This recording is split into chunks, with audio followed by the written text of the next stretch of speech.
You are listening to the story of Manga Explained 2, where your IQ will always be respected. Hope you enjoy listening to the story.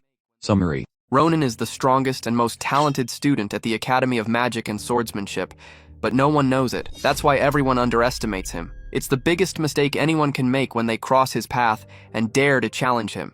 One day, God turned against humanity and sent his angels to wipe humans off the face of the earth. When the great battle happened, the angels were defeated, but Ronin, already an adult, was the only one left alive. Our protagonist Ronin won, but the rain falling hid his tears because that victory was far too bitter. The price paid was far too high. Dozens of bodies scattered on the ground belonged to people he knew and respected. Did so many lives really have to be lost? Ronin was still mourning when he heard the voice of one of the angels calling his name. Consumed by rage, he unleashed all his fury, telling that bastard that all the other angels had been defeated or sealed away forever. "This is what you get for underestimating humanity," Ronin shouted. He didn't want to show weakness, but the angel knew well. Many humans had fallen too. Warriors as strong as Ronin no longer existed. "So what? You think that matters? You lost to the humans!" Ronin snapped back, spitting out his contempt. The angel, who looked more like a demon, laughed. "What a shame." If those humans hadn't looked down on you back then, if you'd been properly trained, you'd be strong enough to defeat all of us, and don't you regret defending the very people who humiliated you so much? Ronin gave a bitter smile. "I know I lived a shitty life, so shut up and die." He sent the angel back to find God and tell him he had failed. Alone, Ronin walked across the battlefield, staring at the memories that still pulsed in his mind. He couldn't understand how those giants could withstand the attack aura of the greatest warriors in the world,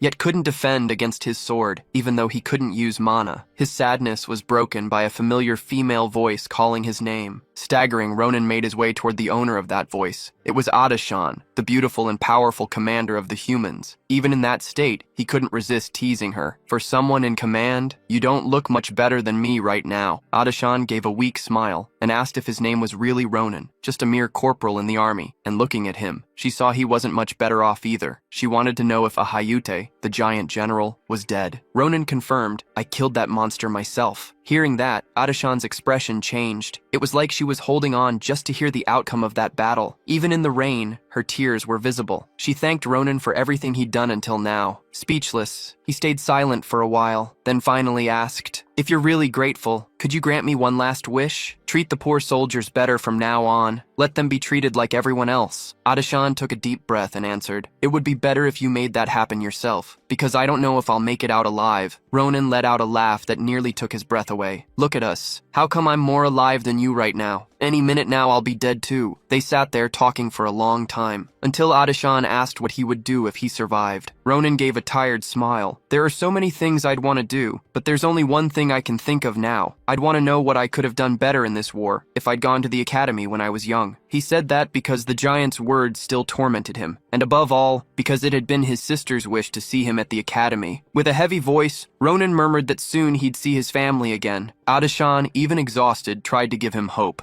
saying he would survive. But before she could finish, the sound of a single raindrop cut through the silence. The heavy rain stopped. Then, a tremor shook the earth, shattering any last sense of peace they had. Ronin had a bad feeling, and quickly understood why. An angel appeared in front of Ronin with so many wings that it looked like some of them might even be sprouting out of his ass. Behind him, a legion formed, hundreds of angels, lined up as if they'd never even taken part in the previous battle, exhausted and in disbelief. Where the hell did these bastards come from? Who are these guys? Adashan couldn't believe what she was seeing. Weren't those three giants supposed to be the end? "I couldn't save this world for the third time. There's only one chance left, but I can't think of a way to do it." Lost in her thoughts, Adashan barely noticed when Ronin shouted for his commander. He yelled for her to snap out of it. If she used her telekinesis magic to throw him up high, he could still fight. Adashan had no hope left to fight, yet there was Ronin, ready to face the impossible. Even in this unwinnable situation, he didn't waver for a second. "Even if I die, I'll never stop fighting," Ronin roared, steady. If he was going to die, he'd at least take some of those monsters down with him to help the next humans who would rise up. Adashan froze. A strange feeling grew inside her. This boy, this man, he was too great to be just another soldier. If it was him, surely he'd be more capable than her of saving this world. "Ronin, look at me." Corporal Ronin, he who had fought the most insane war the world had ever seen, felt the greatest rush of adrenaline in his life at that moment, when Adashan suddenly kissed him. In the middle of the kiss, something happened. Through their lips, she passed a glowing blue sphere to him. Maybe it was to trick the giants so they wouldn't notice anything. Ronin had no idea what it was, and we don't know what Adashan whispered in his ear either, and that's something the story won't reveal now. You'll only find out if you watch this video until the end. Ronin was completely lost in the moment. Then Adashan simply smiled. "If we meet again, could you tell me not to do anything stupid, and to become just a tailor instead?" The angel with many wings launched his attack, and that's how the two of them died. Or rather, how one of the most incredible stories I've ever known began. Ronin woke up, adrenaline pumping, shouting his commander's name. It had all been just a dream, a strange dream he'd just had. He couldn't believe it. It was home, Nimbuten. It was real. He had truly returned to the past, and this was the first day of regression. Sitting under a tree, he thought back on her words, the kiss, the object she had given him. It had been a temporal return pill. She had explained it. It was the very thing that had allowed her to go from being a humble tailor to the great commander she became. She had only been allowed 4 returns. 3 were already used. This was the last, and she had chosen to give it to him. She believed that he might be the one to defeat the giant, that he might be the one to stop the end of the world. She urged him to grow stronger, and she knew that he wanted to. If he truly wished to improve, she said, he needed to go to Frieren Academy. There, they would help him become the man the world needed. He remembered what she said, that they would meet again. She asked him not to do anything foolish and to continue being a tailor. She had done many things, but nothing like this. Now he was throwing the tree frantically, thinking it might be a dream. Even if it was a dream and he had gone back, what could he do alone? He picked up a stick from the ground, looked at the tree, and said he could. He ran off with that stick because he wanted to see his older sister. With that stick in hand, he was running through the city. He thought that if he really had gone back and if he went a little further, he heard some commotion and looked to see what it was. Bullies were hanging a boy. Seeing that scene, he wondered why they were hanging that child upside down. To think that those guys hadn't changed. He looked closer and realized that the person wasn't tied up by a rope, but by magic. He thought that a valuable person like that was hard to find on the battlefield. There couldn't be one in a rural town. He was sure they were also there. The girl didn't know how long they would continue doing that. At that bad point, something could happen to that child. The boy hanging upside down in the water shouted at them to let him go. He said he didn't have any money. He mentioned that his mother's medicine that month had been expensive. The guy holding him asked why he was worried about his mother. Since he had little money, the guy didn't like it and slapped his face. The bully turned around and noticed she was powering up her magic. He continued yelling at the boy on the tree,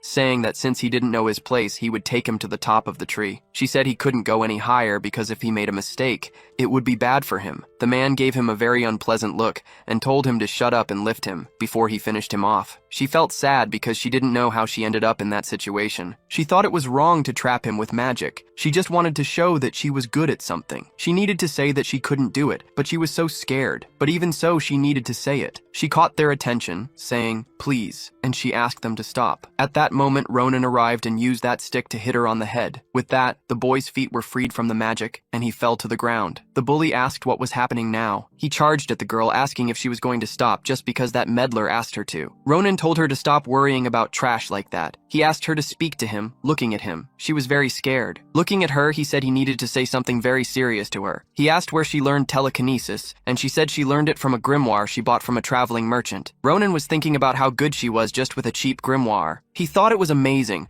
and would discover more if he saw whether she was better. Then he heard a familiar sound. He remembered it was a sword, and the bully asked him how he dared ignore her. The boy, charging at Ronin, said he would fix his lies. All he could focus on was that the sword was very good, and he wanted to know where she got it. He dodged the attack the boy made, and he kept wondering how he managed to dodge it. Ronin realized that even though his body was younger, he hadn't changed. The instincts were those of a disciplined soldier. His battle senses didn't seem to have changed. The bully asked if he was very lucky, because he would make sure he never lifted anything again in his life. He said that, since it had come to that point, he should just kneel down and beg. Since he stood still and said nothing, the bully began to taunt him, saying that if he killed him, he would take good care of his sister. He managed to get his attention when he mentioned his sister. At that moment, the boy was blinded by rage and gave him a lesson. That was when the bully lost his ear. He dropped his sword on the ground and brought both hands to his ear, and he kept shouting that his ear was hurting. Ronin didn't like when people made offensive jokes about his sister. He asked the bully if he wanted another lesson. The boy, who was previously subduing the other on the tree, was now on his knees in front of Ronin. The other boys in his group couldn't believe Ronin had cut off his ear, using just a stick. He looked at the group and asked if they were enjoying the show. He told them to leave and take the boy on the ground with them. He also ordered them to leave the money they had stolen, along with an extra amount for ruining his mood. The boys said they would give it back. He handed the money to the boy who had been hanging on the tree earlier. He asked if he was sure about giving him all that money. Ronin said that the only thing that mattered to him was the sword. The boy was very grateful, or maybe not. He just said to go back home. Asel was ashamed of what he had done, so he apologized to both of them. He knew he shouldn't have done that, but he was so scared that he couldn't do anything about it. He said it was all his fault and that he was really sorry. The boy said that Asel was crying just like when Hans first brought her there. He mentioned that when he saw her, he wondered if Asel was in the same situation as him. He placed a hand on Asel's shoulder and told her not to blame herself. Smiling, he said it wasn't her fault, but he appreciated her apology. Now, with the money and his belongings in his possession, he was saying his goodbyes. Ronin and Asel watched him leave. Ronin looked at Asel and realized it wasn't so bad. He asked if he remembered earlier when he said he had something to resolve. He told Asel that they would see each other again in 4 days. He said he had a few things to take care of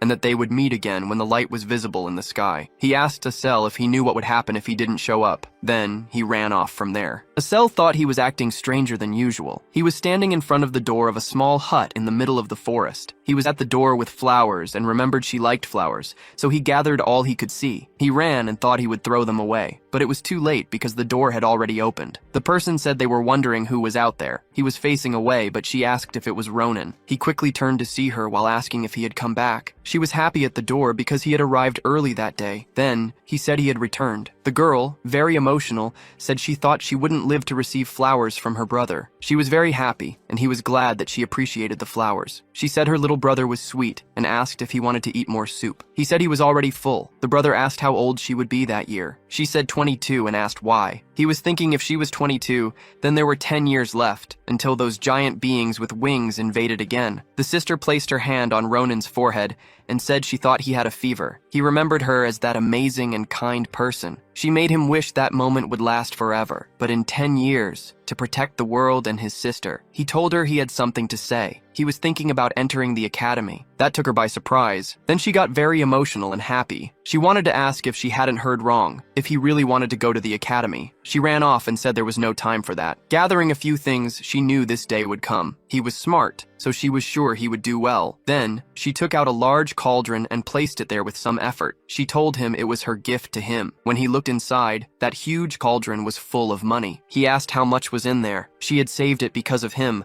but feared he would change his mind about the academy and wanted to be able to pay for everything quickly. He said he appreciated the gift, but he wanted her to use it. He told her that he wanted to go to the Imperial Filian Academy. She found it surprising. First, he didn't want to go to the academy, and now he wanted to go to the best one that existed. The Imperial Filian Academy looked like one of those ancient castles. It had the best teachers on the continent. He knew that the people from that academy had been very useful during the war. Because the academy had such high entry standards and immense fees, and because it was famous, it was also a problem. He didn't know that would be her reaction. His sister became even happier. All he had to do was show good results to her. Ronin was at the designated place waiting for Asel. She said she only came because he wouldn't leave her alone if she didn't. He said it would be a long night because there was something he would like to test with her. Asel asked what he was talking about, and he replied that it was nothing too serious. He asked her to use telekinesis on him, to lift him as high as she could. She thought it was strange to use telekinesis out of nowhere like that. Then she asked him why he thought she would do something so dangerous. He told her he wouldn't die, so she shouldn't be afraid. Asel warned him she was going to start. She cast her powers on him to begin levitating him. When he started rising and leaving the ground, he was already quite high and thought it was better than he expected. Even though it wasn't very high or stable, the feeling was similar. That was what, during the battle with Ahayute, allowed him to fight on equal terms with him. It was telekinesis. Telekinesis was a rare ability, even among mages, who were already rare in that place. Ronin knew Asel would become the most important element in the battle that was to come. Asel was having difficulty continuing. She asked if she could bring him down now, but he wanted to stay a bit longer. He said he would come down on his own. Asel wanted to know what he meant by that. Ronin gripped the sword tightly and seemed to be cutting something in the wind, and that's how he came down on his own, cutting through the mana. When asked what he had just done, he replied it was nothing, just an acrobatic move he had learned. He said to let it go, as he didn't know what was happening either. One of the things he thought he needed to do was figure out what that ability was. Yes, before finding out why only his sword worked against the giants, that could be the reason. He could think about it slowly. There was something he preferred to do anyway. Asel had passed the test. That could be the first page of Ronin's biography, the greatest storybook in the Empire. Asel and Ronin were walking down a path in the forest. He asked Ronin if he heard correctly, if he really wanted them to go to Filian Academy. Ronin told him he understood correctly clearly, and he didn't know why he kept asking. He asked what he was thinking. Asel didn't want to go. Asel replied that she understood why Ronin wanted to go. He had talent in martial arts, but she couldn't do anything. Asel said she was a coward and shy. Ronin asked if she wanted to continue living like that. He said she was wasting her innate talent with those bastards. Ronin didn't think she had any particularly bad traits. She was just timid and cowardly. She was a crybaby who cried over anything, a loser, afraid of everything. Ronin also said it was fine because she could change from that moment on. He seriously said that whatever was done from then on couldn't be changed, and one day she would regret it, just like Ronin regretted it once. He placed his hand on her shoulder and asked what she thought, and if she had changed her mind. Asel could hardly believe that Ronin was worried about someone like her. Ronin said he wouldn't force her to do anything since it was her life, so she could go back if she wanted. He turned his back and said he was busy. Asel told him to wait, that she wanted to change too. Ronin was pleased when he saw that she would go to the academy, and that he would teach her what she needed to learn. He said it was the first time she acted maturely, and that she was the first obstacle of the new Asel. Everything was going according to Ronin's plan. Asel had wide eyes, staring at a campfire. They were observing from behind a bush when Asel timidly asked if that was her obstacle. Ronin warned that it was the best opponent he had found to bring out her ability. It was a Luna goblin, and that one was the leader. He was very satisfied and asked Asel if she was enjoying it. Ronin, looking at her, asked if they should start now. It was a Luna goblin, a type of goblin that usually appeared in that area. Most people could differentiate common goblins by their yellowish color and misshapen bodies. In fact, the only trait of the lunar goblins was that they were obsessed with treasures. They liked to ambush merchants and steal their treasures. They would gather everything they stole in one place, and there they would hold the moon festival, on a full moon night like tonight. Asela understood the reason they were there that day. Ronin said they were going to steal all their treasures today. He had already heard about something like that, about goblins who guarded their treasures in one area and held festivals. Asel asked how Ronin knew that, and he replied that he had his own methods. He suddenly pulled Asel closer and said that he could use telekinesis to move all their treasure into that bag. He said it was simple, but Asel didn't seem to think so. If he made a mistake, they would wake up. Ronin said that they would be quite angry. Asel thought the plan was too risky and said they should reconsider. Ronin explained to him that to get into the academy, they needed two things. The first was money, and the second was real experience. Money was a problem, but real experience was more important. Frieren was full of aristocrats who had received elite training since birth. If he wanted to beat them,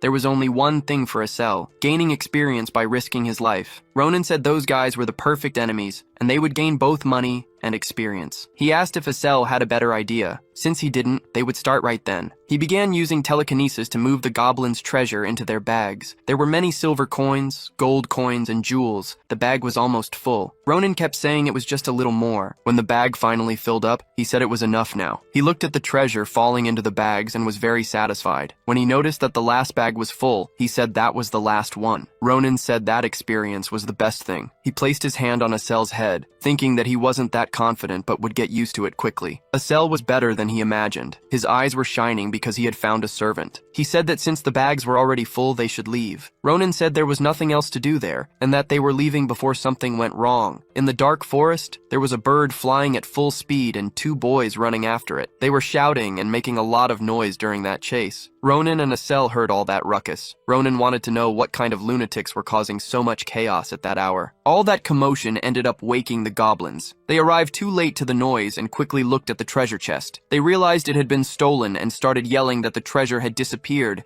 and that there was a thief there. In a few moments, all of them were awake and searching for where the thief was. Asel and Ronin tried to leave without being noticed, but they were spotted. He already knew that wasn't going to be good. He was familiar with goblins. Asel was terrified. Now they had to deal with something that seemed too good to be true. Asel asked him what they should do, if they should give up the treasure and run away. He asked Asel how he would pay for classes without it, and how he would earn money otherwise. All the goblins figured out where the two of them were. Observing the sword to see what he could do with it, he noticed the long sword was made of cheap steel. He also knew it wouldn't withstand more than 15 strikes, and there were about 15 goblins, who were already impatient, trying to attack. Aseli was worried about the situation, but Ronin was focused. He grabbed his sword and remembered that he had 15 attacks, and thought it was enough. then began to slash. Asel was sitting, just watching heads fly. Ronin had done significant damage with just one strike, and still had 14 left. Those birds, who were responsible for waking up the owners, were still around. With the sword embedded in the skull of one of them,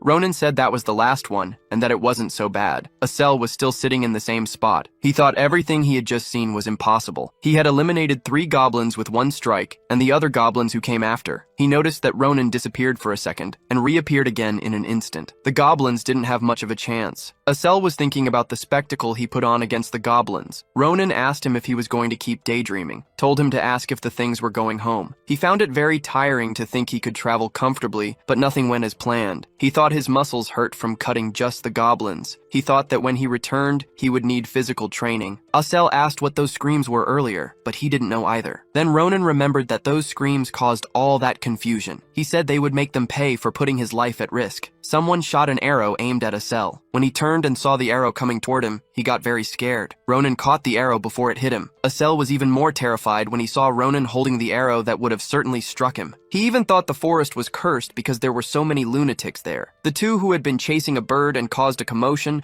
were now standing in front of them. Ronin didn't like it when they said they were just kids. They were apologizing for having been bothered. One of them said he heard a noise and thought it was a monster, saying these things while looking at the backpack and the visible treasure. One told the other that they almost killed people. Ronin told them to stop, as they couldn't even hide their gazes. He told them to quit the acting and answer properly. He asked again who they were. There was a moment of silence from the 2. Then they said they would introduce themselves properly. They already had a hand on a sword and charged directly at Ronin, saying that he was Calaboro. He grabbed the hand holding the sword and with his other hand punched him in the face. The boy who took the punch seemed to feel empathy. He seemed to know them and didn't like them. The second guy in the forest, seeing his friend down, ran towards them. Asel became worried when he saw the guy running without a weapon. He used telekinesis on him and managed to hold him in place so he wouldn't hurt Ronin. He recognized that the move was the invisible hand, and the opponent couldn't move. Before dealing with the other guy, Ronin looked at Asel with joy, and now he was going to do his part. He took his weapon, passed by him, and struck him multiple times. The boy was falling, but everything happened so fast that he didn't seem to realize what was going on. Ronin just watched as he fell to the ground. Asel, even though he had been brave in helping, was still afraid. He asked Ronin if the boy had died. Ronin said yes, and that he wouldn't let someone like that live. He asked if he hadn't heard when they said they were Calaboro. They were involved in illegal hunting, kidnapping, and human trafficking, the group that committed all sorts of crimes and was the most malicious in the empire. While he was dealing with the other one, and then he told Asel that if he hadn't stopped them, they would definitely have sold Asel's organs. He said that knowing who they were and letting them live would be a crime. He told Asel to stop making a fuss and to grab the things. That's when he noticed a strange sack that was moving. Asel wanted to know if it was an animal, but he was still opening that sack. As he said, they would find out as soon as it was opened. As soon as he opened it, a bird flew out quickly. Ronin wanted to know what that blue chicken was. That bird was flying near them, and Ronin wanted to know why it was blue. Asel said it was the first time he'd seen a blue bird. Ronin also said it was the first time he'd seen one. Ronin noticed shackles on the bird. He knew those shackles were Calaboro traps. They disrupted the prisoner's mana and restricted their movements. He thought they only used those in rare cases or when capturing fantastic creatures. He thought that maybe that blue bird. The bird looked at him as if wanting him to respond to something. When Ronin finally understood what the bird was, the bird connected with him. Asel freaked out again when he realized it had just spoken. Ronin explained that it was communication magic. Realizing it spoke as soon as it came out of the sack, he understood that perhaps it was possible to block mana. Ronin spoke through the bird and asked if he was the owner of the blue bird. He said his name was Frieren and that he was researching rare beasts at the institution. Frieren apologized for being rude and asked with whom he was speaking. Ronin said they were just travelers. He reported that they had just fought some thieves who had kidnapped that bird. Ronin commented that they had saved the bird. The bird's owner was worried about the thieves being kidnapped. He said the thought crossed his mind, but who could imagine that it would really happen? He said he wasn't sure how to repay the favor. Asel said there was no need, just to let them know how to return the bird to him. Ronin said the bird was exhausted, and that if they removed that thing, maybe it could fly. The owner said it probably could. Frieren said that the dream bird had a good sense of direction, so if they managed to free it, he drew his sword, and with one strike, broke the shackles restraining the bird. He spoke to the bird, telling it to go back to its father, calling it Little Blue. He told the bird to stop worrying its father. The bird seemed to be saying something, but Ronin didn't understand. It was wagging its tail at him. He didn't know what that meant. The bird's owner said it was asking him to pull out a feather. Frieren explained that when a feather is removed from a dream bird, the feather would act as a compass for the main body. He asked if he had removed one before, and if he ever came to the institution at some point, to please visit him in Marpez. When the bird was flying, he shouted that he would definitely repay the debt. The two of them stood for a moment looking at that feather. Then they returned to the bag and kept staring. A few days later, in a town, they had gone there to sell those two items and turn them into money. A merchant was observing and thought the objects were incredible, offering 20 gold coins for one of them. The merchant said that all the items he had brought were of great value. Ronin was satisfied and had finally found someone who understood. All the other merchants were swindlers. He didn't think he would find such a fair merchant wandering around. The merchant said he was honored to hear that. He mentioned to the merchant that he had something else he wanted to check besides that, and pulled something out of his pocket. He showed it to the merchant but said he wouldn't sell it, as he was just curious about what it could be. He remembered that, on the night he caught the blue duck or bird, it left that behind. When he first saw it in his hand, he thought the bird might have defecated. He thought that Chicken had returned his kindness by doing such a thing. He found it disgusting and threw it against a rock. The rock shattered, and the egg remained intact. He realized it could be a valuable item. The merchant thought he wasn't sure if it was a bird egg, but it was a product of a fantastic creature. The merchant kept examining its color and texture. Since Ronin was in a great mood, he decided to make a joke. He asked the man if it was horse dung. The merchant said it wasn't and didn't know what it was. He thought it was an unusual object. He advised him to look for a specific place for evaluation. He put it back in his pocket and said he couldn't sell it, as he was curious to find out what it was. Ronin asked him if, by any chance, he sold books about Frieren. He explained that they were planning to take the entrance exam to the academy, but he knew very little. The merchant said his daughter was also going to take the entrance exam and was sure she could help him. She arrived and asked her father who they were. The merchant told Ronin that she was his only daughter, Maria. When he heard the name, he thought it sounded familiar. When he looked and saw it was a girl, he was surprised. The father said they were important people who had just made a deal with him. She called the two of them children, and the father asked her to mind her manners when speaking. The merchant apologized to him for his daughter being so sharp-tongued. Asel was talking to the merchant when he noticed that Ronin had distanced himself. He approached the girl and asked if her name was really Maria. He asked if she used the surname Sen. She replied yes and wanted to know how he had that information. He thought it strange because she really looked like someone he knew. He called her closer to ask another question. Ronin wanted to know if she was really a girl or if she was a boy. She looked at him incredulously, not believing he was asking such a question. She was puzzled, not understanding why he was asking her that. Then she said that no matter how much she looked, she couldn't figure out what he was thinking. So he looked at that merchant and thought that old man must have another child he didn't know about. The girl told him to shut up, called him crazy, and slapped him. When he received that slap, he found that sensation familiar. He knew it was him, the friend from his past life,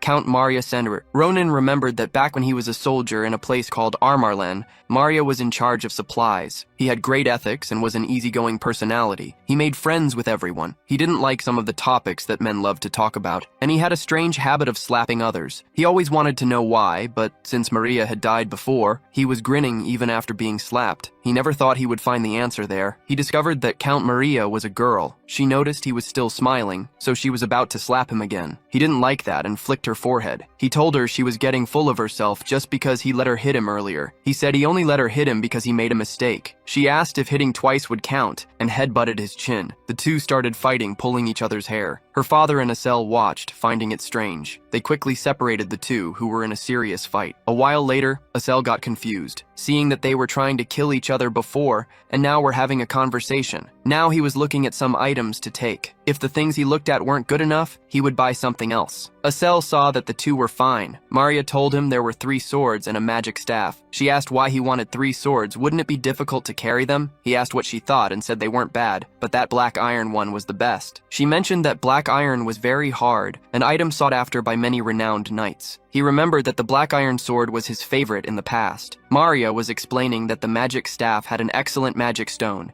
and said it should go to Asel. Looking at him, she asked if that cutie was the mage. She asked him what kind of magic he used and he replied telekinesis. She was impressed. Telekinesis was incredible. If he did things right, he could even get a scholarship. She asked Ronin which technique he would show during the practical exam. She explained that to enter the academy, he would need to take a practical exam where he had to impress the professors and showcase his technique. techniques. Of course, the theoretical exam would be very difficult, but not as hard as the practical one. Ronin replied that to be a swordsman, he only needed good swordsmanship. Maria said that they usually demonstrated their battle techniques using mana. He asked if kids using swords at that age could use mana even if they weren't mages. She affirmed that the basics were used for combat, but by his expression, she realized that he didn't use it. She asked if he didn't know how to sense his own mana. He asked if it was similar to aura. Maria was shocked because a guy like that shouldn't even attempt to enter the academy. She wanted to know how he had the nerve to say that aura and mana were similar things. She said he wasn't fit to follow her. She asked if she could take those swords. They were at the blacksmith. She wanted to know why he was so confident and if he damaged his swords. Maria claimed that it wouldn't happen, but if it did, she would pay triple. She told him to stop talking and follow her, as she would give him special training. She explained that mana is the root of nature's power, and once they learn their own mana techniques, they go to the academy. She thought it didn't make sense to explain to him the difference between mana and aura. She told him that, if seen from a certain angle, aura was a type of mana, but the difference between them was like heaven and earth. Those with talent are known to train for at least 10 years and barely gain power. That was aura. She asked if he understood a little, and he said yes. He told her that he encountered them on the battlefield some time ago and felt proud because he was an aura user, and they shared a common power. He said they were very annoying, but it was unexpected to discover how amazing it was. Maria said that was enough explanation for now, and that they would begin. She said she thought he would learn much faster using his body instead of his head. When she prepared to attack him,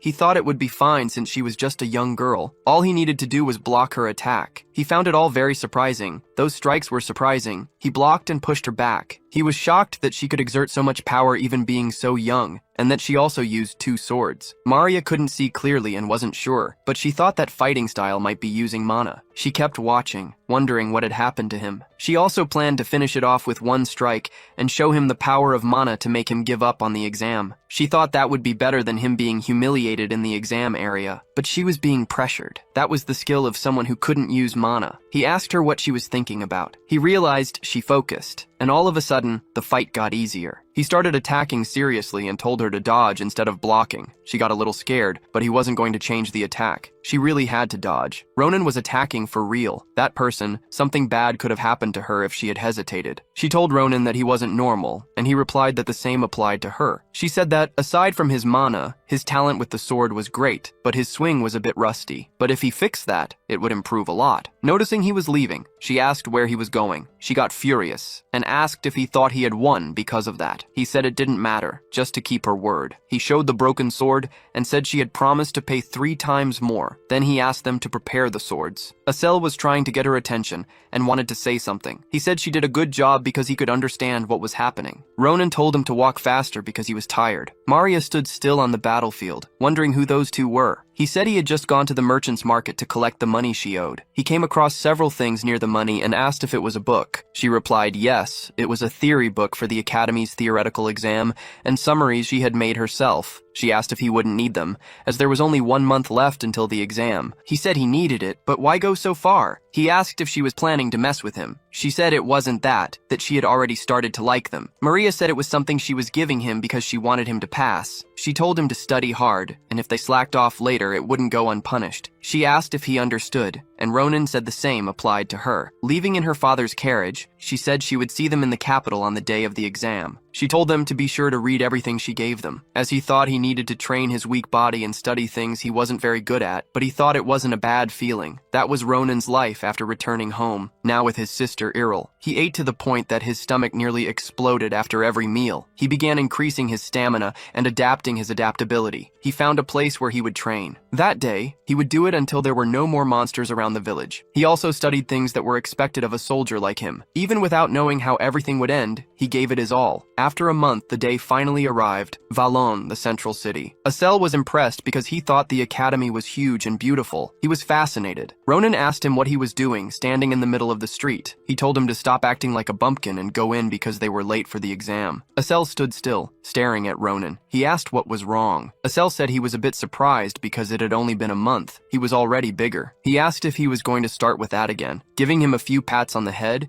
he told him to stop talking nonsense and get going. He thought that now that he was at the academy, he might find someone. He wanted to meet the Sword Saint Schlieffen, a descendant of Grancia, a prestigious family of swordsmen. He thought he would meet him at the exam, not that it mattered much. Asel asked Ronin if he had that thing. He wanted to know what he meant by that. The bird's feather, which was supposed to lead him to its owner. He had put it in the bag before they left, as he remembered the old man mentioning living in the capital. He planned to visit him only after the test. The feather pointed to the highest floor. The bird's owner, in his room, thought it was hard to get used to being a teacher and was considering returning to research. The bird, Marpez, was trying to cheer him up. The professor of zoology at Frieren, Frieren was a beastman type. He was talking to his bird about opening the window for fresh air in case his hero visited. He didn't think it would be a problem. He hadn't even knocked yet, but it was already open. While Ronin noticed it was the little blue bird from before and asked them who the owner was, the two were having a panic attack. The professor was startled and asked who he was and how he got there. Asel was tired, as that was one of the highest floors. Ronin told him he got scared, thinking he was going to fall. Frieren got angry, thinking they had come after his bird, but he calmed down when he saw Marpez's feather in Ronin's hand. It took a while to connect the dots, but he understood they were the heroes. The professor apologized and Ronin said it was fine, no need to apologize. He said that if he wanted to blame someone, he could blame Asel. He was the one who climbed the stairs. Ronin covered his mouth and asked him to stay quiet. Ronin said the most unexpected thing was that a lion, which was a rare type of beastman, was the owner of that bird. Frieren was also surprised because he thought the heroes were just applicants. It was a pity. If he had known this earlier,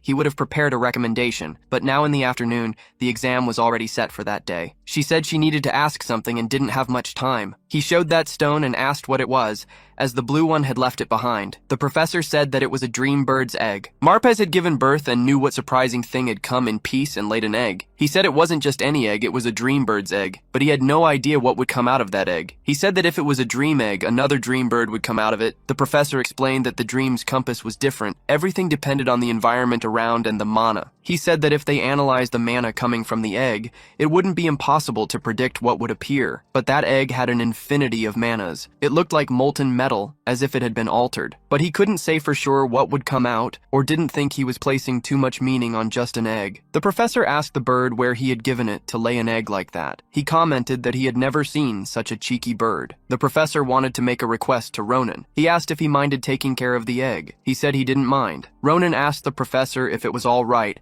and if the egg wasn't too precious. The professor said, of course it was, as the birds only laid one in their lifetime. The professor said that the fact Marpez had laid the egg in front of his heroes made him believe that he had felt something special. He was going to respect a friend with whom he had spent a long time. Ronin said it was fine. He was very curious to know what was inside. Ronin was already saying goodbye, as it was almost time. In 2 years, they would have to leave, but the professor asked him to wait a little longer. He said he had been thinking about how to reward him and came up with something really good. So, he gave him something that would help incubate the egg. Sometime later, in the practical test hall, in the waiting area for martial artists, it was announced that the exam for Candidate 111 was over. Candidate 102 was called, and the test was about to begin. Ronin would be next. He thought they were making him wait too long. He asked what Maria thought, and she said it was like this in every test. He asked why she was dressed like that. Wasn't it uncomfortable? She told him to be careful about it because the academy was private for nobles. She said they could become valuable clients later, so it was necessary to make a good impression. She was missing Asel, but the mage test was held elsewhere. It was announced that the exam for Candidate 112 was over, and that Candidate 113 should enter, please. It was his turn. Maria advised him not to be nervous and to do as she had said. She said that if he failed, she wouldn't let it go. He was very confident and said he'd be back soon. He was facing a few people. He thought they might be the academy's professors. Looking around, they all seemed very impressive, but among them was an old man in the middle. He was the principal and the archmage Krava Kratir. He also noticed that there was a woman there. It was surprising. He rarely felt such vigor in his past life. He greeted and stated his name to everyone. The one who greeted him back was the principal. He told him that he would face a magic dummy and could demonstrate his technique. He didn't think much of it. It was just a quick slash. He thought it was enough for a dummy. That caught him by surprise. It was a simple slash, without mana. 2 professors were commenting that the boy was judging the dummies just by their appearance. The dummy was a highly valuable magical engineering product. The genius Schlieffen almost couldn't leave a mark on it and kept wondering what that boy planned to demonstrate. The principal wasn't comfortable, as he noticed the professors were offending the candidate who was standing right there. He thought that if that child proved them wrong, then he just went and disconnected the dummy's head, which left the swordsmanship professor, Great Sword St. Nabaros, quite impressed. Putting away his sword, he asked if that was all. One of the professors couldn't believe he thought the most difficult slash was just some trivial thing. He asked the principal what he thought about the score, but the principal was left speechless by the swordsmanship professor's reaction, who jumped over the table and ran towards the boy, putting her sword on Ronin's neck. He just looked and commented that she scared him and asked why she wanted to know who he was, and who had taught him that swordsmanship. Ronin was confused by the questions from the fencing instructor. She changed the question and asked if he could see her movements, and he replied yes, saying he thought they were incredible. She said that at that moment, it should have been difficult even to draw his sword, but even so, he managed to swing it 3 times, and stated that it was exactly 3 times, just as he had shown to the other instructors. She asked if he thought that such an arrogant strike wouldn't be noticed. Did he think she wouldn't recognize his fencing style? Then he slowed down the last strike on purpose in case the instructors couldn't see it,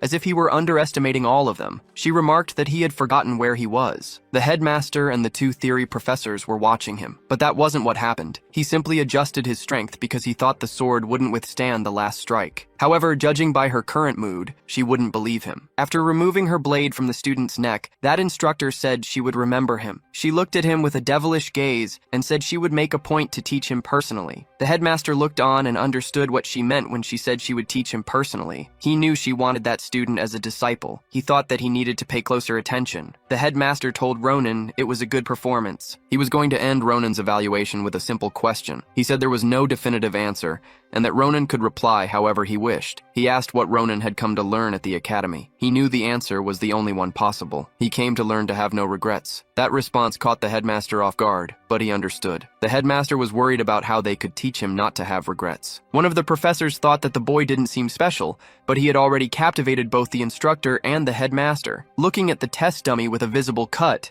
he thought the best way to explain that was talent. In the midst of the confusion, the professors hadn't properly looked at the dummy. When one of them finally did, he was shocked, as the dummy's head was no longer there. Thinking of that woman with the sword, he believed that not even he, in his prime, would have been able to defeat her. He thought he had already faced enough challenges, but after meeting her, he realized he still had a long way to go. Now he was convinced that the commander was right to send him to the academy, and he thought Ronin could learn many things. There was only the written test left, and he had memorized a lot over the past month, so he thought it would be easy. After taking the written test, he realized it wasn't as easy as he had expected. He thought it was difficult for him, but then again, his whole life had been that way. Maria was angry, talking to Asel because he had only answered half of the test. He gathered the things he needed to study, reviewed them, and then completely forgot. Asel believed it was his fault for not remembering to remind Ronin. Maria told him to relax because the practical test carried more weight, and with his skills she was certain he did well. The students started to stir because the results had finally been posted. A massive board appeared through magic, displaying the names of those who qualified. Asel asked if that was the list of those who passed. Asel's result, he placed 12th in the practical magic test, and 1st in the theory test. Maria placed 9th in both the practical and the theory tests. She looked at Asel, and the two jumped with joy because they had passed. Maria was praising him for placing 1st in the theory test. He and 2 other people had ranked among the best. Maria was very happy for him. Maria asked Ronin what his ranking was. He seemed a bit down and said he knew he wouldn't be there. He thought someone like him couldn't possibly enter the academy. She got angry at him, asked if he was joking, told him to look closely, and widened her eyes. A light descended from the sky and formed a small explosion. Maria explained that it was the final result of the entrance exams for the top candidates in each department. The one making the announcement was a glorious phoenix that seemed to be heading toward Ronin. It exploded a message in the air,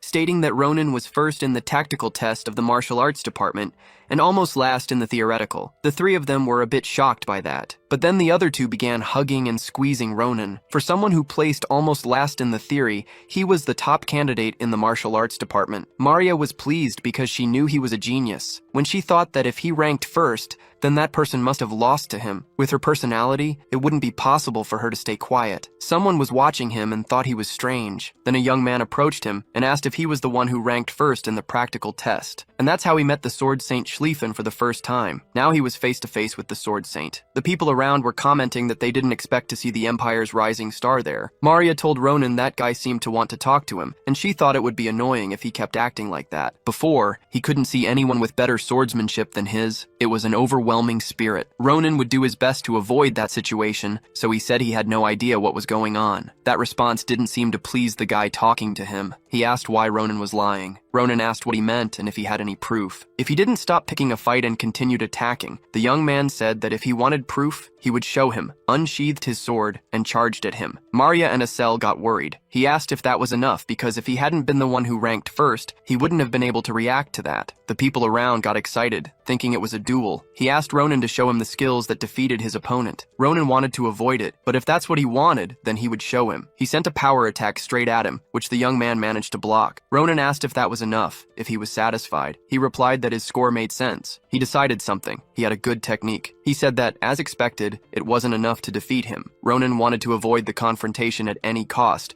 but the Sword Saint wanted to see what he was hiding. The Sword Saint still wasn't satisfied. He couldn't accept that. Ronin realized that he was trying to kill him, which is why he didn't want to meet him. He knew that if it continued, he would start using aura, and that would be bad. A storm created by a single slash, an overwhelming aura called the Storm Sword. He knew he couldn't handle that, so he turned around and ran. His opponent said he couldn't turn his back during a fight. He was going to swing his sword at Asel's neck. The opponent was still chasing him, but when he saw what he had done, he stopped immediately. Asel, scared, asked Ronin what he was doing. The Sword Saint didn't like at all what he was doing. He called him a coward for using a girl as a shield. Asel shouted that he was a man, but it was just as Ronin thought. He hadn't changed, not even when he was about to die. He knew he would continue to uphold chivalry, and he took advantage of that, punching him in the face. He grabbed Maria and Asel and ran away from there. The people around had already called the guards to stop that commotion. When they arrived, they saw Lord Schlieffen, who asked what was happening and who had dared to do that to him. He asked them to speak to him informally, as he wasn't the son of a ducal family there. He was just a regular applicant, without status. Then he said they didn't need to worry because it was just a fair fight, that he would handle it himself. Looking at his sword,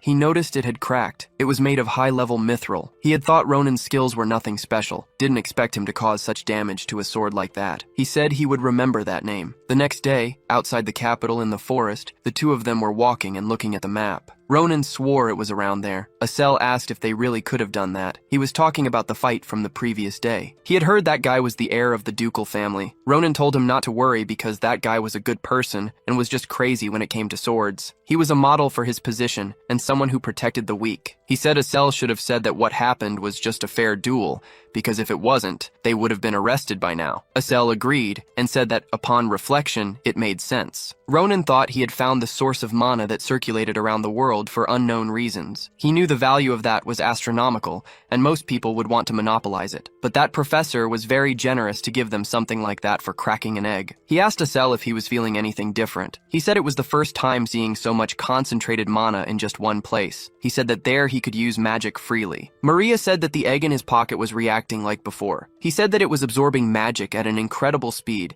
and it seemed like it liked the mana there. Ronin said he understood and thought that if Mariah were there, she would have liked it too. Asel stayed quiet for a moment, looking at that source of mana. Then he asked Ronin if he thought it seemed strange, because the professor had said that there was a lot of mana there, and that various mystical species lived and nested in the area. That meant that even ordinary animals in that place found it very appealing. He concluded by asking, why couldn't they hear any animal noises? It was only then that Ronin realized he had been too complacent. Things were going to get complicated again because that happened everywhere he went. He asked Asel to be ready, because he was sensing a strong smell of blood. Asel felt a bit uncomfortable when he heard Ronin say he could smell a strong scent of blood. Ronin also said that some were already there before them. Of course, as a visitor he meant invaders, and those people began shooting arrows in their direction. Ronin quickly drew his sword to defend himself from the arrows. Seeing the arrows, he was sure they were the same as the ones used in the squad camp. He remembered someone bragging about how good those arrows were. They could blow the heads off most orcs. After spending a long time showing off those arrows,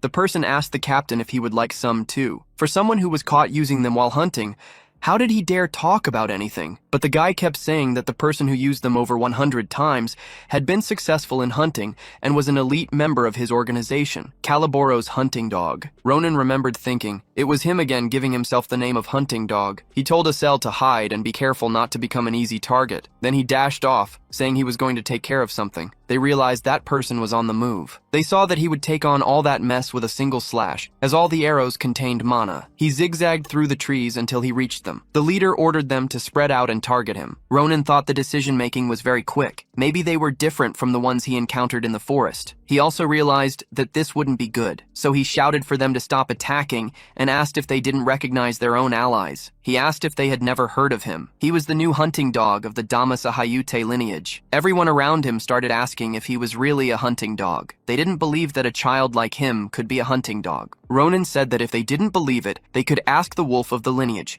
and he would give them a small warning. Assuming that others couldn't do what they couldn't themselves was a terrible habit, and he called them dogs. He said there was nothing more pathetic than that. Grabbing the leader's shirt, he said that child was humiliating him and asked if he wanted his arms cut off. Another member asked him to calm down. He shouldn't doubt him just because he was a child. He said Ronin seemed to understand how things worked and spoke knowledgeably about Calaboro's system, which only they knew. He said he would confirm with the captain because if Ronin wasn't lying, they could be in trouble with the Damas lineage later. Someone was approaching and said he had already told them to stay quiet. He asked what was going on. The one arriving was the captain, the wolf of the Demeth Vium pack. One of them explained to the captain that the child was claiming to be part of their group. Ronin looked at the situation and thought that the fact that the wolf was there could only mean that they were all in the same place. The captain asked the boy if he was a Hayute from the Damas lineage, and he said yes. Then the captain found it odd and asked what he was doing there, considering that part of the mountain was theirs. Smiling, Ronin said he didn't know since he wasn't the Ahayute. He drew his sword and started slicing. He had only used the first name, and it was his head. It was the best name to use when pretending to be an illegal hunter. He advanced towards the captain and killed him. Then he told the guy who had been causing trouble with him earlier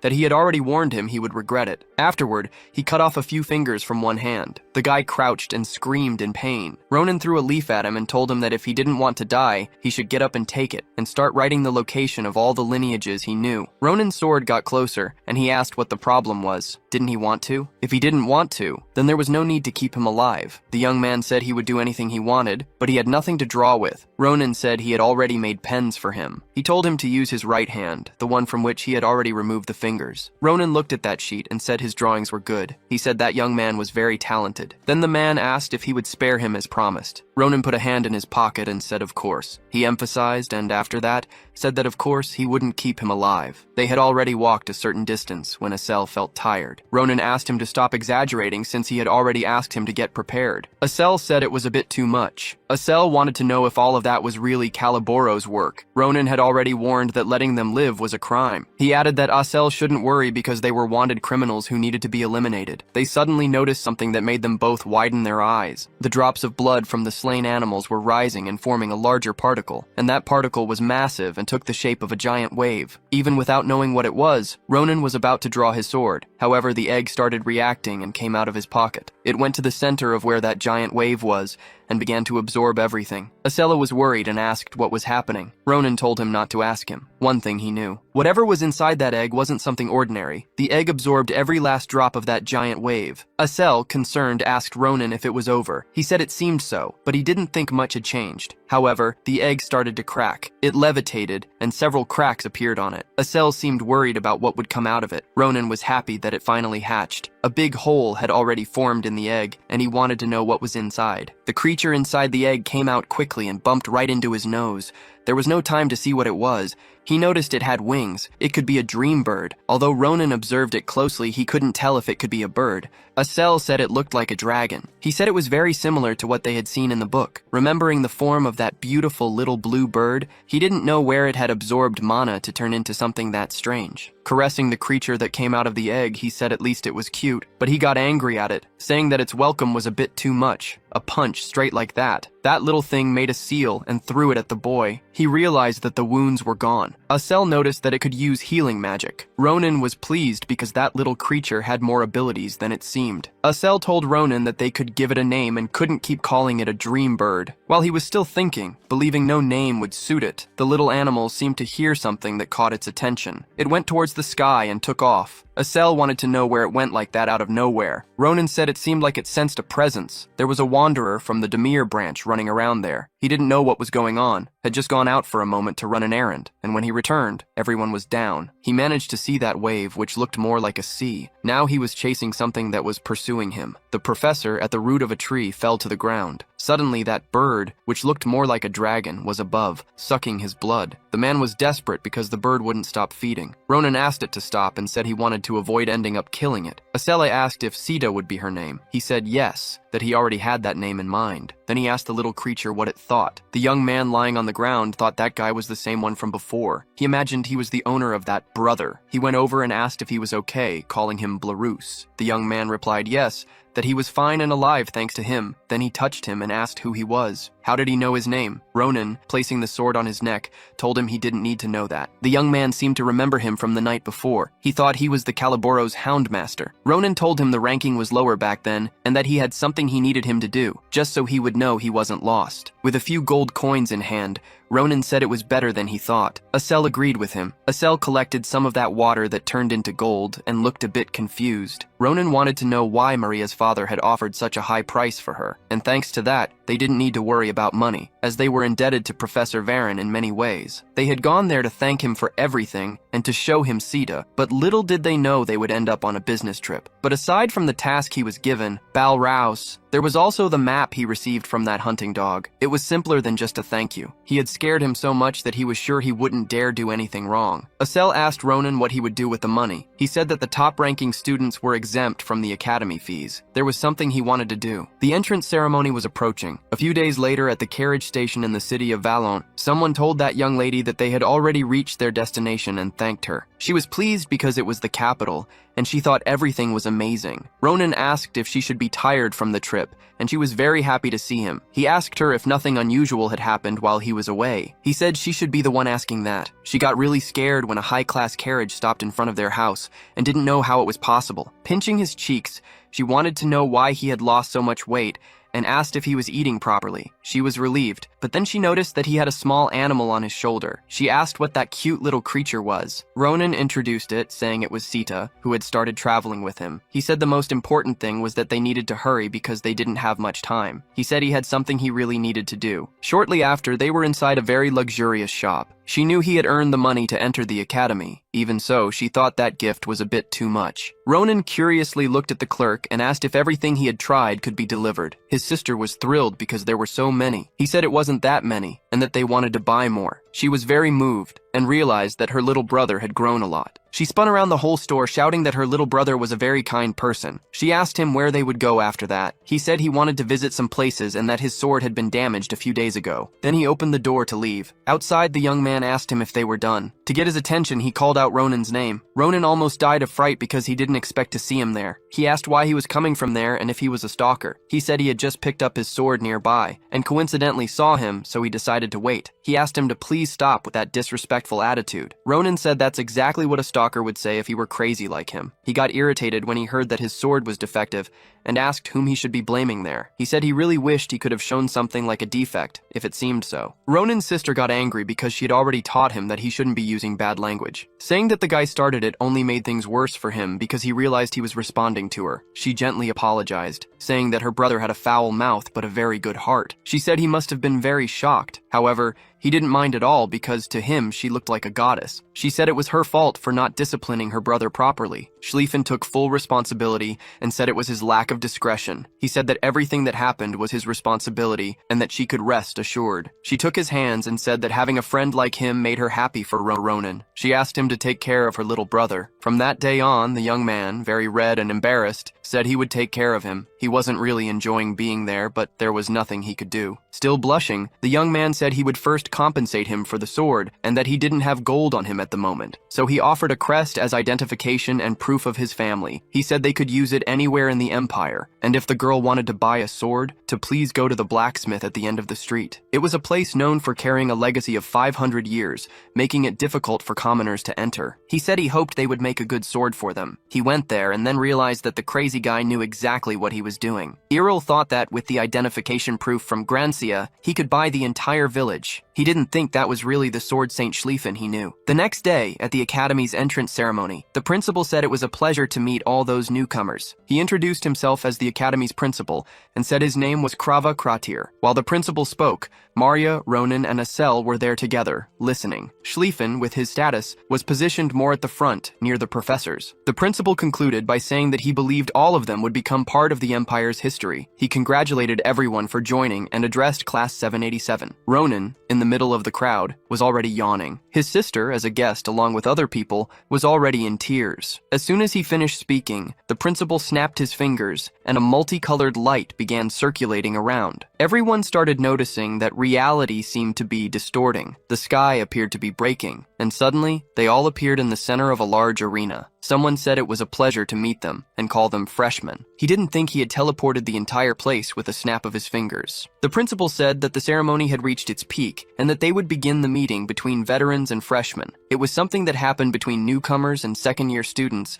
as it was the first encounter between them. The process used to be intense and was also a special event at the academy. The process occurred so that the first and second ranked would represent the freshmen, and each one was assigned to one of the 4 second-year students who had their own individual fighting styles. Then, a one-on-one battle would take place. The principal warned that the significance of that event was directly tied to the academy's instructors. He believed they would improve and that healthy competition was the beginning of true education. Ronin's sister wondered if the duel was really educational. The principal said, of course the freshmen could choose their opponents, and it was also possible to refuse the duel, so they shouldn't feel intimidated. Freshman representatives, feel free to do as you wish. The second-year martial artist, ranked first, was named Nando. The second was named Braum. The third in rank was named Irina, and the fourth was named Karun. They looked at Ronin and could barely hold back, eager to fight him. He looked at his sister and thought that since the situation had turned out like this, he would show his older sister. It would be better if he could show some camaraderie as well. He heard that the freshmen could choose their opponents for the duel. Then he raised his hand and asked if he could make a suggestion. The principal asked what suggestion Ronin was proposing. He said that since it was free to choose,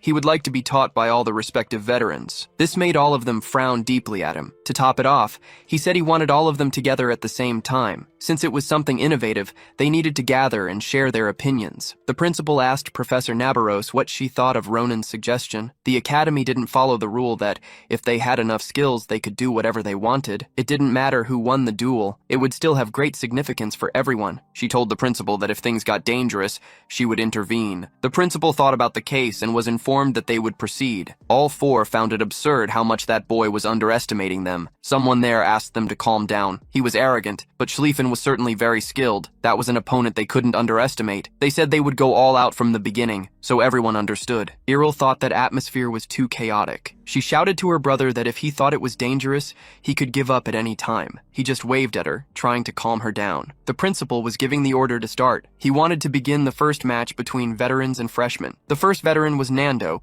who charged aggressively to take out that freshman. Ronin dodged and avoided the strike. He thought they were good and were a few levels above Maria from back then. The next to attack was Irina, who blocked his attack. Karun asked Irina to duck and also wanted to strike. Even with both attacking together, they didn't intimidate Ronin, who blocked and thought that their teamwork wasn't bad. To get out of that double attack, he blocked and was still thrown far away. When he was still crouched, he noticed that someone was trying to strike him. Braun asked why he was doing that. He wanted to have a fierce duel against him. He didn't realize that Ronin had a quick and powerful strike, as well as follow-up attacks right after. They weren't playing around. So, they formed a strategy to corner their opponent. When everyone was prepared to attack, they simply missed, because he had already dodged. Irina found his speed quite reasonable. He thought the Filian Academy was truly amazing. Before the 3 of them even realized it, they had already received their respective blows. Of the 4 he had targeted, only 3 were directly attacked. Braun was strong, and Ronin acknowledged that. He thought he should have ended this type of fight, but he would maintain his respect for Braun until the end. So, the 2 positioned themselves to continue the fight. However, seeing the stance Ronin took, Braun realized he wasn't going to hold back. Ronin was thirsty for victory, and intended to finish him off. The stance he took was the same one instructor Nabaros used. Ronin noticed his opponent's fear, smiled, and passed by him. The opponent's sword was not enough to withstand the strike. Ronin left victorious after defeating the 4 senior students,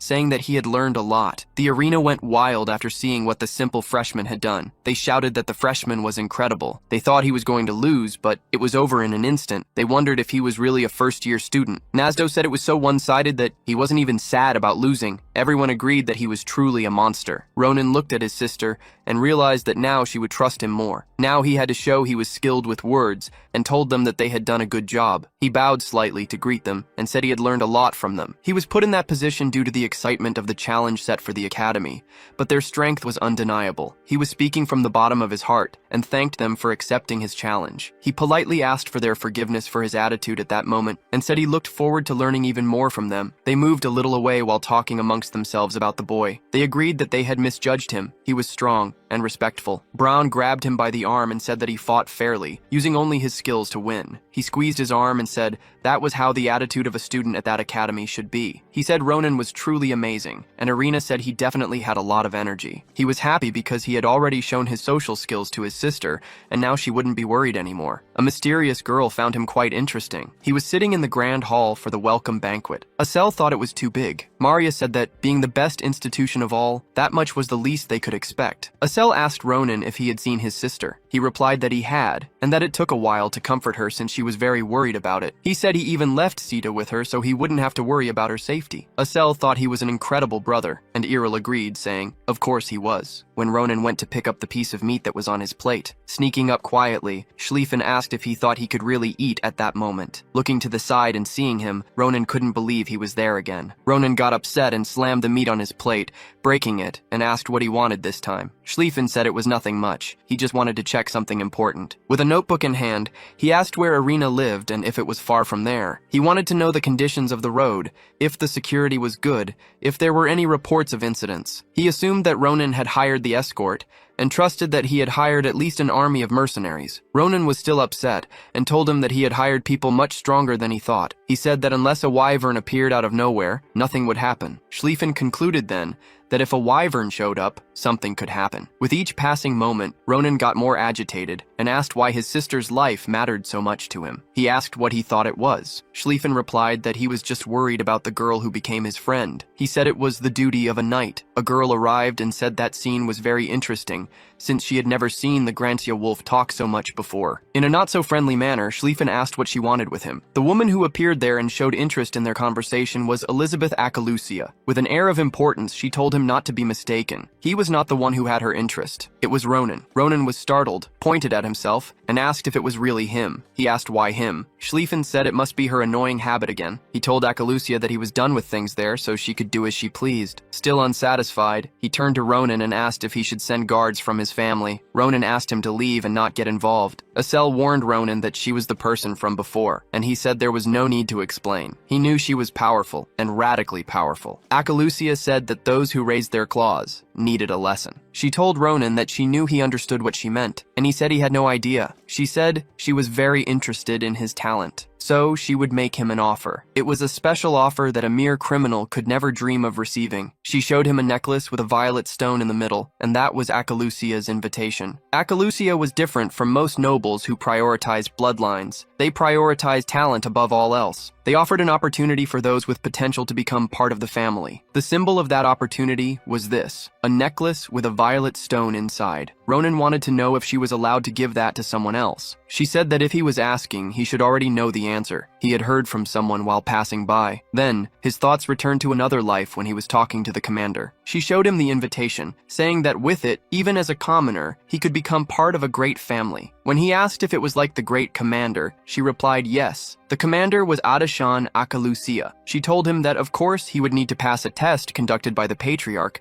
but with his talent, that wouldn't be a problem. She told him to keep this in mind. Once he paid for his sins through his deeds in the war, he might end up receiving one of those, because she thought he was quite talented. Returning to the present moment, he looked at that necklace that symbolized the Acalusia's invitation. She said that if he already knew about it, then she didn't need to explain, and hoped he would make the right choice. Elizabeth told him that even if born a beast, if he stayed close to sheep long enough, he could become a sheep. She and her group then left. Asel felt more at ease after she left. Ronin realized that the twins really did as they pleased. At least it was good that he had a contact now. The Akalushas could be useful to him. Everything there depended on grades. The atmosphere could change drastically. The clearest example of this was the dormitory system. The place where intermediate-level students were placed was the Nedian Hall. Each person had a clean room, a high-level cafeteria, and it was an incredible dormitory with everything one might need. On the first day at the Crater Hall, it usually began with some students shouting why they had to stay there if they were nobles. The person in charge would apologize for not having servants to serve the Crater Hall.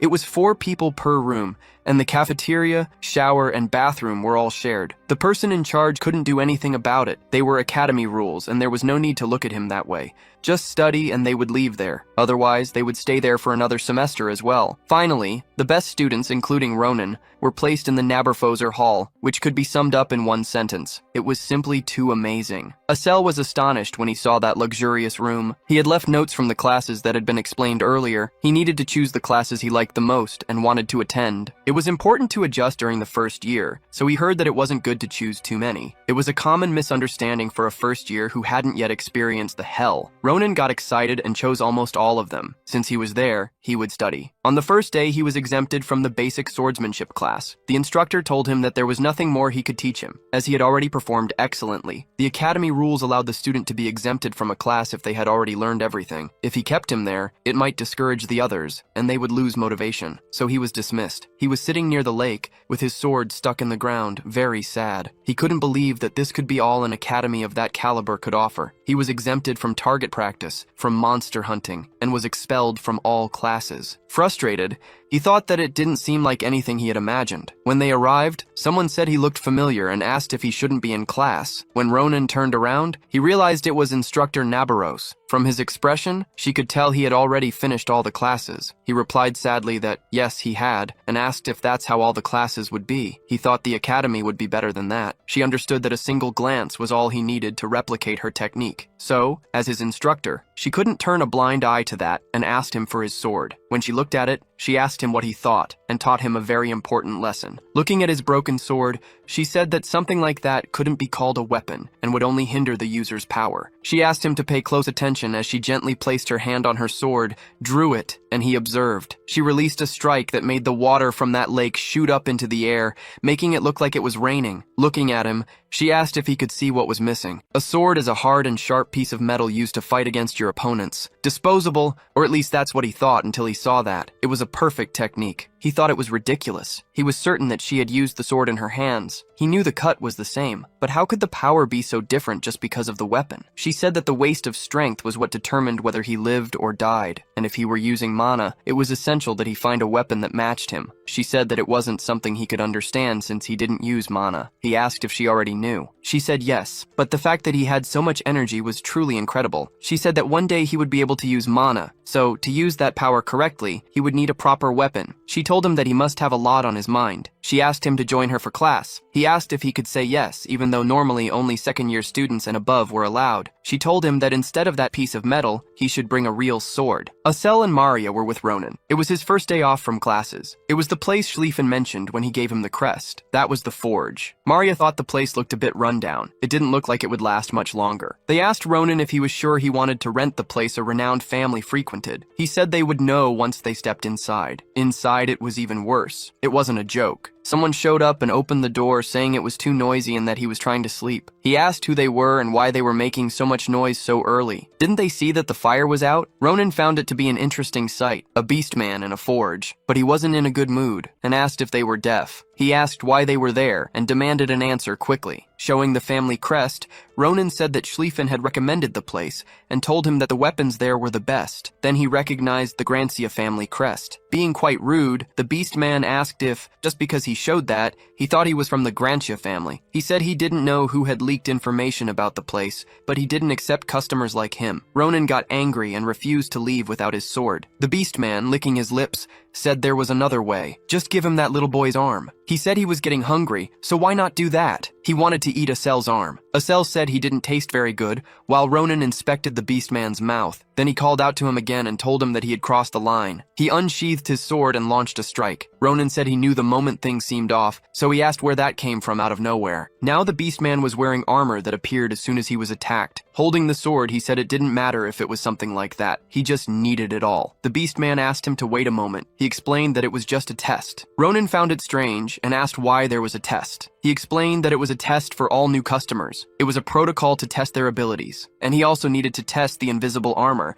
so he said he provoked him on purpose. He said he had no intention of hurting any of them. Ronin wasn't convinced whether he should believe that. He said that if he had any doubts, he could speak with Schlieffen later. Asel said it was a good process for a calm death. The beastman tried to explain that wasn't the case. He looked at Asel, apologized, and called him a friend. He said he didn't hurt people, so there was no need to worry. He said that anyway he was Didakon, and that he was an apprentice at that forge, and sometimes the gatekeeper. He asked the boy's name, who answered Ronin. Then he said that Ronin was looking for a weapon. Didakon said he would show the way, as this was only the entrance to the forge, that the real place was further inside. When they arrived somewhere, he asked if they were comfortable. He asked them to prepare themselves mentally and pressed a button. The gears started to move. Then they began to descend, carried by something. Ronin asked what it was, and he said it was an elevator made with a magic stone on a pulley. Then he said that this was the biggest and best forge in the capital. This was Carpadoki. Asel could never have imagined that something like this could exist underground. Didakon told Ronin to get excited,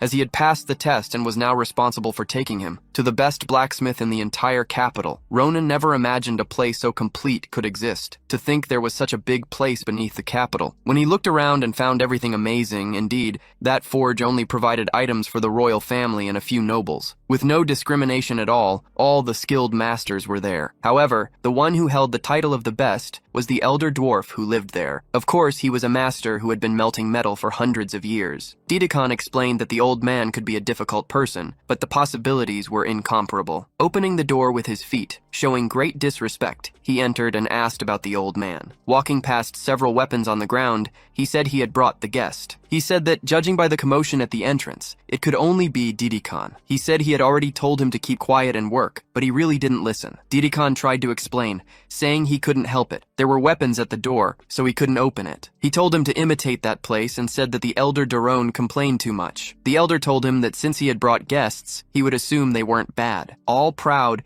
he said that he himself had tested them and that their swordsmanship skills were great. The elder found it unexpected. Judging by his appearance, he looked like a child. He asked him to show his swordsmanship, as he could say many things just by watching. When he started unsheathing his sword, Daron took a good look at his sword. Then he looked and asked what kind of trash that was. He asked if he had carried that as a weapon all this time. The three of them were startled when the blacksmith hit it with a hammer and broke his sword. Ronin became very upset and asked him what he was doing. Then he pointed and said he could use any of the swords there. He said that with such a terrible sword he couldn't show his true abilities. He said he would give him any sword he chose for free, so he shouldn't feel wronged. And he said that anyone he picked would be hundreds of times better than that piece of junk. Since Ronin didn't say anything, he just stared at the two of them. When choosing another, he realized that the situation was completely different, but he still wasn't sure if it would really be that different. He went ahead and said it wouldn't be his fault if something broke or got destroyed there. The elder said he didn't care. If he wanted anything, he just wanted him to perform the best strike of his life. Then Ronin remembered the strike his teacher had performed. He took a deep breath and began to mimic the technique. The elder, when he saw the strike, immediately understood what it was. Already prepared, Ronin unleashed the attack. It was a perfect strike, so perfect that it could be seen from miles away. The people at the other forge were worried about Elder Daron. It wasn't even noon,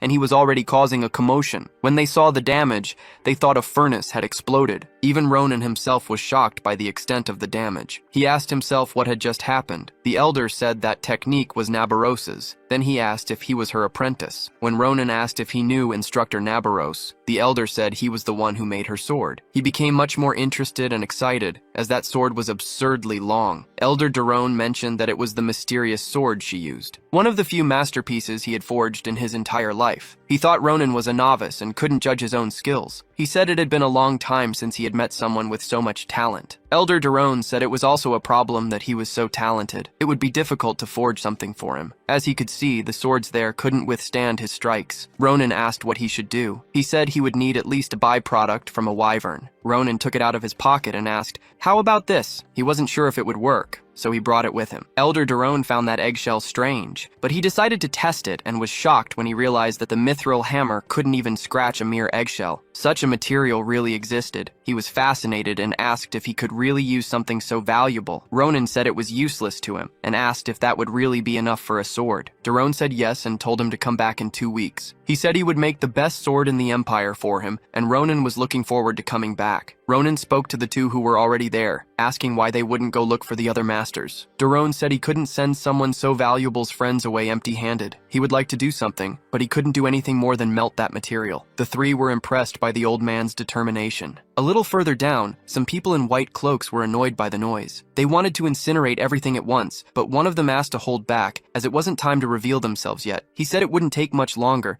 and they could start with those ignorant blacksmiths. With them, they seemed to see stone monsters. On the day they would see the light, everything in that empire would disappear and be consumed by the approaching light. A few days later, while walking without a care, he thought about how the blacksmith said it would be the best sword in the empire. Both Asel and Maria had managed to place orders with other blacksmiths. It was going to be a bit expensive, but it didn't matter much. The money wasn't his. If there was any problem, it was the time his sword would take to be ready. What would he do until then? Asela and Maria were in class at that moment. He realized he had arrived at the training center, which offered exclusive classes for veterans at the Galelion facility. He was sure that instructor Nabaros's classes were held there too. She told him to come with a real weapon, but he already had something to use temporarily, so he thought he could go and realized she was very close to him. He slowly turned his head and greeted her. She also greeted him by pulling on his ears. She asked him how long it had been, saying she was sure she told him to show up there as soon as he had a weapon. She asked if he was skipping class and started dragging him by the ear. He tried to explain that he had a good reason. She told him to forget it and follow her. She said she would listen to his excuses along the way. He shouted that he understood and she could let go. Someone was watching the commotion through the window, and a girl wanted to know what was happening. Another young man came by and bumped into her, asking why she was blocking his way in front of him. She immediately apologized and said she was a bit distracted. Cardin told her that if she had time to stand there, she might as well go to class since she was a loser. She said she was going and left. In the first duel room, the instructor was introducing Ronin and said he had caused quite a mess. She said she would introduce him once more, showing that he would be part of that class from that day forward. He introduced himself, saying he was a first-year student of martial arts and that it was a pleasure to meet them all. One of the boys there asked if he was that first year who had ranked first. They didn't think he was that good since he looked like a baby. Ronin thought that he heard that clearly, but there were also friendly faces there. Others, not so much. A girl arrived, apologizing for being late. Ronin immediately recognized that voice. She said she had something to take care of, which is why she was late. She was very nervous, apologizing for being late. The instructor said it was fine. She said she had just introduced the newcomer. The assistant came over and said it was a pleasure to meet Ronin. She said she was a second-year martial arts student and the assistant for that class, and that her name was Adashan. She said it was a pleasure to meet him. He had met the great commander Adashan Akalusha, the Iron Lady. Adashan didn't have blood in her body, only pure iron. Who would have imagined that such a great commander could smile like that? Of course, she didn't have the memories of the regression, so that was the true great commander. She had made a request before, asking him not to let her do anything stupid and to become a tailor. He didn't know what to do. It had been a big problem since earlier when he saw her posture. There, everyone treated her like a slave. She bent over backwards to handle all the tasks. Cardin approached Ronin and asked if he wanted to duel. He didn't ask why there was a sudden duel, and Cardin answered that it just happened out of nowhere. He introduced himself, said his name was Cardin, and that he was in the 3rd year. He heard about how incredible Ronin was during the exam. If those rumors were true, he would love to learn from him. However, Ronin told him he was busy with something else. Pretending to be polite, he said he called him for a duel, but he didn't even bring a weapon. Then he called Adashan a loser and told her to bring him his practice spear. She replied that she would bring it in a minute. Ronin didn't like hearing him call her a loser, especially coming from someone who looked just like an animal. She brought the staff and handed it to him. He called her an idiot and said she brought the long spear, but he had been using the short one for a long time. He asked if she was responding, as it didn't make sense for such a dumb assistant, and he hit her on the head repeatedly. After that, he said she didn't even deserve to attend that class, and that she only got in after begging a lot. He asked if she was really that dumb or just pretending, even though she was apologizing. He didn't stop. Tired of it, Ronin grabbed the staff and stared at him. He said they would duel, if that's what he wanted. If not, he didn't know what he might end up doing. Carden asked what he was talking about. Ronin asked which part he didn't understand. Staring him in the eyes, he said they would settle it with a duel. Carden found it unexpected. He asked Ronin if he had heard correctly and what exactly he didn't like. Staring at Ronin, he asked if he was doing this because of that loser and told him he didn't even know who she was. Mockingly, he asked if it was because they were both commoners. He asked if, by any chance, they were siblings, and he didn't know. Ronin threw the staff at him and told him to shut up and get started. If he didn't want to end up dead, he just pressed the tip of the staff against his chest. Carden couldn't understand how he could put so much strength without using mana. Then Ronin threw him very far. Ronin said he was complaining about not wanting to use the long spear, so he shortened it for him. Seeing Carden holding the two parts of the broken spear, he asked him if he was enjoying it. However, he didn't like it at all and thought it was too bold of someone like him. In a fit of rage, he said he would show him where people like him belonged. While yelling and running to attack Ronin, he just watched him. Carden shouted, asking if he thought he would get away with it after doing that. Ronin, after slicing his spear, said he would get away with it and told him to worry more about himself and struck him to teach him not to show off. The strike hit him squarely on the face, followed by other blows. When he was getting ready and attacking him, blow after blow, until the opponent fell to the ground. Ronin, looking at him, said to be grateful because they were at the academy. If they were somewhere else, everyone around was saying that Carden, who was highly ranked among them, had lost. Ronin wasn't joking and asked who would be next. Then he called one of them shameless and said he was holding the towel. Looking at him, he said that if the towel was smelly, he should wash it. Why was he making someone else do it? He asked if they thought the assistant was their servant. Then he said he was going to break his nose. Adashan asked him to stop. She stepped in front and said she didn't know why he was doing that, but it wasn't necessary. It was okay. He asked the assistant to please step aside and be able to handle it when it came to other things,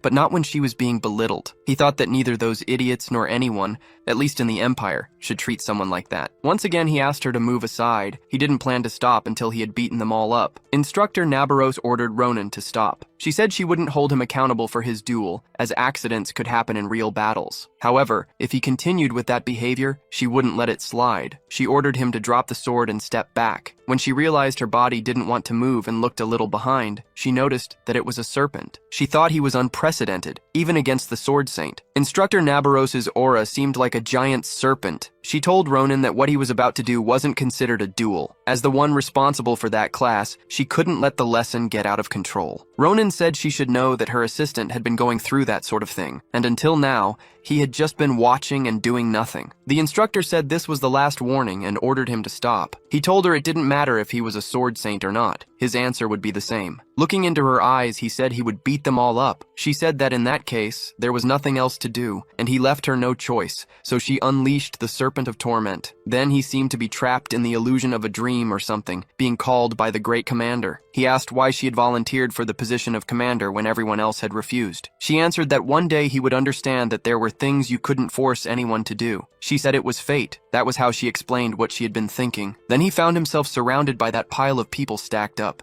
not knowing that she was carrying all of that on her shoulders. He heard her voice calling out to him, saying she was sorry for placing that burden on him. She told him not to forgive her, and then he woke up screaming, and realized it was all just a terrible nightmare. Then that familiar voice called out to him and asked what had happened.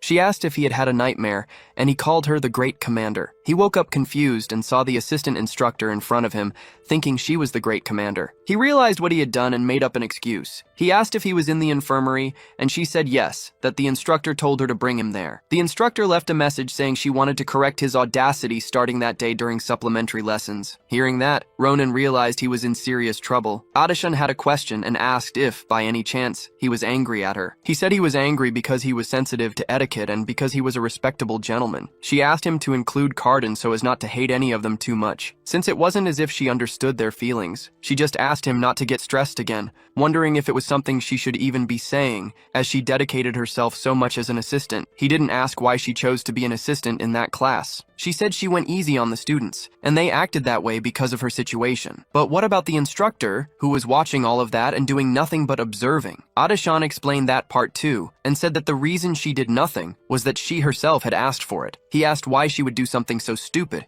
if she was already receiving special treatment and thought she didn't deserve it. She said that besides, she was a year behind and had just started controlling mana now. He found it hard to believe since the Great Commander had such an incredible aura. He thought she must have gone through something like that. The girl continued, saying that she privately asked the instructor not to interfere. Since they accepted her as an assistant, she didn't want to be an extra burden. And of course, she could handle that burden. She said she could bear it as many times as needed. Even so, she thanked Ronin for helping her. She thought she had gotten used to everything, but Carden was harsh on her, and it hurt a little. He asked if the reason she was going so far was to become a great commander. She put her hand to her mouth, incredulous, and asked him if it was that obvious. She said that was it. She was just too embarrassed and couldn't say it with pride. But it was her dream to become a great commander of the Empire. She said that, of course, for someone who wasn't experienced yet, she knew people would say things like that. She could always hear that. But even so, she wouldn't give up. She was doing her best every day. Saying that, she looked at her hands all calloused. She bid him farewell, saying it was time for the next class, and told him to rest a bit and then return to class. He thanked the senior for helping him. She said he didn't need to worry and that she would see him next time. He stayed there a little longer, thinking about what to do, looking at the seat where he was sitting, and only thoughts came to his mind. He remembered the commander's words, telling him not to let her do anything foolish. Now, he didn't know what to do. The present her wanted to be a commander, and in the past, she asked him not to let her. A few days later, on the weekend, at the entrance of the forge for the great Carpadoki, Ronin, Maria, and Asel were at the entrance of the forge, waiting to be attended to. He realized there was no one there. If they weren't going to attend to him, why did they bother sending a message in the middle of the night? The note said that the sword was his greatest work, and that he could come pick it up. He was unhappy with the treatment he was receiving there. He started kicking things that were in his way. Maria asked Asel if he knew why Ronin was so sensitive, and he said he didn't know, thinking something must have happened in class. She said she wasn't going to wait any longer. They would go in themselves. Maria wanted to know if they could really do that. He said they were the ones who called them, so they could. So in the elevator, he was looking for where to activate it. Finding the place to access the elevator,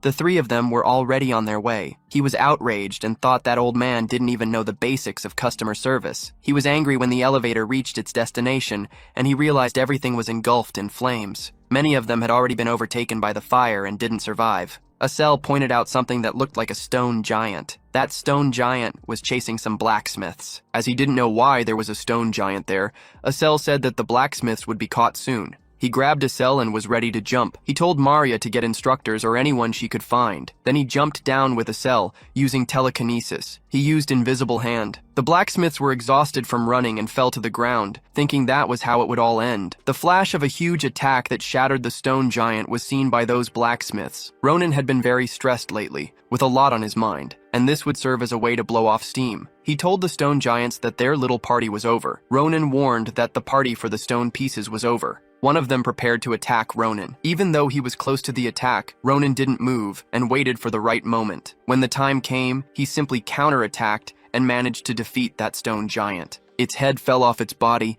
hitting the ground with a loud noise and raising a lot of dust. The blacksmiths realized it was that guest of Daron who had come the other day. Up on the stone monster, he asked them to explain what had happened quickly. He wanted to know exactly what was going on there. Coming down from the stone giant were the two blacksmiths and Asel with Ronin. After explaining everything, he asked if many stone giants had suddenly appeared. They said yes, and that they didn't know the cause. They appeared suddenly from somewhere underground and began destroying everything. All the blacksmiths were captured, including Daron, and they went back to where they came from. They said Didikon went after them, but he wasn't a good fighter. If things continued like that, Ronin said that if it kept going, they would become food. He understood that there were no more of them left there. One of the blacksmiths said he had killed the last one. Ronin asked Asel that, until Maria returned with reinforcements, he should look for anyone injured. He told him that if he found anyone, he should heal them. He would also leave Sita there to help with first aid without any issues. Asel was worried about Ronin. He said he would rescue those who were taken, and also had something he needed to get from Daron. Daron was thanking Didikon for his bravery. He said he didn't need to risk his life and didn't need to be there. Didikon asked him to run away from there, but the blacksmith wanted to know if his invisible armor would hold. Angrily, he said there was a lot happening there, and he couldn't stop to talk about nonsense. He told him that if he had the strength to keep talking nonsense, why didn't he just swing his sword? Daron said he couldn't. That sword was his greatest masterpiece. He couldn't damage it. With his poor swordsmanship, Didikon thought he was crazy. He really believed he was a lunatic for weapons. This was too much, and that stone giant was charging at them. One of them raised its hand high, ready to crush them, and it brought down that heavy hand straight at Didikon. Daron, seeing that the giant hit, became very frightened and feared for his friend's life. He was stronger than he thought and managed to withstand the punch that the stone giant delivered without suffering major damage. But the defensive enchantment of his armor was depleted, and the giant was preparing for another attack. He thought that if he knew he was going to die, he would have done what he wanted. He had so many regrets. When the giant was about to strike and end Didacon's life, he was sliced apart by Ronin's blade, which cut him to pieces. He told Didacon he had done a good job, but he could leave the rest to him and rest for a while. In front of him, there were still several stone giants, but he didn't care. He placed himself in front of them to defend them. Didacon asked how he got there so quickly. There should have been giants in the way. She said she took care of all of them and saved the other blacksmiths. Didacon said that was impossible. Ronin told them to stop talking about useless things. He asked Daron to hand over the sword, saying that the masterpiece he was talking about was the sword, so he should give it to him. Daron seemed a bit obsessed with it, but he handed it over and said that the hilt was still missing. It was incomplete, but he could use it as it was. Ronin was eager to see how good it was, and he had the perfect targets in front of him, a few stone giants. One of them stretched its hand toward Ronin to try and grab him. He was wondering whether he should swing a bit. In the end, he decided to swing and unleashed his power in an extraordinary strike, and he defeated those giants in just one blow, leaving him astonished and the two blacksmiths in awe. He even asked what kind of marvel that was. Daron asked what he thought of La Mancha and said that was its name, inspired by a favorite dreamer. He was very happy to have created a wonderful masterpiece.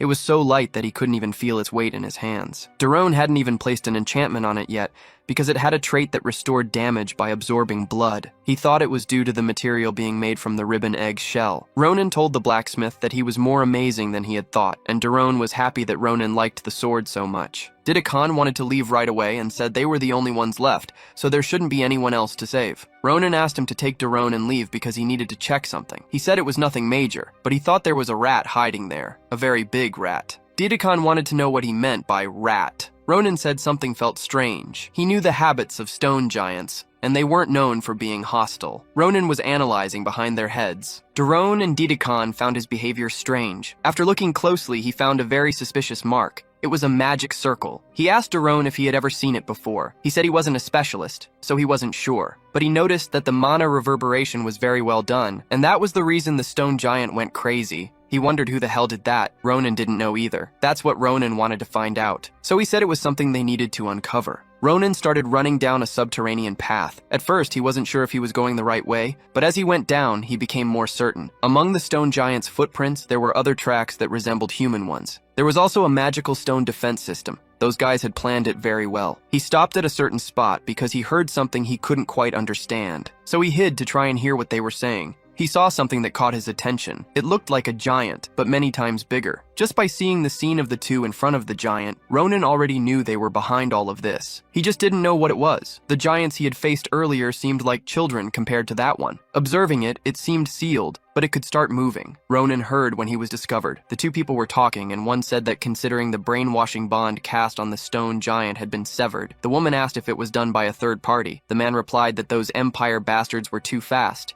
He didn't know what to do, as they didn't have a stone giant sovereign and still couldn't operate that thing. So the guy said that since it had come to this, he would kill him himself. She called that man Eduan and said he had already destroyed most of the facilities, which would affect the Empire's weapon maintenance. But if their identities were revealed, that person wouldn't stand still. So she said it was better for them to retreat. The man said Cyrilla was too strict, so there was no other choice. They were considering getting rid of it. The woman said he could do whatever he wanted. Ronin heard when they talked about destroying the one who was hiding, and he sensed sparks from a blacksmith. Then the guy said he was getting really fed up and launched fire in Ronin's direction. After that firebomb exploded on Ronin and spread, they looked on and said it wasn't unexpected. The man asked Ronin who he was, and said that since he hadn't dodged the attack, it seemed he was quite agile. Then that man started manipulating fire and asked if he should tie his feet first. He was surprised because they materialized so much magic at high speed, realizing that guy wasn't normal. The guy wanted to know how he got there since their defense system wasn't easy to break. Ronin wanted to know who they were. He told them that even if they wanted to hide, he didn't think that place was too extreme. Eduan said it would be great to kill a jokester like him, and the girl complained that they were running out of time. He asked Cyrilla to let him have a little fun since there wasn't much time left for the Empire to be buried by the starlight. When Ronin heard those words, he remembered what the giant from his past life had said. So Ronin confronted him, asking why he had spoken those exact words. Very angry, he asked if they knew what that meant. Eduan thought his sudden change of mood was strange. Ronin said they would come with him. He said he had many questions for them. Eduan underestimated Ronin's power and said that the child must be crazy if he thought he would be captured. Forming a fireball in his hand, he asked if that brat thought it was possible. He was already close to him and replied yes when he severed his arm. Passing by him, he said it was possible, so shut up. Everything happened very fast, but but now he was on the ground, crawling to try and retrieve his arm. Cyrilla was stunned because not even Edouan could react. Then she stretched out her arms to try to do something, but she couldn't, as his hand was already around her neck. Ronin told the lady it would be very good if she answered his questions objectively. Looking into her eyes, he said that, of course, if she didn't want to end up like her friend. Saying that, he began squeezing her neck very tightly, and she only managed to escape with her mana shield. This pushed him away, so he asked if she really wasn't going to cooperate. Touching the shield she created, he said it was quite sturdy but not enough, and he began slicing through the mana shield she made. She wondered how he could cut through her mana shield. After it shattered, he pierced the side opposite her heart. He realized she was a half-elf and was disappointed, thinking how she could associate with that guy. Something strange was appearing nearby, and he didn't notice when an explosion occurred. He only turned to see what it was, and while still stepping on the half-elf, he sliced through the flames with his sword. He thought it was odd that the weird giant kept bombarding him with flames since he had already severed its limbs. Then he noticed that every time he cut them, another would grow in the same place, and that being was something strange. Edouan ordered him to get away from her. He was being threatened by that flame guy while still stepping on the half-elf's body. Ronin told that guy that he really didn't understand the situation. Saying this, he drove his sword into the girl. Edouan got angry for having pity for Cyrilla's life. Ronin, looking at him, said they were in big trouble. He told him to choose whether he wanted to listen to what he had to say, or if he wanted him to show that elf what it was like to be amputated, and asked if her arms grew back like his did. Edouan said he would go with him. Ronin, pulling the sword he had stabbed into the girl's legs, said he didn't want to hurt anyone anymore either. He said it would be troublesome if one of them died. When he looked at her, she was smiling, and he wanted to know what was wrong with her. He wondered why she was smiling. Behind him, there was that enormous giant about to launch an attack at him. This time, he was caught by surprise, not knowing when it had broken the seal. Even so, he managed to avoid the giant's first attack, though it threw him a bit far away. Only rubble and dust could be seen everywhere. The attack from that immense giant was colossal, so much so that they thought it had finished him off. Cyrilla said she owed Edouan one. If he hadn't caught his attention when she was about to attack, she wouldn't have had time to use the magic to work her perception, or even activate the giant while they were talking. She was still sitting with some injuries, he standing, and the giant had caused immense destruction. Cyrilla said that even though she managed to activate the giant using only one arm, she was sure the damage was significant. Edouan said he would kill that guy while she would go to the church to report what had happened. She asked him to be careful, saying Ronin was a monster in a child's body. Edouan said that he wasn't a child, and if they didn't finish him off now, in the future, he would become a great threat. Ronin wasn't interested in what they were saying, and just started slicing the guy again. This time, he focused on cutting him into the smallest pieces possible. After slicing him up, he asked her where she thought she was going, and told her he was sure he had already said this before. Looking at her, he said there was a lot he wanted to ask. She didn't understand how he could still be speaking in such an injured state. Even so, she cast a protection spell to keep him away. He wasn't in the mood for games, and said he would never let people like them finish saying anything. The effect of whatever she had done was starting to take over his body. He could no longer move his body as he wanted. Cyrilla, seeing how things turned out, was irritated, but as long as she couldn't secure victory, reporting the situation was the priority. While Ronin was paralyzed by the mana-induced spell, she told him to get ready because she would uncover every detail of his life and take everything he had. His family, his loves, every life would be hers. He thought that he couldn't let her escape like that. If it went like before, he would end up alone. The only thing he could do was wish she would stop. With his remaining strength, he screamed for her to stop.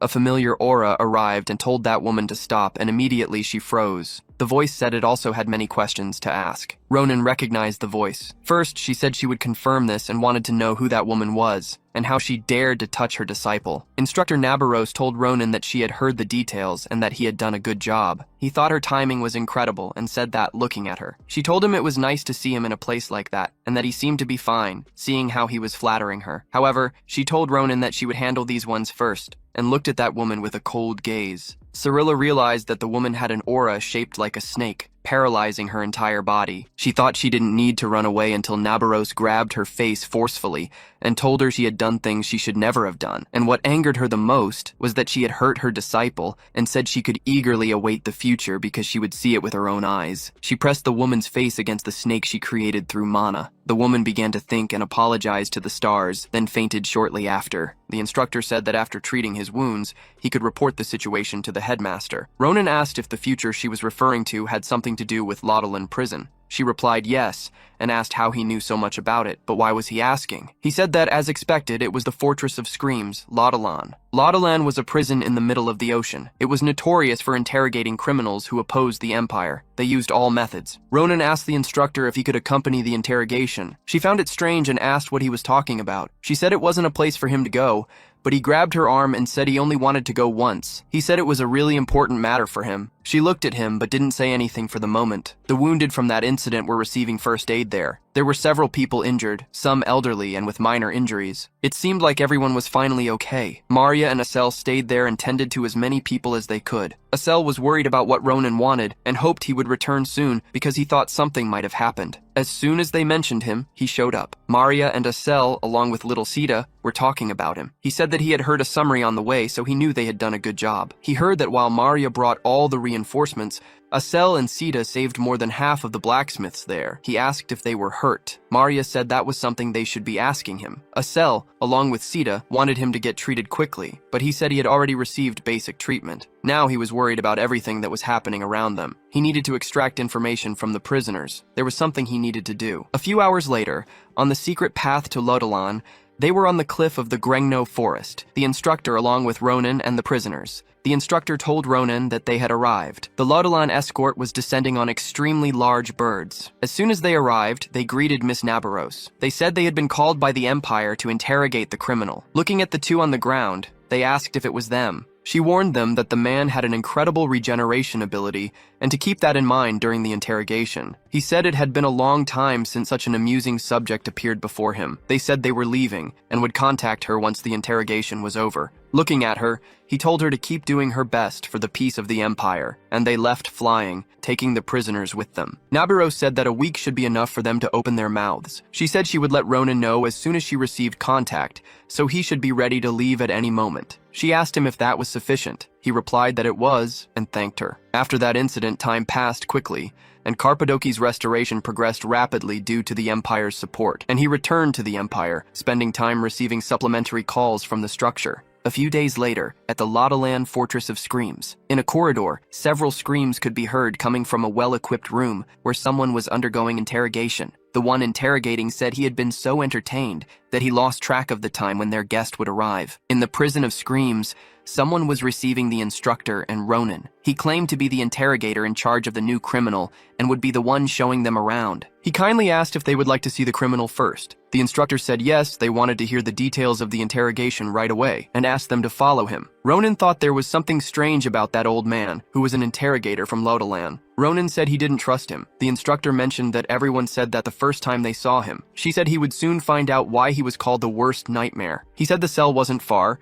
so he would give a quick overview. The first thing he needed to say was yes. It had to be it. Nebula Clasier was the name of the organization they belonged to. She asked if it was a criminal organization like Calaboro. He said yes, but at the same time, they didn't know who they were and if they were dangerous. He cited various fires in different places and confirmed that the organization was behind them. Ronin didn't know if they were that significant, as he had never heard of them in his past life. The man said he would provide more details through the reports when she excused herself. He asked if they had ever used the term stellar light, or perhaps star's advent. The interrogator said he had never heard of that before. Both the instructor and the man stared at Ronin. Ronin reported that he had heard some things when they were captured, and he thought it might be connected to their objective. Then he asked if they hadn't said anything about it. Ronin noticed the difference when he put on the mask. He saw the aura become more nebulous. He didn't seem to like it because it had exposed flaws during the first encounter. The interrogator was embarrassed. It seemed he hadn't shown complete sincerity. He had no choice but to try even harder. Ronin, looking at what they were now, couldn't believe they were the same people he had seen before. Then the interrogator returned, now with the instructor and the column. He was talking about how to get closer to Edwan and said it was simpler than anyone could imagine. They just had to ensure he couldn't regenerate anymore and should put a lot of effort into that. After that, they became best friends. At least that's what the interrogator believed, but he thought he was still hiding something. Then he told Edwan that they had agreed to be honest with each other. The interrogator wanted to know why the first time he heard the term star's advent wasn't from his mouth. The boy even tried to talk about it, but something blocked him. The interrogator said he wanted the conversation to end with him because Miss Cyrilla didn't have regenerative abilities. He said he should know they had been together all that time,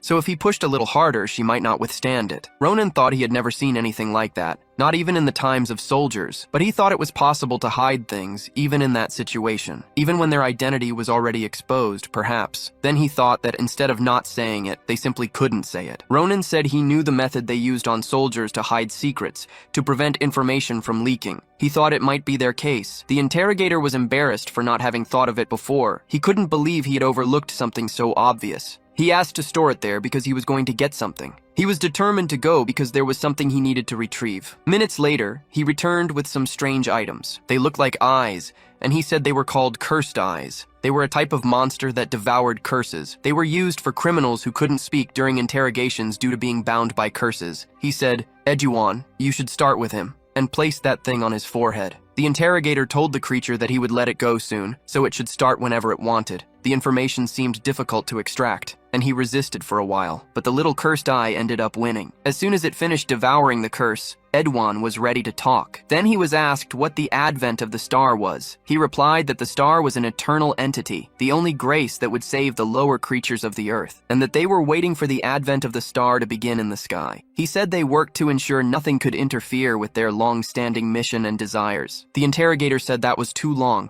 so he would simplify. He asked if Eduan was saying that something would soon fall from the sky, and asked what that was. Now he couldn't hide anymore, and had to tell everything he knew, since the curse was no longer on him. He said it was the child of the stars. Ronin, who was watching and listening to everything, understood what he was talking about. It was the Ahayute. The interrogator asked Ronin to wait because he was approaching Eduan. Ronin stood in front of his eyes and asked, "If the child of the stars you're referring to is the Ahayute?" Eduan asked what he meant by Ahayute, and wanted to know how he had that information, and his appearance changed slightly. Ronin stayed there, watching as his appearance completely altered. The interrogator asked Ronin to step back a little and cast a protective shield. Eduan seemed like he was going to explode, and that's exactly what happened. The interrogator's shield protected them. Even though the cursed eye had removed the curse, he hadn't expected things to end like this. Ronin asked if that kind of thing usually happened, and the interrogator said it was quite rare. He believed the curse had been conjured in two parts. The first was to prevent revealing anything about the advent of the star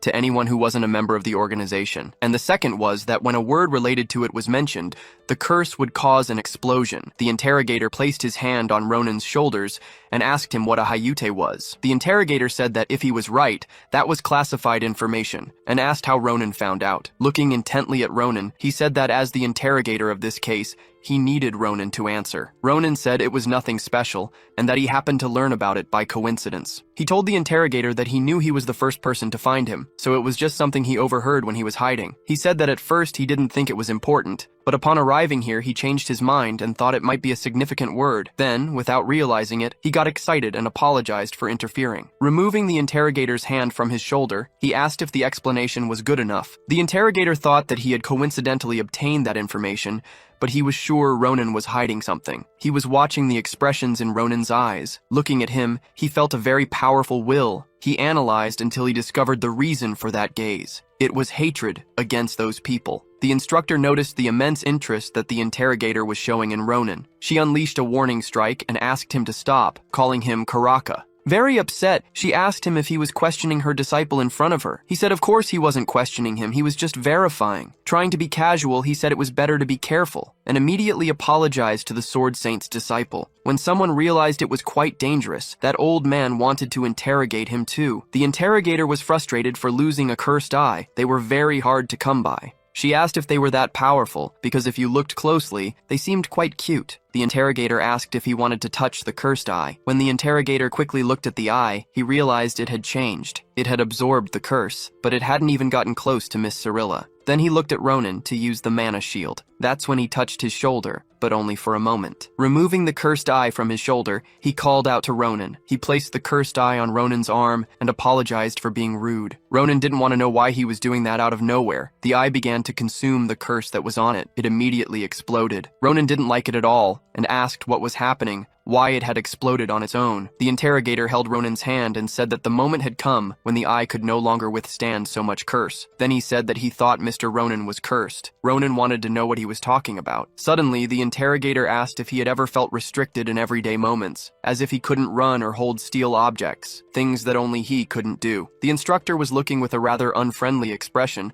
as she knew very well what was going on. The interrogator said that if he wanted to hide it, he wouldn't ask any more questions, but it wasn't as if he could solve solve it for him. However, he knew one thing. Judging by the power of the curse, he didn't know who had cast it on him, but it contained a tremendous malicious intent. Some time passed, and they were already leaving. They thanked him for his hard work. The interrogator said that as soon as he had information about Cyrilla's interrogation, he would let them know. He mentioned that it was a powerful curse, so it might take some time. The instructor said she understood and asked him to inform them as soon as he discovered anything. He told Ronin that he must have a lot on his mind right now. Ronin said yes, since he found out his body was cursed. The interrogator said he was a student of Frieren. The instructor asked what he meant by that. The interrogator said he would go as far as he knew where she had been for a long time. The only mage on the continent who knew about curses was Professor Maya Secret. Ronin and the instructor were flying back to the academy. The whole way, she asked what was wrong with him, and the instructor asked if he still couldn't calm down. They grabbed the eye and said they had been like that for some time. He thought it had been that way since he touched that eye-shaped monster. He asked the instructor if there was anything wrong with him. She said it was a sign that the curse was weakening.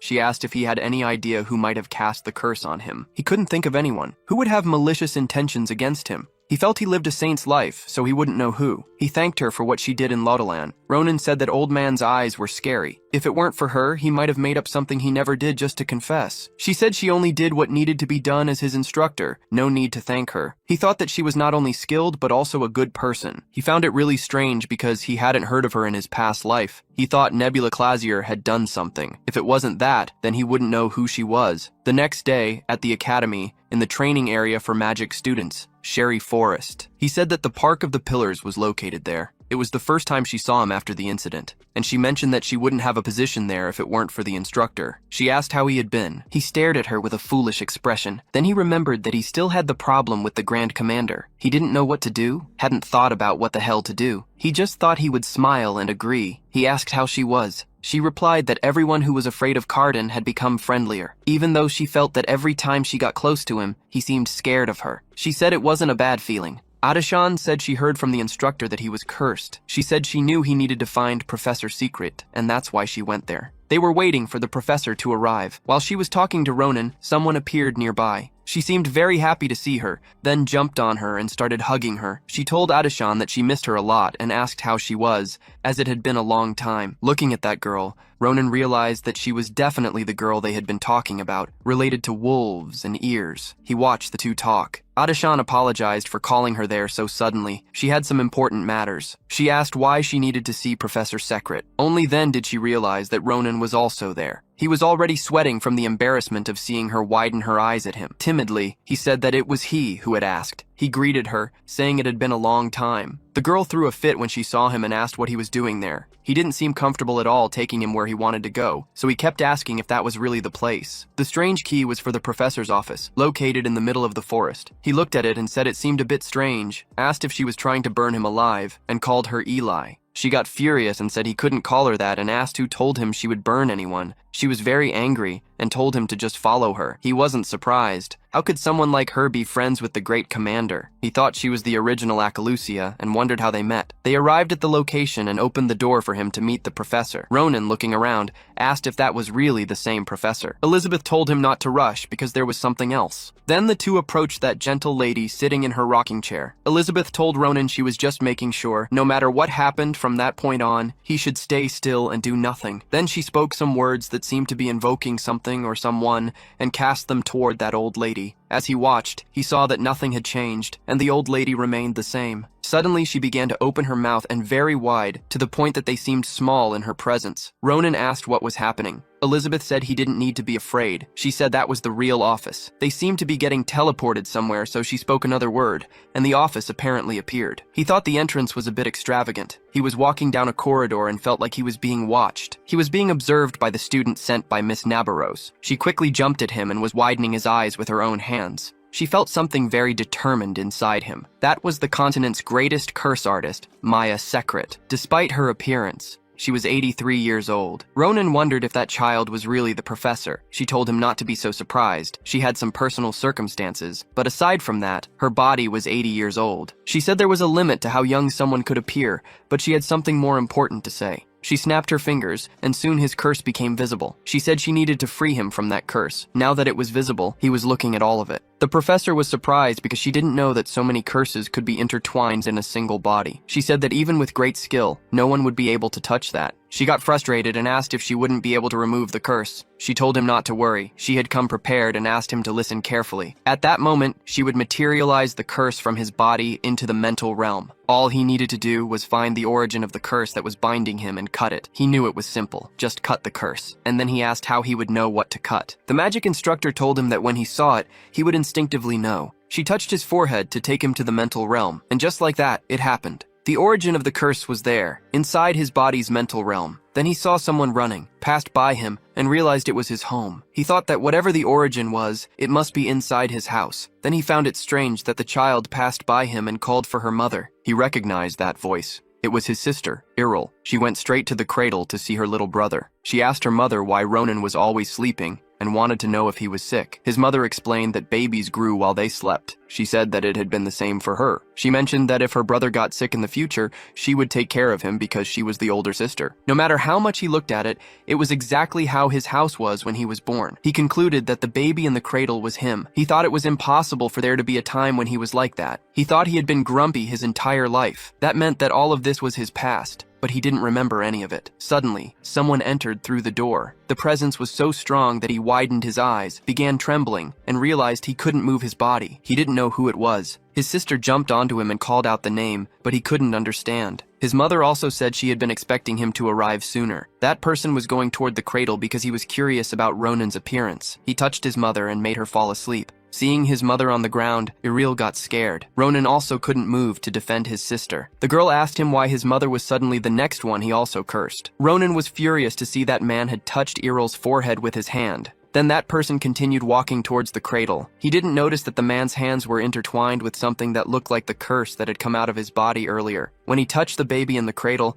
a very bright light illuminated everything, and even Ronin couldn't see anything. Now he was sure that this was the person he needed to eliminate. Outside the mental realm, the magic structure was talking to Elizabeth. It spoke with a key about that incredible curse. Elizabeth asked the structure if there were many curses there. She replied that if speaking in numbers, there were 10. Elizabeth was shocked because she thought 10 was too many curses. Elizabeth believed that even if it was the structure, it wouldn't be able to free him from so many. The structure said it wasn't too difficult, which was why she was so surprised. The curse that was causing trouble now was only one. That person, after putting a sleep spell on his sister and mother, was heading towards the cradle, where little Ronin slept peacefully. After cursing him, he walked past the current Ronin. Only then was the confinement released, and he could already move. He quickly ran to his mother and sister to see if they were okay. To his relief, they were just in a deep sleep. Kneeling beside them, he didn't know what to do. He tried to calm himself somehow. He just needed to do one thing in the mental realm. All he needed was to kill him. He slashed the door with his sword and sped out to chase him. To his surprise, the man was waiting outside. He asked what he wanted from him since he was there waiting. The man didn't say anything, just remained standing there. He asked how he dared to touch his family in front of him. He said he would never forgive him and charged to strike him down. That man also had a sword and began to engage in a duel with Ronin. The fight seemed very fierce and was giving Ronin, an excellent swordsman, a hard time. He didn't know how a mere curse could wield a sword, and in addition, he was still being pressured. Throughout the fight, Ronin was hit several times, sustaining some cuts on his body.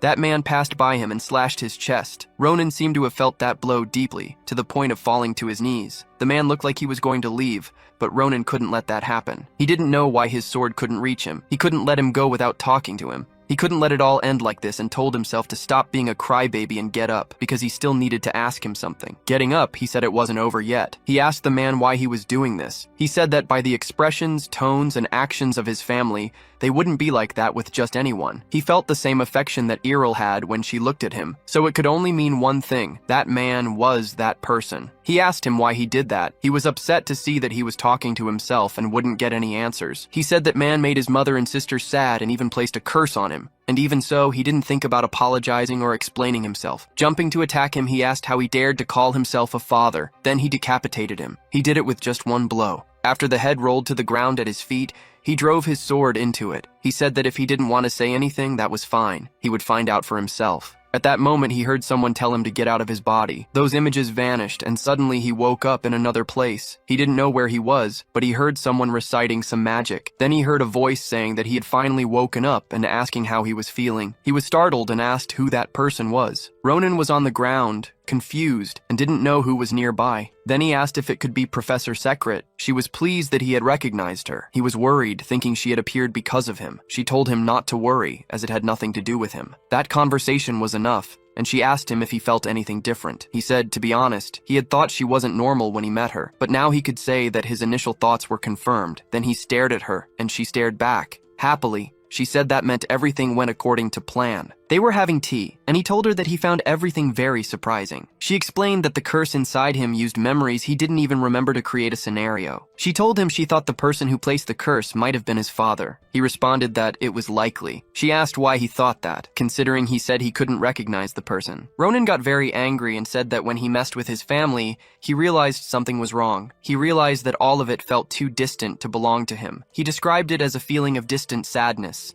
He said maybe that was why he felt even angrier. Thinking about it now, it might have been his true feeling. The instructor asked him, since he said he didn't have any memories of his parents, and he replied that yes, he and his sister never doubted anything. It was as if the memories in his mind had been cut off. So the magic instructor thought that it wasn't just his human sensitivity that was severed, but his entire existence. She said it seemed that his father, through that curse, had also altered his memories. During the process, part of his memory might have been transferred to Ronin. Memory magic usually had side effects, and the mental realm might have used those memories. She continued saying that the reason he was able to use mana before destroying the curse could be because he had temporarily regained his lost senses. That way, he could use his senses for a short time. She still asked if that thing leaking from those glowing threads was mana. She said that for now, he would only be able to see it, but one day he would be able to use it, but only if he managed to remove 2 of the 9 remaining curses on him. She also said that it might take a while. The curse placed on Ronin was very powerful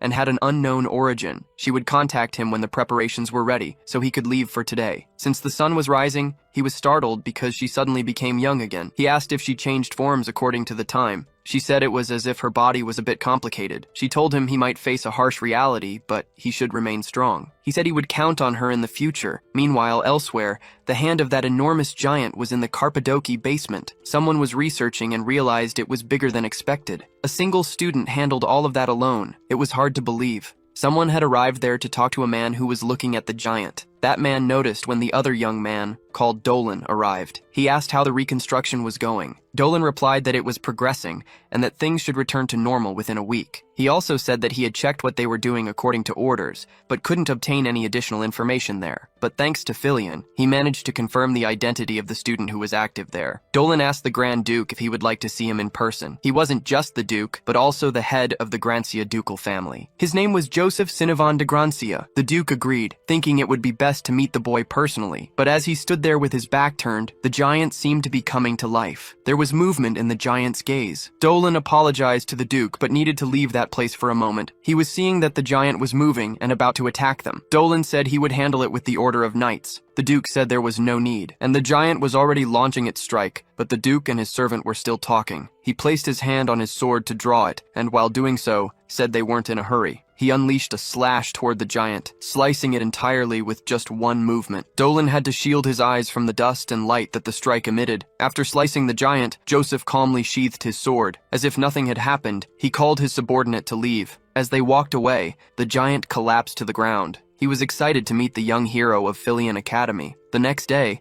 at the Nabardozer dormitory, someone was knocking on Ronin's door, and he wanted to know which crazy person was doing that. He opened the door, still sleepy, and found Dolan. Ronin asked who he was and said beggars weren't allowed there. He thought that boy was very rude. Then he asked Ronin if he knew who he was being rude to at that moment. Ronin said he looked like a noble. He also thought the mana he felt from him was dark to the point of being strange, but something was mixed into the mana. It didn't even seem like mana. It felt oddly familiar. Someone else was there and placed a hand on his shoulder, asking Dolan to wait. He said they weren't in a position to act that way. The girl asked him why his mother was suddenly the next one he also cursed. Ronin realized he was dealing with the Duke of that empire. Walking towards him, he apologized and also asked permission to apologize on behalf of his knight. He asked if he could take a little of his time. The two were properly seated, and Dolan stood guard near the Duke. The Duke brought the sheath of the blade that had been completed the day before. Ronin did not ask why His Grace had brought it for him. The Duke said that the master blacksmiths of the Great Carpadoki insisted. He mentioned that, especially Master Daron, was very insistent. Besides, he wanted to express his gratitude personally. The Grancia family and the Great Carpadoki have an excellent relationship. He mentioned that the Pale Path sword was also made by Master Daron. So, as a way of showing his gratitude to the hero who saved Carpadoki, he also provided something else in return. The Duke was offering Ronin the Grancia medallion, which bears the patriarchal seal. Ronin asked if he was giving him something so precious, since with it he could buy 3 villages. He also mentioned that the other 2 students who helped received gifts from the blacksmiths, as well as the medallions. The Duke said he hoped Ronin liked it. He didn't know they would treat it as a family heirloom. He felt relieved, and now wanted to move on to the next topic. He wanted to talk to Ronin about the one behind the incident. The Duke became interested in those sinners. When he said that, Ronin began to feel a different vibration. That sensation made him somewhat uncomfortable, but he was also impressed because that was the leader of the Grancia family. Ronin said he wasn't sure how much he knew, but those rats were more terrible than he imagined. When he heard those words, the bodyguard became uneasy. He also noticed when Dolan started exuding a different mana. Ronin didn't know what it was, but he realized it was a reaction. But he had responded to the mention, and that feeling was the same as when he fought those other 2. He concluded that his bodyguard was one of the rats. Duke Joseph asked Ronin what was going on. He noticed that he had stopped speaking suddenly, and didn't understand that his subordinate was emitting that aura. The Duke even asked if he was uncomfortable with something. Ronin didn't understand how Duke Grancia, the most powerful person on the continent, couldn't perceive that. He didn't know why he was the only one who could see it. Then he asked His Grace if he had ever heard of the star's advent. When he said those words, the bodyguard could no longer contain himself. When someone kept provoking him, Ronin said it had to do with the Nebula Chasier organization. The Duke was shocked. He never imagined an organization of that magnitude could exist on the continent. He asked if Ronin obtained that information alone. Ronin said it was before the structure arrived. Ronin kept provoking,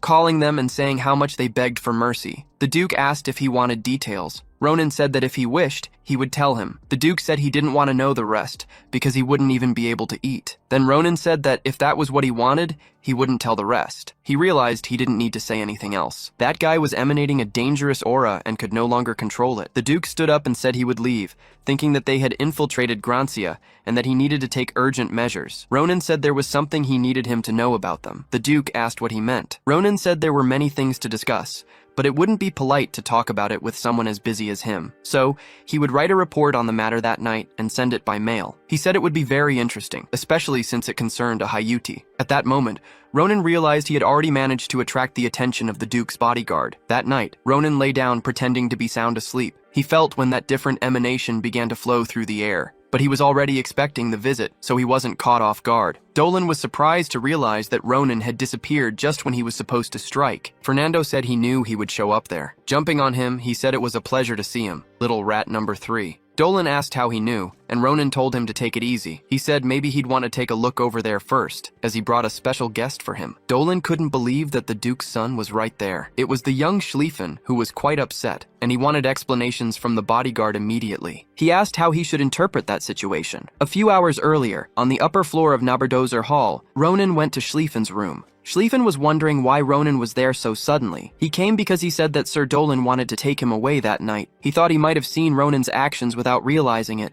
and wanted proof of it. He said that in terms of both skill and loyalty, Dolan was among the best knights of the Grancia family. Then Ronin said that 4 years ago, Grancia was full of fools. He said it didn't matter. He could see it for himself, as it wasn't like he had anything to lose. Ronin said that if he was right, he would be getting rid of a rat infiltrating his family. Schlieffen became angry and asked if Dolan was deaf because he wanted him to explain immediately. However, Dolan remained silent, just staring at the young man. When Ronin asked what kind of traitor would respond just because he was questioned, he asked how Dolan planned to survive in that world. He simply lifted his foot and stomped on the ground, but Ronin saw the massive vibration. Ronin's body started to feel heavy. He was sensing all of Dolan's mana. He realized that he was immediately under attack. Schlieffen asked why he was doing that, and he was the next to be attacked. Dolan said it was great that the young master hadn't mastered his mana domain. Dolan said it was a pity. He didn't want their relationship to end like this, but that child ruined everything. Schlieffen said his skills were different from what he remembered. He thought Dolan had been hiding his true abilities. Dolan said he wasn't betraying them because he had never been on their side to begin with. He said those things while trying to attack Schlieffen, who remained still, waiting for the strike. He seemed to be in shock and said he understood. He said he understood everything now and that Dolan could do whatever he wanted. Ronin intervened, stepped forward and blocked the attack,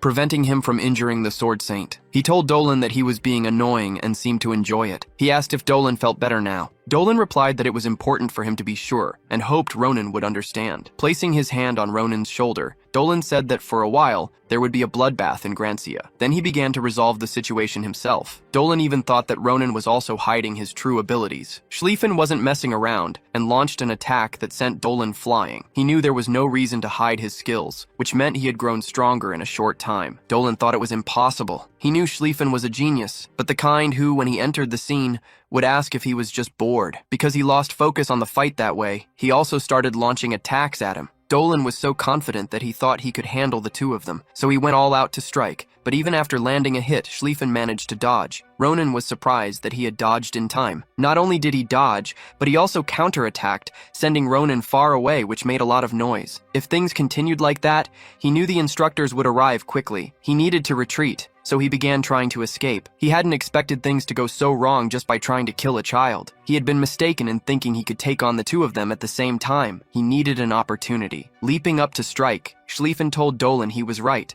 Unlike his father, Schlieffen wasn't as skilled yet and couldn't use the Tempest Sword properly. However, he ran to that side knowing that there was no one there who would be hurt if he used that technique. Except for Dolan, the traitor who needed to die. Schlieffen used the Grancia family's secret technique, Tempest Sword. When Dolan saw it, he realized it was the end for him. And as the attack got closer and closer, he simply closed his eyes and said, "Dear Star." Finishing the attack, Schlieffen sheathed his sword and said that from that day on, no one in the family would remember that he ever existed. But it didn't matter because he was never a true Grancia. Ronin told Schlieffen that he handled it in a very flashy manner. He also noticed that Schlieffen was quite upset. Ronin said he wasn't sure if he could take the bodyguard to Lodolan. Schlieffen thought that theoretically he wouldn't die. He said that since Ronin would be there, everything would be fine. He needed to inform the family of what happened. Grancia needed to find all the traitors. He left the rest to Ronin and departed. Ronin shouted that Schlieffen had destroyed everything there, so why was he leaving it all to him? Nabaros arrived, asking Ronin what had happened. He turned around and saw them, the academy's headmaster and instructor Nabaros. Ronin's attention was distracted by Nabaros's pajamas. He commented that he liked her pajamas. She just wanted him to answer the question. The director told Ronin that the instructor's taste in pajamas was not important. He was relieved to know that Ronin was okay,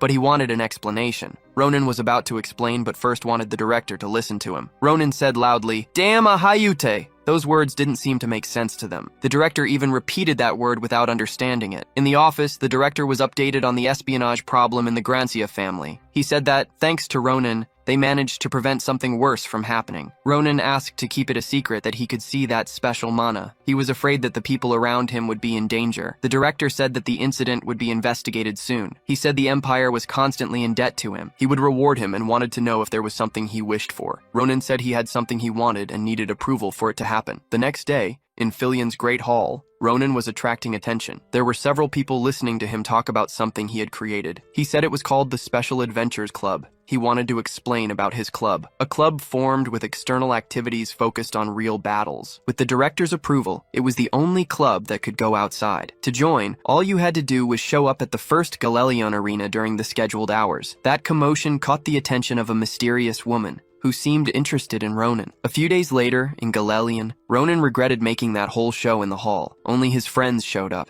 Maria asked if he really didn't know it was just about reflecting on the interviews. Under the excuse of a skills assessment, Ronin had defeated everyone. He also said suspicious things, as if he were ready to sacrifice himself for the club. People were saying that to join that club, they'd need to have 10 lives. Ronin defended himself, saying that real fights were like that. For him, it was fine. He just needed promising people. Ronin asked Braun if he felt better after they fought. Braun was exhausted from the fight. Ronin said that he had passed, and Braun was very happy. He also said the club could be very tiring and asked if it was okay for him. Braun said he had been waiting for this, as long as he got stronger. Ronin told them to go rest before everything started. He said he would stay a little longer, hoping a talented individual might show up. A long time passed, and no one showed up there. He told Adashan that no one had appeared. They were already prepared to leave, and Ronin told her that, as the instructor's assistant, she was very busy. Adashan said that if it weren't for her duties as an assistant, she would have tried. Ronin thought he couldn't say that, even if she tried, he wouldn't have accepted her, because he needed to slowly decide whether to pursue the dream of becoming the Grand Commander. He thought it was an important issue. Suddenly, someone appeared saying it was a relief they were still there. He watched what she was saying. He was very pleased,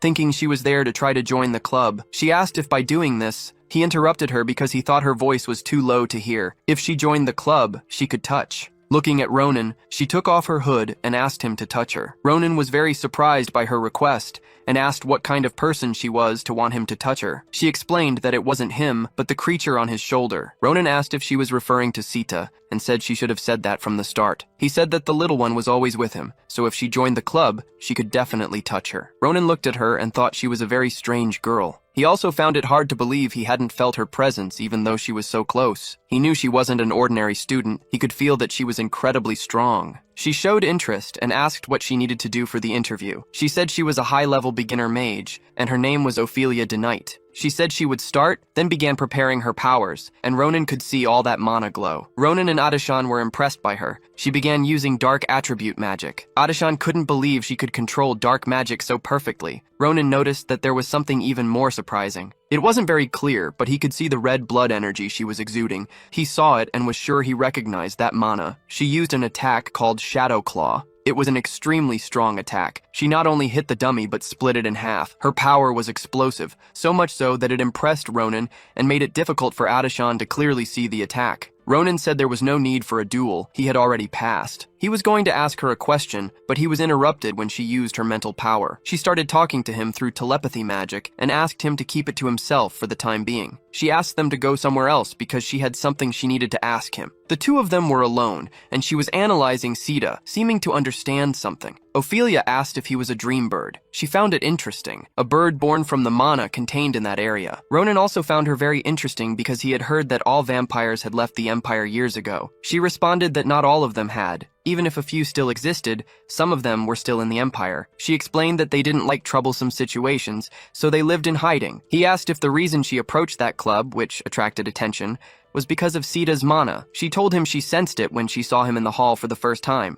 Blood magic energy was the innate magic of her species. Ronin said he understood, so Sita really was using a vampire's abilities. Ophelia DeKnight was surprised to hear that Sita had absorbed blood as soon as she was born. Ronin noticed her surprise and asked what was going on. She asked how long ago Sita had been born. Ronin said it should be about 2 months. She was so young and already had such strong blood mana within her. Ophelia DeKnight looked at Sita and said that wasn't true, so it might be possible. She wanted to ask something of the two of them, but she thought it was a bit too early to start making requests. Ophelia asked if she could see her for a moment, but if he granted her request, she would make it worthwhile. She said that, of course, she needed to conduct some research at that moment, so it would be difficult for now, but she promised later on. Ronin was confused and wanted her to explain what kind of research she was talking about. The next day, in the Filian Club room area, in a place called The Nest, which was the Special Adventures Club's location, Ronin said that for them to dedicate an entire building to a club, they had to recognize its generosity. He changed the subject and told them that something had changed. He said those were the great weapons from Carpadoki that the Grancia family had sent. He noticed Maria had switched to a greatsword and said that the great commander had made a sword that would enhance her abilities. Asel mentioned that he received a magical bracelet made near the magical city of Delpium. He commented that his magical control had greatly improved, and he thought his power and speed had doubled. Maria wanted to know why he had called everyone to come there armed. Ronin explained that it would be a very important conversation. He told them they were probably curious about why he created a club like this. He said they only had one goal, to improve their latent individual skills as quickly as possible through real experiences. He thought he needed to prepare for that day. On the map,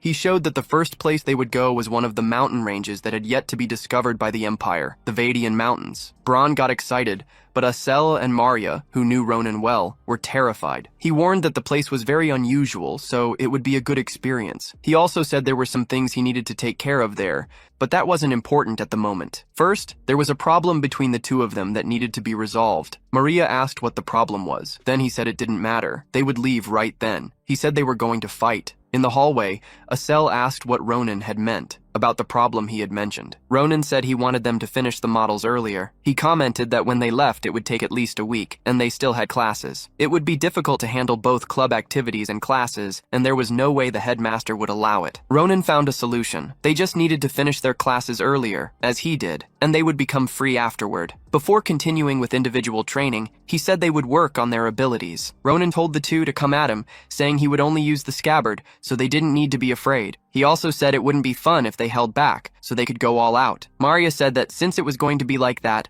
they would use that. She told Asel that they would show how much they had improved. He said he would do his best. Maria gripped her sword as usual and said she was ready. Ronin found her strength incredible, but didn't understand why she struck the ground. Right after she hit it, it was Asel's turn, and he started moving all the stones that appeared when Maria had slammed the ground with force. Asel, levitating, told Maria that she could start. He connected his power to each of those stone particles that were floating due to the previous impact. Ronin was very excited and dodged all those attacks. He found Asel's attacks quite impressive. Maria also appeared and managed to catch him by surprise, telling him not to try to block, just to dodge. She went all out and used her strength at maximum power, and he dodged at the right moment. He knew that if he hadn't dodged, it would have been the end for him. She was also starting to enjoy fighting, just like him. She kept charging at him, and he dodged all those numerous attacks. To add more excitement, he also started attacking and pressuring her. They exceeded Ronin's expectations in various ways. He looked at the two of them in awe, seeing how much they had evolved. Asel shouted for Ronin to get away from her, and then launched a great power against him. Ronin, sensing that power, drew his sword and charged forward. He was very excited and intended to block Asel's attack with his sword. He sent an attack to counter it. Then he looked to see how far his attack had reached. Very satisfied, he said that the two had improved a lot. It seemed they weren't fooling around while he was away. The two, especially Asel, seemed like completely different people, which surprised him a lot. Asel asked if that was the end of the test, and he said it was enough. It seemed it wouldn't take long. Maybe a month or maybe just 2 weeks would be enough. Therefore, they could start the special training right at that moment. Maria said they had just finished dueling. He said that didn't matter. They would start right away. He was chasing after them with his sword. He was behind them with his sword looking for more duels. 2 weeks later, he was handing out certificates, which was surprising. The director asked if he was saying that those were early completion certificates for all the club members, and Ronin said that was correct. He also mentioned it wasn't for all subjects and asked if it was enough for them to be allowed to go out. The director said yes, as promised, he would let them leave the field. The next day, they were already in the Vidian Mountains. Maria noticed that the mana there was pure. Braun asked what they were going to do now. Ronin told them to wait, as they were still far from the center. About what they were going to do there, he said they also needed to find something. The wind carried this information to the ears of someone who realized they had a guest in such a place. That person thought it was time to meet the guests for the first time in a while. High up in the mountains were the 4 members of the adventure club. Ronin, excited, announced that he had found it. He said there really was a swarm of orcs. Braun found the village the orcs had built amazing. Ronin said that in border areas like that, it was hard to maintain public order. Because of their high fertility,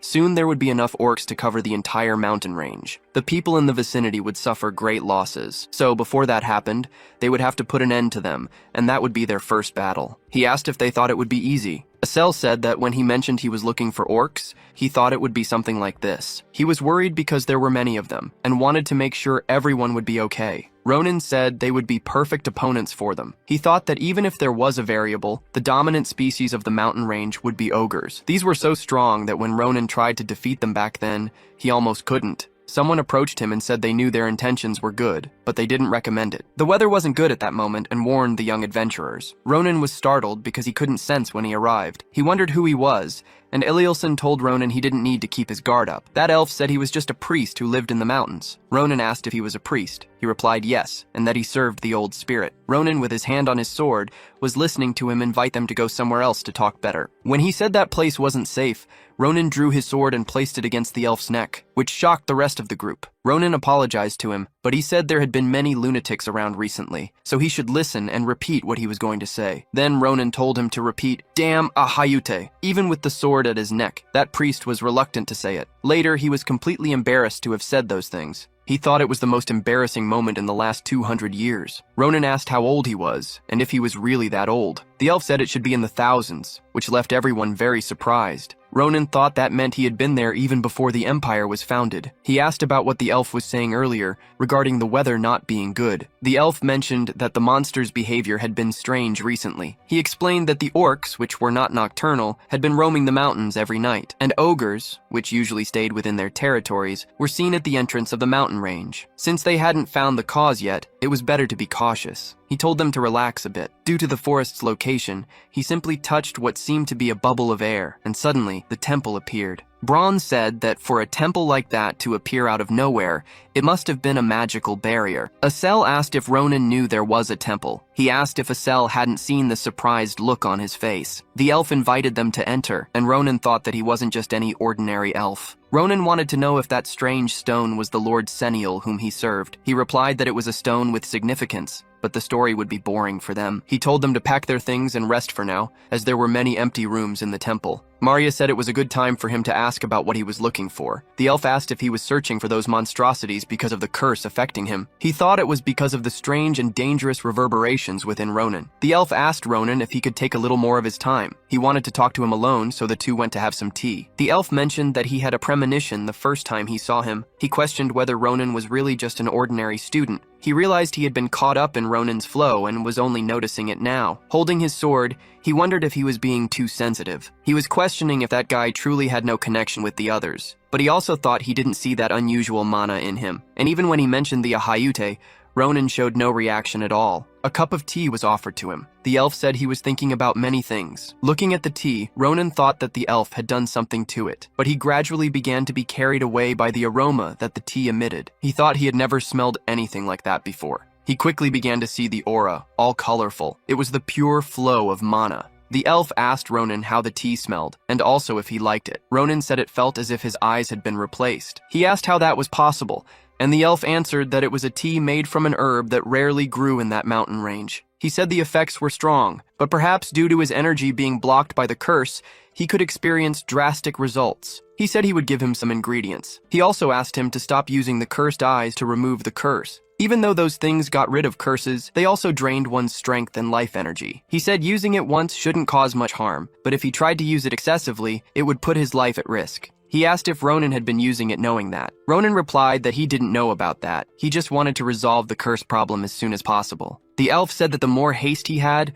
the greater the need to take steps back if something went wrong. He warned Ronin that an irreversible outcome could happen. That's when he remembered Professor Secret saying that the curse was difficult to remove, and that many preparations would be needed. Even knowing that there were people willing to help him, after encountering that entity, he started feeling the need to rush. He also thought he should be careful. If his life ended, it would be over before he could even capture that giant. He looked at that elven priest and wondered who he really was. He didn't think he had met him in his past life, but he seemed really familiar. Ronin really thought he felt the urge to hurry because of the religious fanatics around. The elf wanted to know more about those religious fanatics. Ronin said they were waiting for the advent of the stars. They were very dark and eccentric people. The elf thought that the fanatics who followed the stars had started to move once again. When night fell, he was in front of his stone, thinking that the religious fanatics Ronin mentioned were really those people. They were planning something malevolent, and soon they would take innocent lives. With a terrible calamity, he would once again be forced to watch. Otherwise, that child was his answer to him. He was speaking to the stone when Ronin appeared. Ronin asked if he was still awake. Sarante asked Ronin why he was awake at that hour and if his bed wasn't comfortable. Ronin said that looking at that stone once again, it was fascinating how a stone like that could represent a god. Sarante said that every 1,000 years, their order moved 1,000 stones to the most remote areas of the empire from the Kanja sanctuary. In a place where it always rains, most of the stones don't last 100 years and are washed away by the water. But despite that, the soul inside them becomes the representation of Seniel. He could still vividly remember the day he died as a divine representation alongside his brothers. He dedicated his entire life to a god that never responded. There were many moments when he wavered, wanting to turn his back on his belief and live freely. However, a premonition always found him and made him stay in that place, the will of Seniel. One day, it would become the first step to save the world. That was the kind of intuition he had. He said that, for him, that was faith, and that he couldn't convey that to anyone. He placed a hand on Ronin's shoulder and told him that he believed the moment was near. The next day, everyone was enjoying the incredible effects of that tea. And with the energy of the mana veins, their sensitivity improved greatly. Meanwhile, Ronin went to help collect roots while traveling through the mountains with Sarante. Ronin thought that to be so kind to them, even though it was the first time they met, it felt as if he had true sincerity in his heart. That elf became even stranger the more Ronin observed him. The 2 peaceful days passed without much concern. But, as always, tragedy hides within celebrations to bring a pain that cannot be forgotten by all. Ronin was leaning on his sword, and Sarante was leaning against a stone, and now it was too late to turn back. On the day of the orc village invasion, they said their goodbyes, and Sarante, worried, asked if everything would really be okay. They still hadn't found the cause of the monster's abnormal actions, and suggested they prepare a bit more. Ronin said it would be fine because he mentioned that only their actions were strange, but they hadn't become stronger, and that they had those people who were enough to deal with them, so there was no need to worry. He also said that besides, the field trip was coming to an end, so they needed to return to the academy soon. Sarante asked if they would allow him to give them a magic that would let them return to the barrier. With that, they would be able to visit the temple freely. Sarante told them that if they felt they were in danger, not to hesitate to return immediately. He also asked them not to let their guard down, even if they were very strong, because that forest was also deep and dark. Several monsters were lying on the path, and a person passed by, leaving only traces of them wherever they went. This person said they would make things more dramatic. It was an elf who thought it would be so difficult to find him. She thought she couldn't get him out of there with the beasts so easily. From that moment on, she would find him personally. That elf, who was looking for Sarante, was fighting several monsters to reach him. They were up high, watching the orc village, and noticed that the orcs were wearing clothes that humans usually wore, and jewelry that didn't match them. They thought they had raided a nearby village. Ronin asked if everyone was ready. They were going to attack to exterminate all of them. An orc complimented another, saying that the necklace was very beautiful, and he said it belonged to a child from the village. That little brat kept crying until the end, and said that his voice was loud, and it was quite difficult. Asel arrived before he could finish telling the atrocities they committed in the village. Everyone was ready to annihilate that entire village of monsters.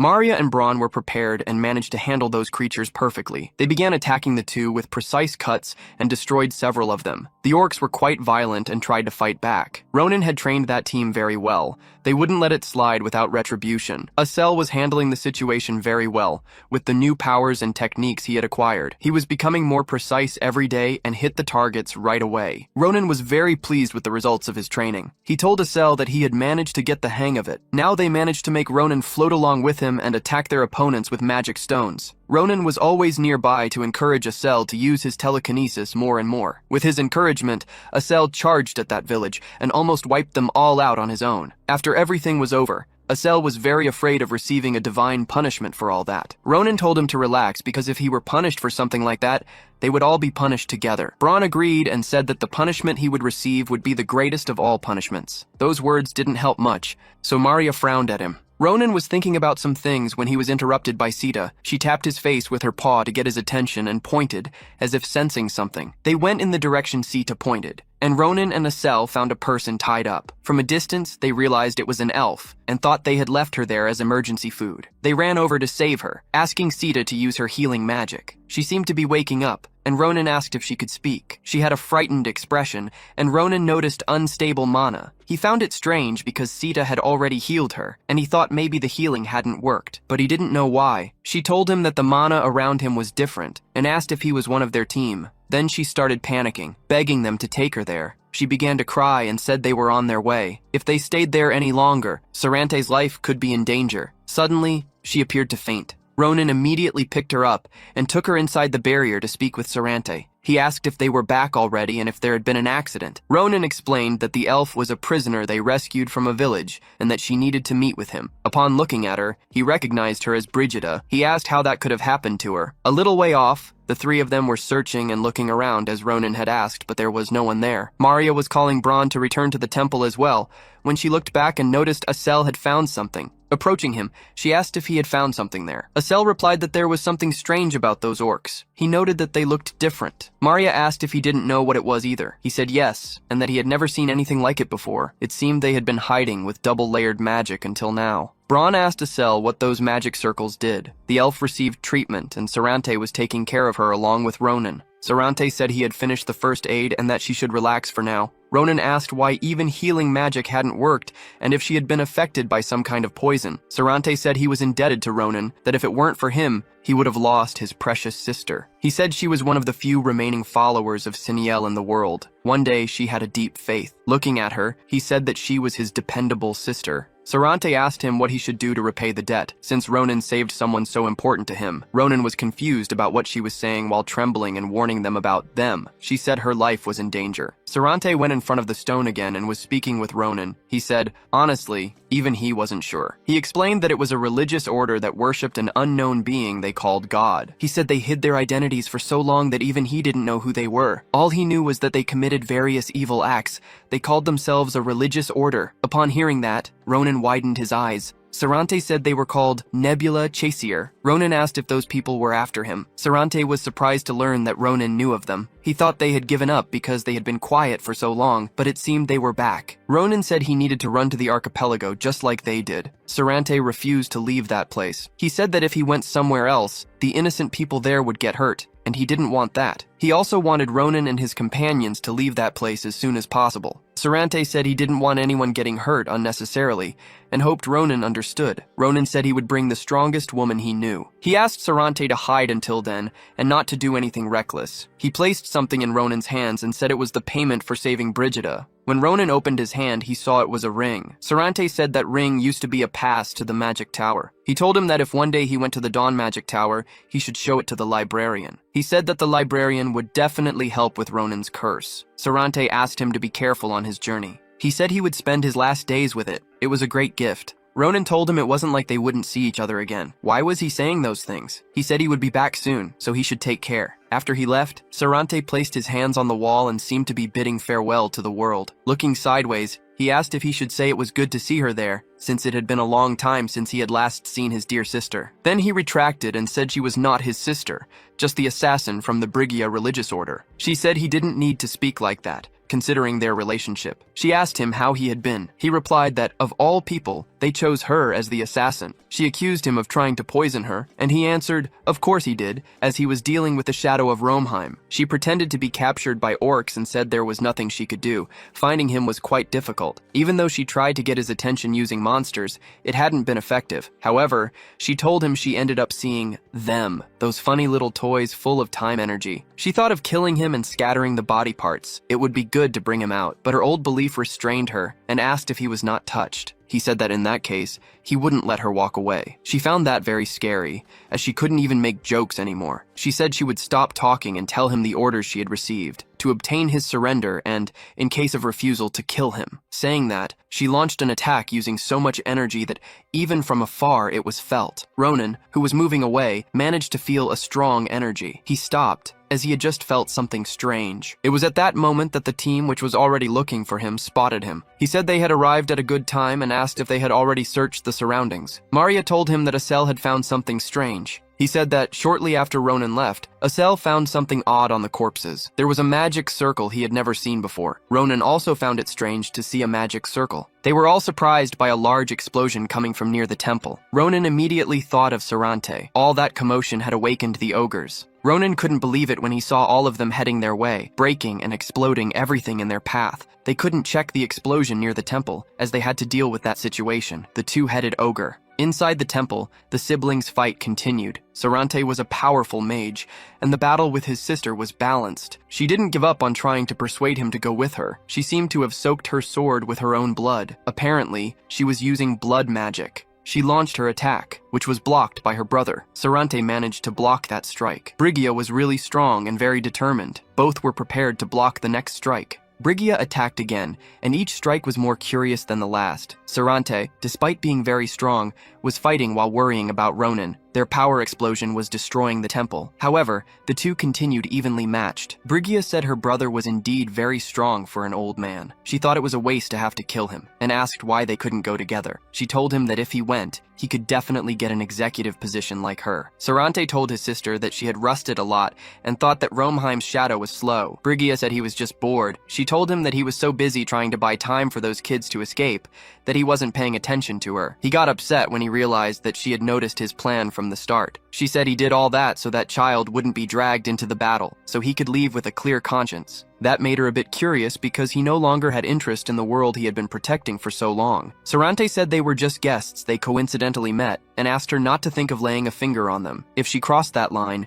it would be difficult for him to let her go in peace. Smiling, she said there was nothing she could do because she had already done it. Saying that, he sensed a very strong energy coming from where they were. With that, he let his guard down, giving her an opening, which she immediately took advantage of and severed his arm. That two-headed ogre was giving Ronin and his friends a lot of trouble. Seeing that giant creature, all three of them froze. Ronin shouted at them to snap out of it and stay behind him, saying they couldn't handle defeating that thing. When the two-headed ogre looked at Braun, he froze and couldn't move to flee. The ogre slapped him, sending him flying far away. It hurled him against a rock, leaving him gravely injured. Now he was aiming for the other two. They thought they should run away, but they couldn't. This time when the ogre attacked, Ronin moved very quickly and intercepted the attack so they wouldn't get hurt. Maria and Asel just watched as Ronin defended them. They realized that Ronin wasn't afraid, not even of that huge beast. When he called the two, he asked them to take the bandage and go take care of Braun. He spoke with great anger and determination, saying that guy was his. Ronin shouted at them to go quickly and threw the bandage to help with the first aid, while the two ran away to provide aid to Braun. Something in the eyes of that two-headed ogre caught Ronin's attention. It was the magical circle in its eyes. It was the same one he had seen in the giant before. It was the symbol of the Nebula Chaser organization. He was very angry and rushed to fight that two-headed ogre. He charged at the ogre with increasingly aggressive strikes. He noticed that its resistance was quite high. The ogre also attacked and sometimes hit Ronin. He blocked the attacks and came back at it with full force again. That brutal strength was the same as before. The ogre was throwing tree trunks and even orcs to attack Ronin. Normally, Ronin would be excited to continue a fight that he hadn't been able to finish, but the ogre had done something it shouldn't have. It hurt one of Ronin's comrades. At that moment, Sita and the two were providing aid to Braun. Ronin faced the ogre and said that bastard was already dead. For a moment, he seemed to be preparing. He jumped high with multiple attacks, gaining enough height to deliver a fatal blow to the ogre. The ogre wasn't making things easy. The reason Ronin hadn't been able to defeat it in his past life was that he didn't have a way to pierce its skin and cause a fatal injury. He was about to deliver several cuts to that ogre. Now things had changed. He had a sword and the techniques he learned from his instructor. He positioned himself for the fourth form of the Nabaro style and used the spinning sword. With that, he managed to cut the ogre. As he was landing and his feet touched the ground, he told the ogre to give up because it was already dead. Upon hearing the body of that immense ogre fall to the ground, he thought he had a long way to go. It took too long to defeat a simple ogre. He quickly headed to where Asel, Maria, and Braun were. He was worried, but they said Sita had finished the emergency treatment. Even so, Braun would still need a doctor. He would be fine for now. Ronin asked them to go ahead. He would go to Sarante. When he arrived at the temple, he was horrified to see that everything was ruined. He didn't know what had happened. It hadn't been long since he left. He noticed someone approaching and called out Sarante's name. Sarante was happy because he realized Ronin was safe. Struggling to stand, he apologized for not coming immediately. Ronin helped him steady himself and asked what had happened and who had done that. Sarante said he was fine but needed to put an end to this today. But they could return at any moment, so before he could finish what he was saying, he was mortally struck. Ronin witnessed his friend being annihilated in front of him. Even so, he still called out for Sarante. Sarante was down, but still alive. Ronin wanted to help somehow. His condition was very critical. Something was coming their way. A woman was upset with her brother for almost killing her. She asked if he was okay doing these things to an old comrade. She was upset because he had used a very dangerous skill. Right after she divorced his arm, he launched that attack. She was deeply upset that he had really tried to kill her. It didn't happen only because she had the blessing of the stars. Anyway, she didn't plan to fight him again, but she found it interesting that he managed to defeat the two-headed ogre. He asked who she was. She realized he hadn't seen her in that form, so she let him thank her once again in the way she was known. She said to him, "Thank you for saving me," and called him adventurer. Then he recognized that she was the elf who was imprisoned in the forest. She was grateful because, thanks to him, she could pass through the barrier. As a reward, she would give him a quick and painless death. That's when she launched attacks near him, intending to finish the job with her brother. She was impressed to see that he had dodged and taken Sarante with him. She thought he was just an inexperienced boy. Ronin realized she was very strong and left Sita to take care of Sarante. Sita immediately started emergency treatment. Ronin was fed up with those rats and told her that they managed to destroy the forge and also spy on the Duke's family. And now he was crawling up to there. The one who spoke the name of their organization, Nebula Chaser, was her. She was finding each moment more interesting. She asked him if he had already met her babies, because she heard there was a bastard who got angry and was killing those who completed their tasks. Approaching him, she said she knew he was the one doing that. He was impressed because her movements were much faster than his. Even so, she was also impressed, as she thought that for someone as young as him, he had good reflexes. No wonder all her babies had died. She continued attacking, and he kept dodging, which piqued her curiosity even more. The more he evaded, the more she wanted to know what he was hiding. When he blocked one of her attacks, he realized she was very strong and was predicting his every move. He thought he needed to end that quickly while she was still off guard. Moving into attack, he noticed that she was expecting exactly that. Blocking the strike, she told him that she really liked him and that it would be a waste to kill him, asking why he didn't join their order. She said he could be well treated and would certainly like it. She told him that he really had no choice. She began launching attacks at his brother. She told him that if he refused, she would kill Sarante first, that she would do it slowly and painfully. When she was launching attacks at Sarante, Sita would dodge, thus interrupting the treatment. Sarante told him not to worry and to run away, that he would be fine. She was waiting for his response and said the fate of that elf was in his hands. Ronin said that the only decision he would make was to turn her into pieces. Attacking her, he called her a damn traitor. She said he couldn't keep acting like that if that was the case, she would want him even more. A more intense battle began. He was able to fight her on equal footing up to that point. From his vantage point, Sarante watched the intense battle unfold. Wincing in pain, he tried calling out to Ronin, but Ronin was fully engaged, too occupied with defending himself and striking back at the traitor before him. Brigida, on the other hand, was practically elated. It had been ages since she had encountered such a worthy opponent. With unshakable resolve, he lunged at her, but she effortlessly caught his arm mid-swing, halting his sword in place. Smiling, she remarked how it would be a terrible waste to kill someone like him. "Be a good boy," she told him calmly. "Don't move, or I'll end you." With a powerful strike, she hurled him to the ground. The impact was fierce, though Ronin remained conscious long enough to see her attempt to stab him. Wearing a disturbingly cheerful expression, she told him that the next time he opened his eyes, Starlight would be there to welcome him. Bleeding and sprawled across the ground, Ronin was on the verge of being finished. That's when the thought hit him. He had to move. In that moment, a mana shield flared to life,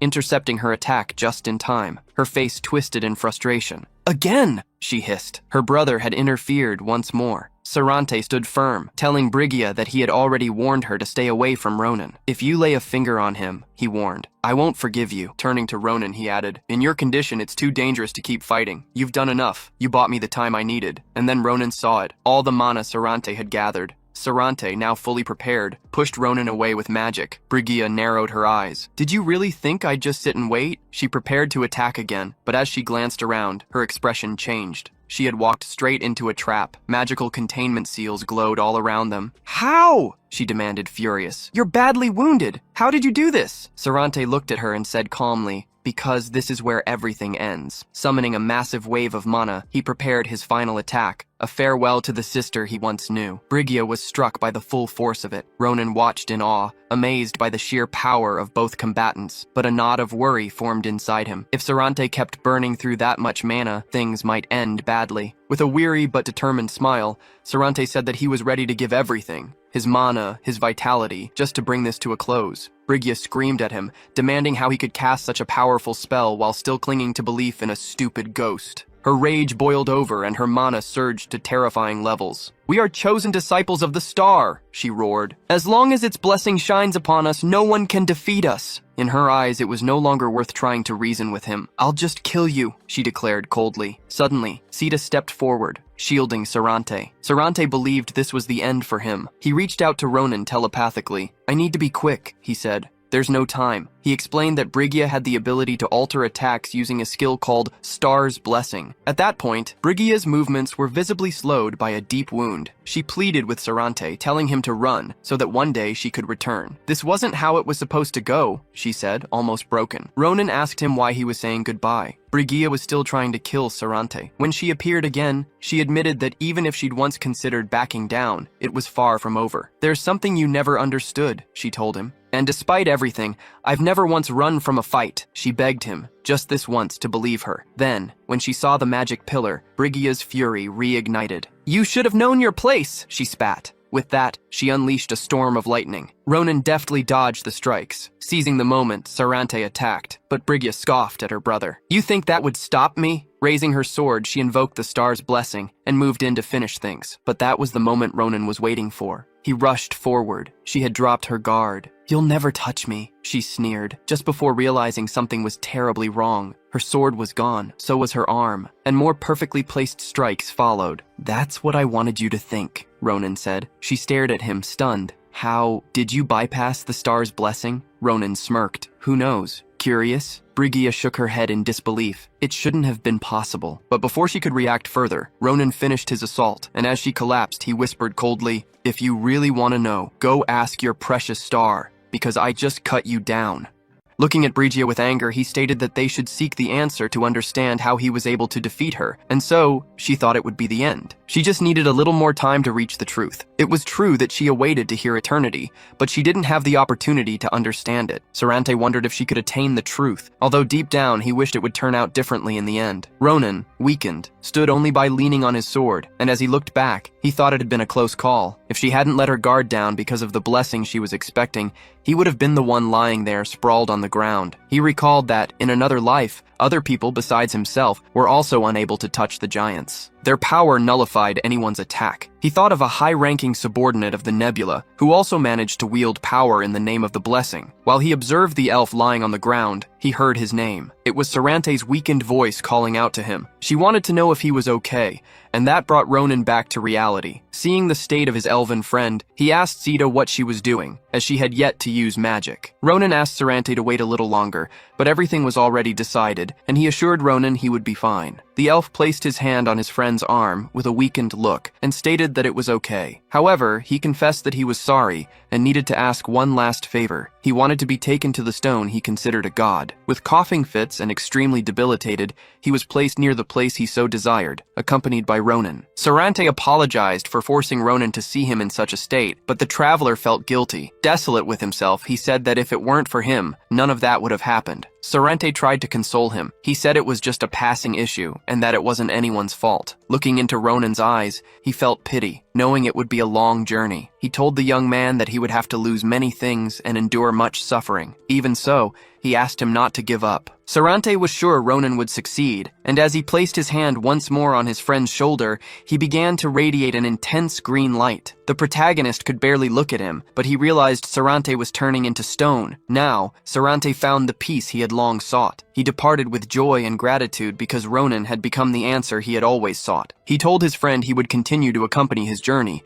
but now he would be beside Senil and always present with him. As the light intensified, he petrified. His aura transformed into a sphere of green light, which joined the great stone he spoke of so much. Ronin asked him to rest in peace. After that, they left the mountains and returned to the school. That was how their first adventure came to an end, marked by everything Sarante had left them. Now, he was in the director's office delivering the activity report. It was clear that, for a first adventure, things had been quite hectic. He justified that everything happened because of that insane elf. He tried to convince the director that next time wouldn't be as disastrous, and asked that the club's activities not be prohibited. Krava Crater, although he didn't know Ronin well, understood that losing someone close was a complicated matter. He asked if he was truly okay. Ronin replied that if he said he was fine, he would be lying. But he knew Sarante would be sad to see him grieving and mourning. He asked the director not to worry and thanked him for his attention. The director understood and promised to let it slide this time. Although they had attacked the orcs' habitat and eliminated a criminal,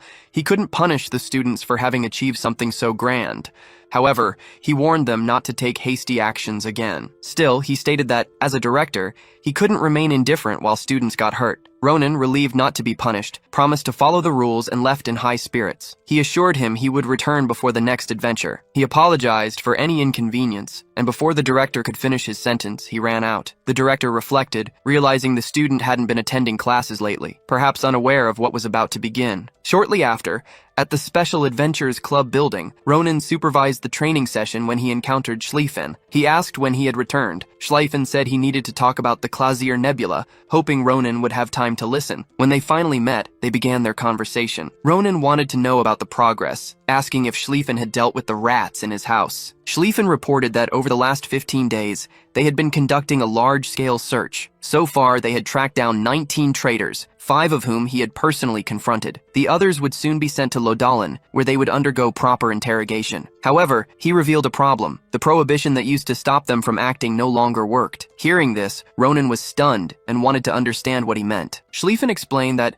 as soon as the suspects were tracked, the prohibition ceased to be effective. Considering how meticulous the traitors had been, it was possible they had already found a way to nullify the prohibition. Ronin was deeply frustrated upon hearing this, knowing that he would now have to examine each of them to check their mana. Standing up, he said that was all for now, and that he would bring more information as soon as he had it. Before leaving, Schlieffen remarked that he looked forward to the moment Ronin could face him again, perhaps during the mid-semester exams. 2 days passed since that conversation, and news about Nabaros's mid-semester exam came to light. It would take place on an island belonging to Frieren, where all the students were already gathered. The instructor announced she would be giving the exam instructions, reminding everyone that her discipline focused on real battles. She stated that she would have preferred to conduct the exam on a battlefield, but according to the school's rules, that was impossible. Although many considered this a relief, she went on to explain that instead, the students would be scattered across the island. They would participate in a real duel without restrictions and were reassured that they didn't need to fear for their lives. A safety measure had been prepared, bracelets that, upon detecting the inability to continue fighting, would teleport the user to the plaza in Frieren, where highly skilled healers would be ready to treat most injuries quickly. With this, they could fight at full strength, using any method or technique they possessed. However, only for that day, the students were instructed to seek out their companions and eliminate them as much as possible. The instructor directed that, upon hearing their names, they step forward to receive the bracelet. Once they put it on, they would be teleported to specific coordinates on the island. Hearing Adashan's name, Ronin thought even the commander would participate in the exam. Some disliked the idea, arguing that she was merely an assistant and that her presence was unfair. On the other hand, some believed her participation was advantageous, thinking she was incompetent and thus would free them from taking last place. These opinions deeply annoyed Ronin, and he considered that more objective evaluations were necessary, but he feared sending Adashan into the battlefield with limited abilities might lead to a grim fate. When his turn came, Ronin was teleported to an isolated region. He quickly noticed he wasn't alone. He ordered whoever was there to come out of hiding. One person, apparently uncomfortable, hesitated, while others hid behind a tree. All of them seemed displeased to have been teleported to the same location as that monster. Suddenly, someone jumped to attack him, but before the strike could land, Ronin noticed the movement. He approached the opponent with his sword at their neck and warned that attacking someone off guard was unacceptable. He asked if that was the behavior of his fragile junior, irritated by the situation. Those around became alert and realized that everyone teleported to the same location had formed some sort of temporary alliance. Ronin remarked that this might be the result of Frieren's training, which had prepared them to handle complex situations. When an arrow was shot at him, he skillfully dodged, while the archer was hit by another attack. Observing the branch of the tree where the attacker was, Ronin said that strategy wasn't effective. The allies shouted for caution, as the ambush had failed. Everyone began to prepare. Even though Ronin was considered a monster, he was still just one, and the others had a numerical advantage. They encouraged attacking all at once. Though it took some time, everyone eventually got teleported. Meanwhile, in another part of the island, Adashan was cornered by an opposing team. They believed she wouldn't hold out for long, and that this would be the end. One of them suggested it would be better if she surrendered. Visibly tired, Adashan planted her sword in the ground to support herself. Adashan was exhausted, with a fragile appearance, but she carefully analyzed the two opponents in front of her and noticed they had let their guard down. Even Ayun, the best third-year student, was among them, which perhaps explained their confidence that they wouldn't lose. However, their carelessness created openings, and Adashan knew she only needed one chance. Seizing the moment, she raised the sword she had previously used for support on the ground and launched a swift attack against her two opponents. Their startled cries made it clear they didn't understand what was happening. There, they saw the true personality of the assistant, who wasn't as fragile as she seemed. At that precise moment, Adashan revealed herself as a ruthless warrior, striking her opponent's vital points right at the start. However, she knew that after taking down the two, she would immediately have to face Ayun. She planned to act quickly, but she was caught off guard by a well-calculated tactic. After being knocked down by Ayun, he mocked her. saying she was acting like a stubborn child. He told her she should accept that she wasn't intelligent enough and that no matter how much she fought, she would never be his equal. Smiling with disdain, he confessed that seeing her defeated was extremely satisfying. With conviction, he declared he was certain the battle was already over. Watching from a tree branch above, Ronin observed the scene. As he had expected, the confrontation reached that conclusion. However, he acknowledged that Adashan was giving it her all. She had been brilliant in confusing her enemies and seizing the opportunity to build a solid strategy, but there was a clear difference in skill between her and the general Aeun aspired to become. Ronin was thinking about this when he was surprised to see Adashan getting back up. She was ready to face the top student again, challenging him boldly. Aeun, visibly irritated, asked if she really wanted to make things even more complicated. Without hesitation, Adashan replied that she preferred it that way, as the test wasn't over yet, and she had something bigger planned. Her determination was evident, but her initial attack had been superficial, and she knew she could do better. Aeun sarcastically congratulated her, saying she was a specialist in annoying people, which cost him a devastating counterattack. While Adashan tried to recover, he mocked her, saying it was shameful to fight against someone so insignificant. Curious, he asked what kept her convictions alive because, in his view, she had no talent, not even that of a beginner. Despite that, she continued fighting, refusing to give up, which he considered obvious desperation. With apparent honesty, he suggested that it would be better if no one knew the reason why she went so far. Adashan, with sad eyes, thought about revealing the truth, but remembered her father's words as he hugged her in front of a grave. He had told her she should become a great general. Those memories reinforced her determination. Responding firmly, she declared it wasn't about giving up or not. It was about believing that her dreams couldn't be destroyed by anyone. Ronin, still up in the tree, widened his eyes upon hearing those words. Adashan declared that she would forge her own destiny, shouting with conviction. Aeun, laughing, responded that she could keep dreaming without even understanding her place before he could finish his attack. Adashan tried to grab her sword again, but before she could defend herself, Ronin appeared between them. With a precise strike, he destroyed Aeun's weapon, surprising both the student and Adashan. Turning to Aeun, Ronin apologized for the interruption, but made it clear that everything would end there. Although Aeun had tried his best, his mistake had been letting his guard down for a moment. Adashan could barely utter Ronin's name, seeming confused and full of questions about what had just happened. Calmly, Ronin looked at Adashan and asked if she was okay. Still shaken, she thanked him and replied that she was. Curious, she wanted to know how he had gotten there. However, he said he would explain another time. Taking her hand, Ronin asked her to lend him a bit of her time, as there was something he wanted to hear. With the two near a cliff, listening to the sound of the waters, he mentioned his interest in why she wanted to become a great commander. Adashan found it strange that he wanted to know this so suddenly. Noticing his seriousness, she decided to share, even though it was a painful subject, and with her eyes fixed on the ground, filled with sadness. She gathered strength and asked if he had ever heard of the Midnight Hound. She recounted that 10 years ago, the invasion of the Wolfmen marked the Empire's first battle in the north. The Wolfmen were determined to stop the Empire's expansion. That night, however, Adashan lost her entire family. While they were gathered for dinner, her mother and siblings were ordered to leave immediately. Before crossing the door, her mother tried to calm her, saying she had an urgent mission and was sorry to leave her. She asked her father to take good care of their daughter. That was the last time Adashan saw her mother and siblings. Later, she learned that the village knights had been sent to defend the castle's broken walls. However, this was part of a flawed strategy to face them, underestimating the strength of the Wolfmen's army. As a result, the village was sacrificed, and the residents received only a symbolic memorial in the cemetery. Adashan, still a child, could not accept the justification of noble sacrifice that others gave for the incident. She believed everything could have been avoided with peace negotiations or better strategies, using the geography to the Empire's advantage. To her, those deaths were meaningless, the result of her superior's incompetence. Since then, she swore to become a perfect commander. Her goal was to ensure no one else would need a symbolic memorial, and that lives would be preserved. For a moment, the two remained silent. Trying to change the mood, Adashan apologized for the heaviness of the topic. Ronin agreed it was an unfortunate matter, but said that,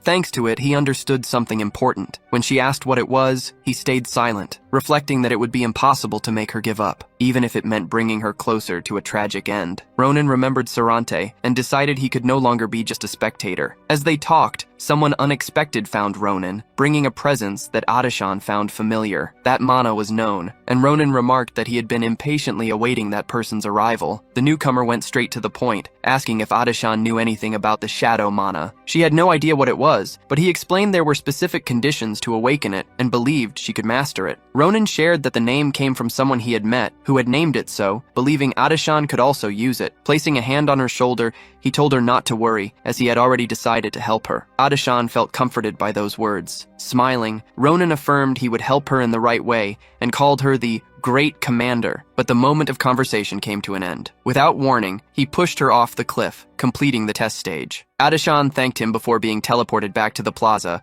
while Ronin, smiling, said everything was settled for now. Before leaving, he commented that third place wasn't bad, and that he would see her when he returned. Now, Ronin had to face another matter. Schlieffen had finally caught up to him, staring silently. Ronin noticed that, judging by how Schlieffen had arrived, he must have already eliminated the other opponents. Schlieffen confirmed that only the two of them remained on the island, and asked if Ronin knew what that meant. Ronin replied that he knew better than anyone, and was ready to decide who was the best in the school. Both drew their swords, prepared for a definitive duel. After being thrown off the cliff, Adashan awakened in the middle of Filian Academy's plaza. She realized she was completely healed and understood she had returned after being eliminated. Ronin's words still echoed in her mind. Looking around, she noticed everyone was watching the final fight on a large screen. The battle between the last two participants was fierce. The movements were so fast they were barely visible, and it seemed like Ronin was being chased. Schlieffen demonstrated an intense thirst for the battle, having long wanted to prove who was the better of the two. He had even divided his storm sword into multiple attacks, increasing the danger. Ronin, however, focused solely on continuing to evade. His opponent seemed to have no limits. Schlieffen used the Nabi roast style, known for fast and precise attacks, moving vertically to reduce counterattack opportunities. Ronin knew that if Schlieffen used his aura at maximum power, escape would be impossible. Still, he noticed something unexpected. Since capturing Dolan, Ronin had significantly improved his sword control. In the past, he was noticeably slower, but now he almost matched Schlieffen's level of strength. Hiding behind a rock, Ronin reflected on how this opponent seemed stronger than he remembered from his past life. Schlieffen, on the other hand, was impressed by Ronin. Even using the storm sword at full power, Ronin had compensated with innovative techniques. The ability to channel mana and replicate a swordsman's instructions with such perfection left him frustrated. Both were pushing their speeds to the limit, their mana reserves nearly depleted. It was clear the fight needed to end soon. Ronin knew he couldn't prolong the confrontation. Adjusting his movements, he prepared for a decisive strike. Both, almost simultaneously, reached the same conclusion. They advanced with final attacks, precise and devastating. The arena now witnessed a clash of two exceptional swordsmen,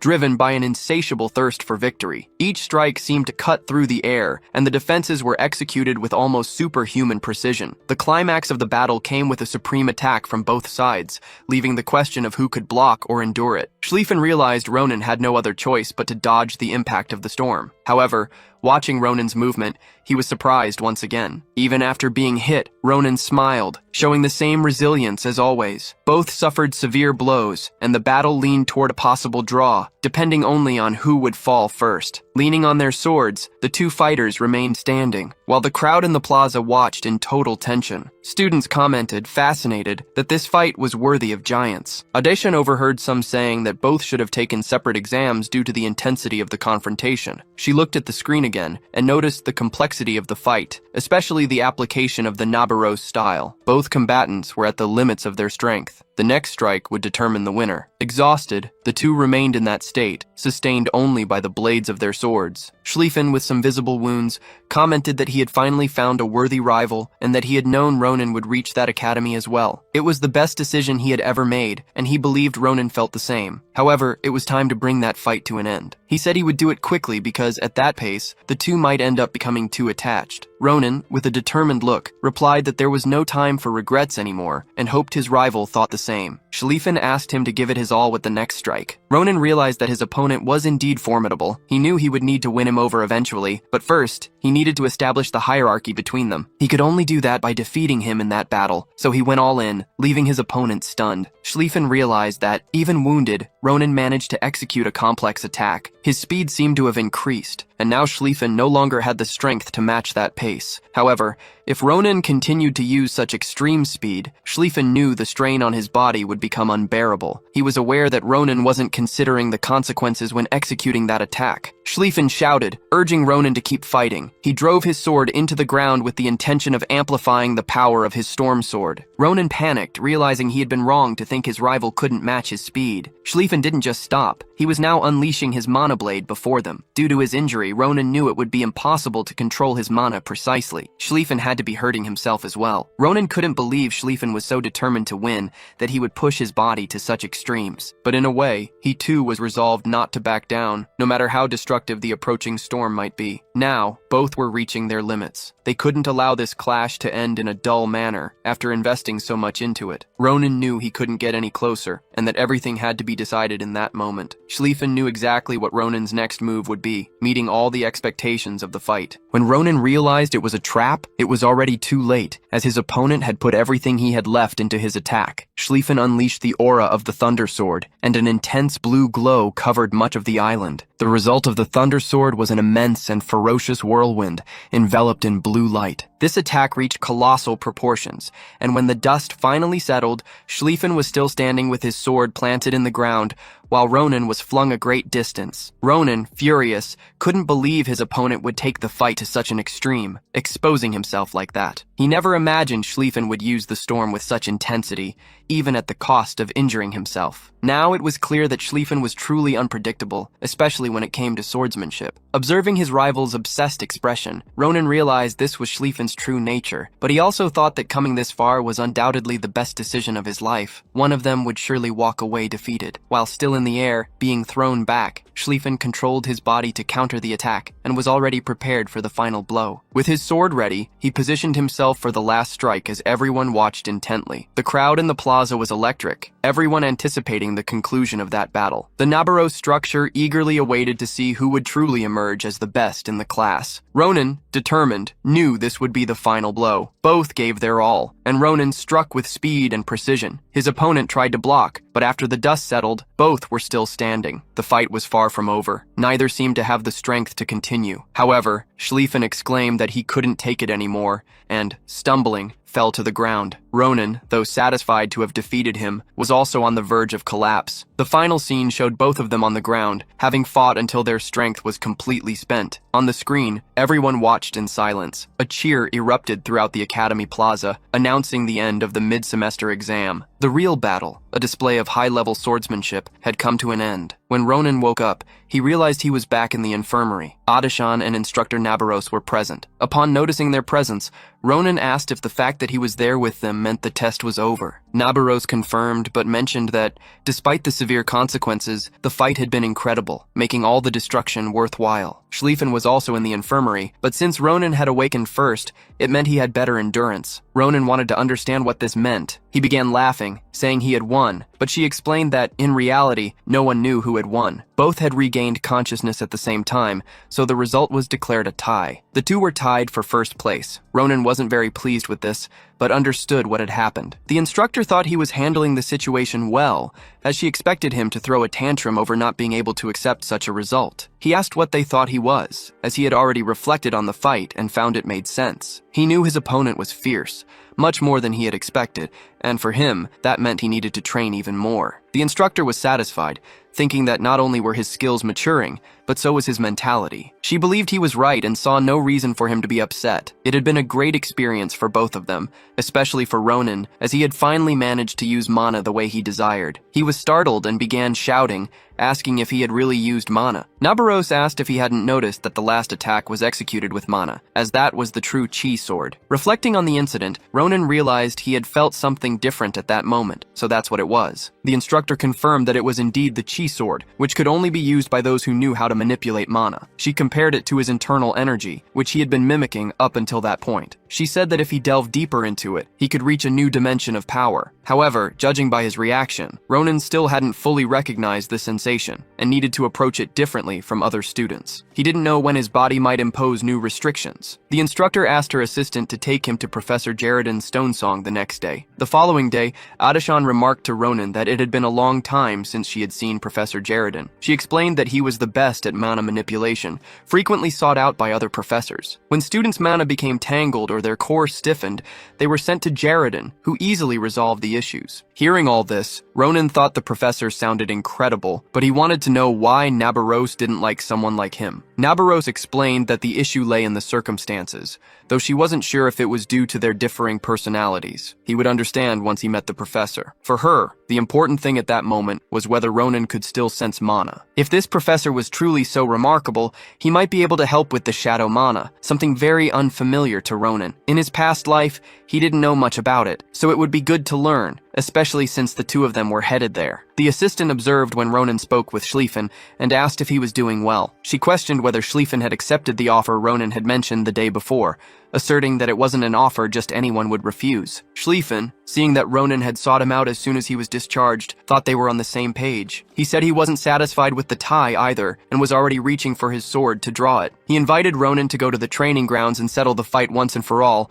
but Ronin had other plans. He asked Schlieffen not to look at him that way, as he wasn't happy with the result either, but he had called him for a different reason. With that, Ronin grabbed the Adventure Club registration form and excitedly showed it to Schlieffen, asking him to join the club. To persuade him, Ronin explained that he could leave school, gain real battle experience, and wouldn't get bored. Schlieffen asked if he was suggesting he ally with an enemy he planned to defeat one day. He thought it was absurd and said he didn't have time for such things. He was already leaving. She remarked that it was a shame as the club members were planning a grand opening party. She explained that everything had been planned to coincide with the date she would head to the islands. She then mentioned her sister Iriel, and upon hearing this, Ronin clenched his fists. He asked if Schlieffen's sister was moving to the islands, and he, wanting more details, asked which neighborhood she would stay in and whether he had prepared bodyguards for the moving day. Schlieffen replied that he wouldn't share anything with someone who wasn't a club member. However, he suggested that maybe Ronin should join the club. Immediately, Ronin signed up for the Adventure Club, eager to get information about Iriel's moving day. He asked if he now met the requirements to know more, thinking to himself how he never imagined that madman would one day become the Lord of Grancia. Adashan announced they had arrived. This was where Professor Jaredon was based, in Tower 41. Ronin found the situation strange.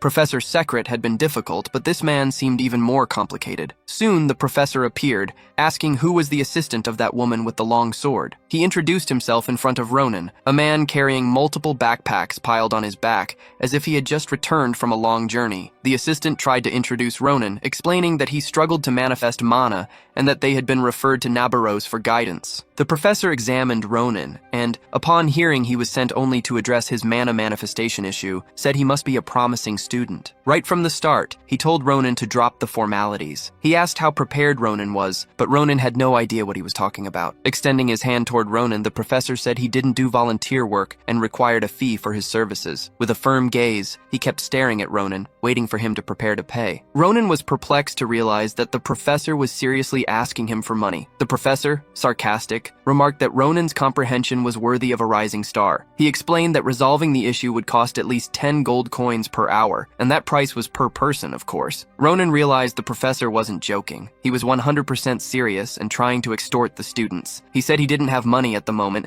and asked if there wasn't another way. The professor replied that there was, simply return to where he came from. Once there, it would be great if he could arrange the 10 coins from the structure that had sent him. However, something strange bothered the professor, and he began to feel that a solution might be found. Turning around, he looked at Ronin and ordered him to follow, saying he was about to make a deal. When he looked at Ronin, the professor felt the vibration of the ring that Sarante had given him. Soon they arrived at a strange, dirty, desolate place that resembled a prison. The moment they stepped inside, all external sounds vanished. The professor cast a spell and set up a barrier. The door's security mechanisms were reinforced with magic, and Ronin had no idea what the professor was doing. Before officially starting the conversation, the professor said he wanted to see the object in question. Ronin reached into his pocket, retrieved the precious item, and carefully handed it over. The professor examined the object and said he also found it valuable. Now that it was in his hands, he could sense it more clearly. The mana was so clear and pure, it suggested a dragon had flown through there at least 2,000 years ago. However, upon closer inspection,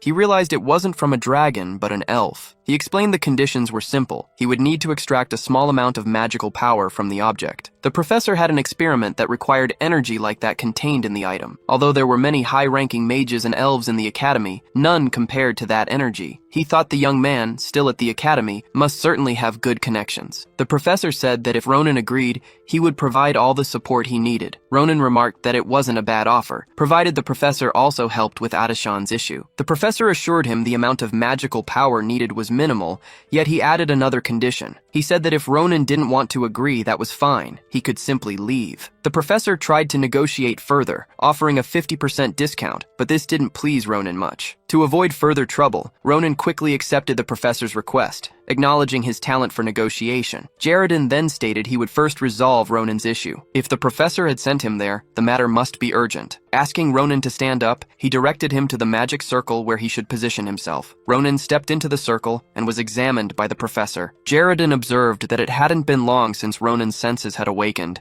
and that there were barely any traces of magic in his body. This indicated that he had never used mana until that day. Ronin confirmed that someone had cast a curse on him, but the professor declared it wasn't just a simple curse. The small mana pathway that had opened was trying to close gradually, so Jaredin asked Ronin to wait a moment. Placing his hands on Ronin's back, Jaredin said he would channel his own mana to force it open. He warned Ronin that it would feel like a force cutting through his spine, but he should endure it as it wouldn't be unbearable. However, when he cast the spell, the sensation was far more intense than expected. Ronin screamed in pain. Ronin's friend grew worried, but the professor ignored her concerns and continued. It seemed as though the professor himself was navigating through the resistance in Ronin's body. He realized that if this continued, things could end easily. However, he sensed something approaching. The sight was so terrifying that Ronin turned pale, his eyes wide open, and he began sweating coldly. It felt as though his soul had completely left his body. Looking up, he questioned what it was. A giant eye stared back at him. How could something so strange be inside a child's body? The mere presence of that eye caused the magical formation the professor had invoked to vanish. It even released heavy magic outward,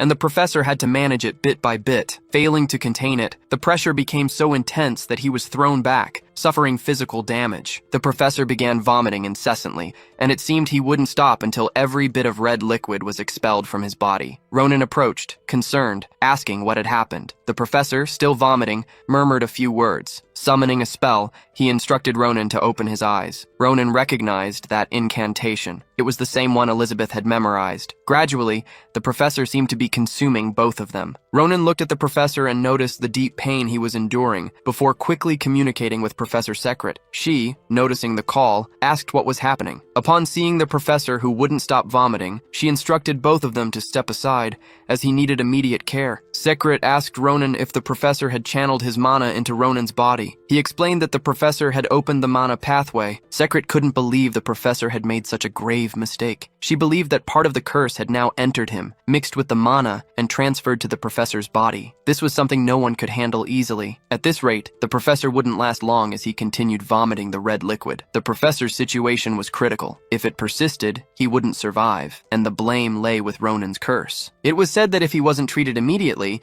he wouldn't have much time left. Fortunately, the curse hadn't rooted deeply, allowing it to be removed right away. However, it was evident that Professor Jaredin was enduring immense anguish and pain until he could vomit. The curse partially within him was of a being with multiple eyes and a mouth full of white teeth. Secret shouted for Ronin to cut that thing immediately. He acted quickly and precisely. With a perfect strike, he sliced through the curse, just as he always did with his opponents, making the small, multi-eyed monster disappear. Adashan approached to check if everything was all right, while the professor wiped his mouth. The situation improved slightly, and the professor thanked them, saying he had survived thanks to Secret. He explained that if the curse had rooted deeply, there would have been nothing left to do. However, he had already been warned. Before this, the professor had received a visit from a student with the worst curse he had ever seen. However, Professor Jaredin had no idea that the student would turn out to be Ronin himself. When Ronin returned and asked if the professor was feeling better, the professor said he had gained valuable experience thanks to Ronin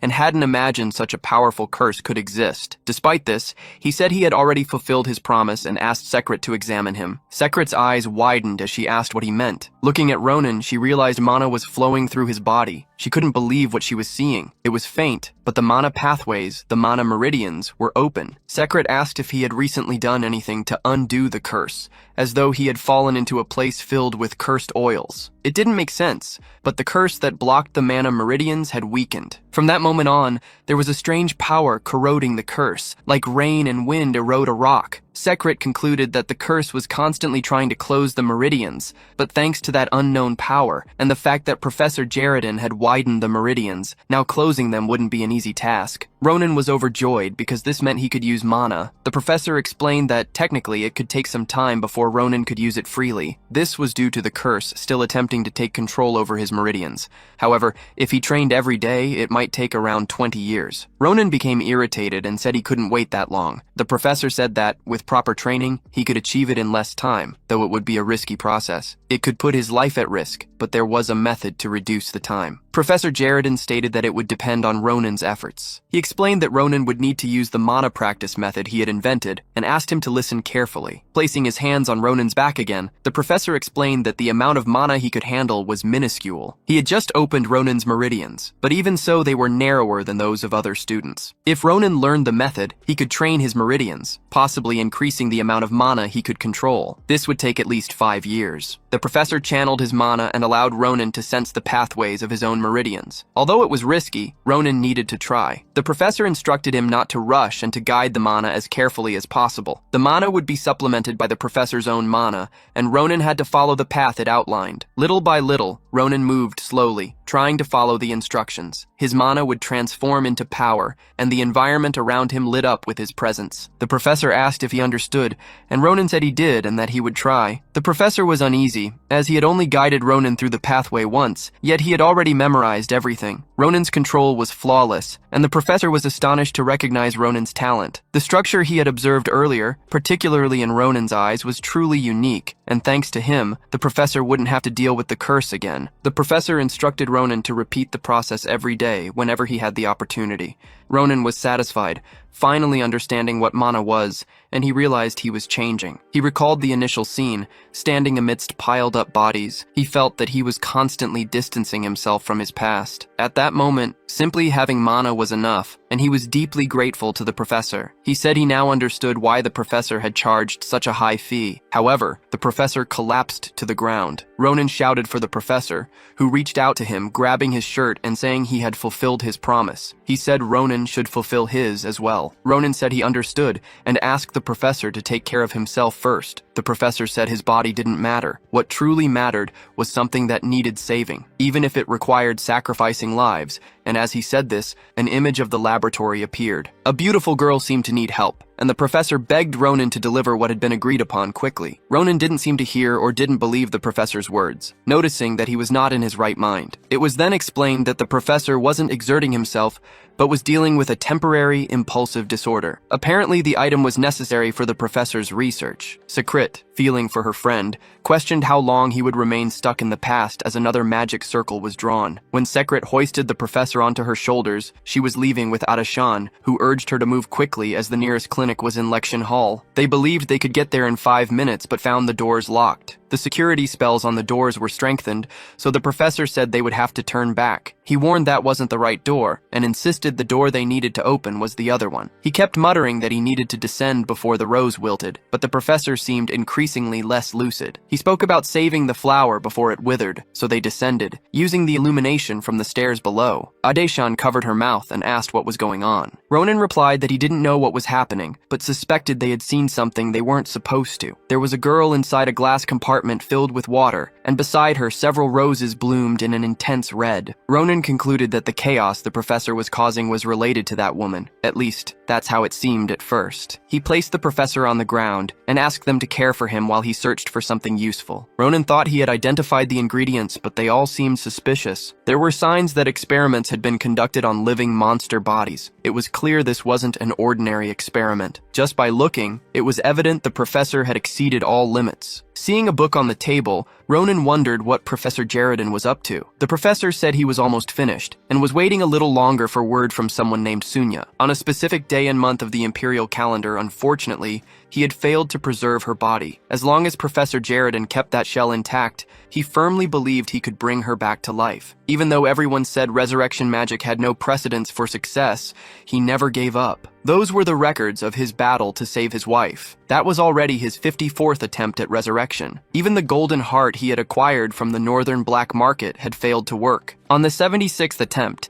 the Mage Tower removed him from his position due to his lack of progress. Without a salary, he couldn't continue his attempts and needed a way to earn money. With the help of Director Traitor, who offered him a teaching position, he moved his wife to the Mage Tower. He hated teaching fools, but he had no other choice, and it was the only way to earn enough money for her. By the 134th attempt, there was still no progress in his experiments. Ronin was reading the professor's journal and wondered why a professor would be so desperate for money. The truth was that the ingredients involved couldn't be obtained easily. They couldn't be acquired by ordinary means. So, in the end, it was all because of love. Ronin remembered times in his past life when humans lost everything because of mad love. It seemed this man was acting the same way. The problem was that such people never met good ends, especially because others exploited their vulnerability to get close to them. While reading the journal, Ronin noticed a suspicious note. It said the professor believed Ronin wanted to accept the deal with the rebel crowd. Ronin thought the note had been sent by the rebel crowd. He doubted it could happen, but at that moment, someone arrived and asked what he was doing. Ronin was caught off guard by the professor, who asked if he was meddling with his things. Ronin widened his eyes, quickly closed the journal, and said he wasn't doing anything. Calmly, the professor stated that Ronin was looking for something that could help with his recovery. He added that someone like Ronin, who couldn't use mana properly, wouldn't understand even if he saw something. However, Ronin was secretly taking the suspicious note with him. Later that night, in a place resembling a cave, someone said they had found him without difficulty. They mentioned he seemed hesitant, but that the deal was only a matter of time. Since he was desperate for the essence of fresh nectar, only that master could produce it. The person with the cup of nectar appeared to hold the key to Jaredin's downfall. He was being destroyed for the sake of a single woman. The onlookers believed humans were fools. Meanwhile, at the professor's tower, Jaredin handed the item back to Ronin, saying the extraction had been successful. Ronin observed it but didn't think anything had changed. He asked what the professor had done, and Jaredin explained he had only extracted a small portion. He mentioned that the amount of magical power inside the ring was immense. Still, thanks to Ronin, he could easily solve one of the difficulties in his next experiment. Ronin was also satisfied, as, without the professor, he would have needed to wander around to get healed. Moreover,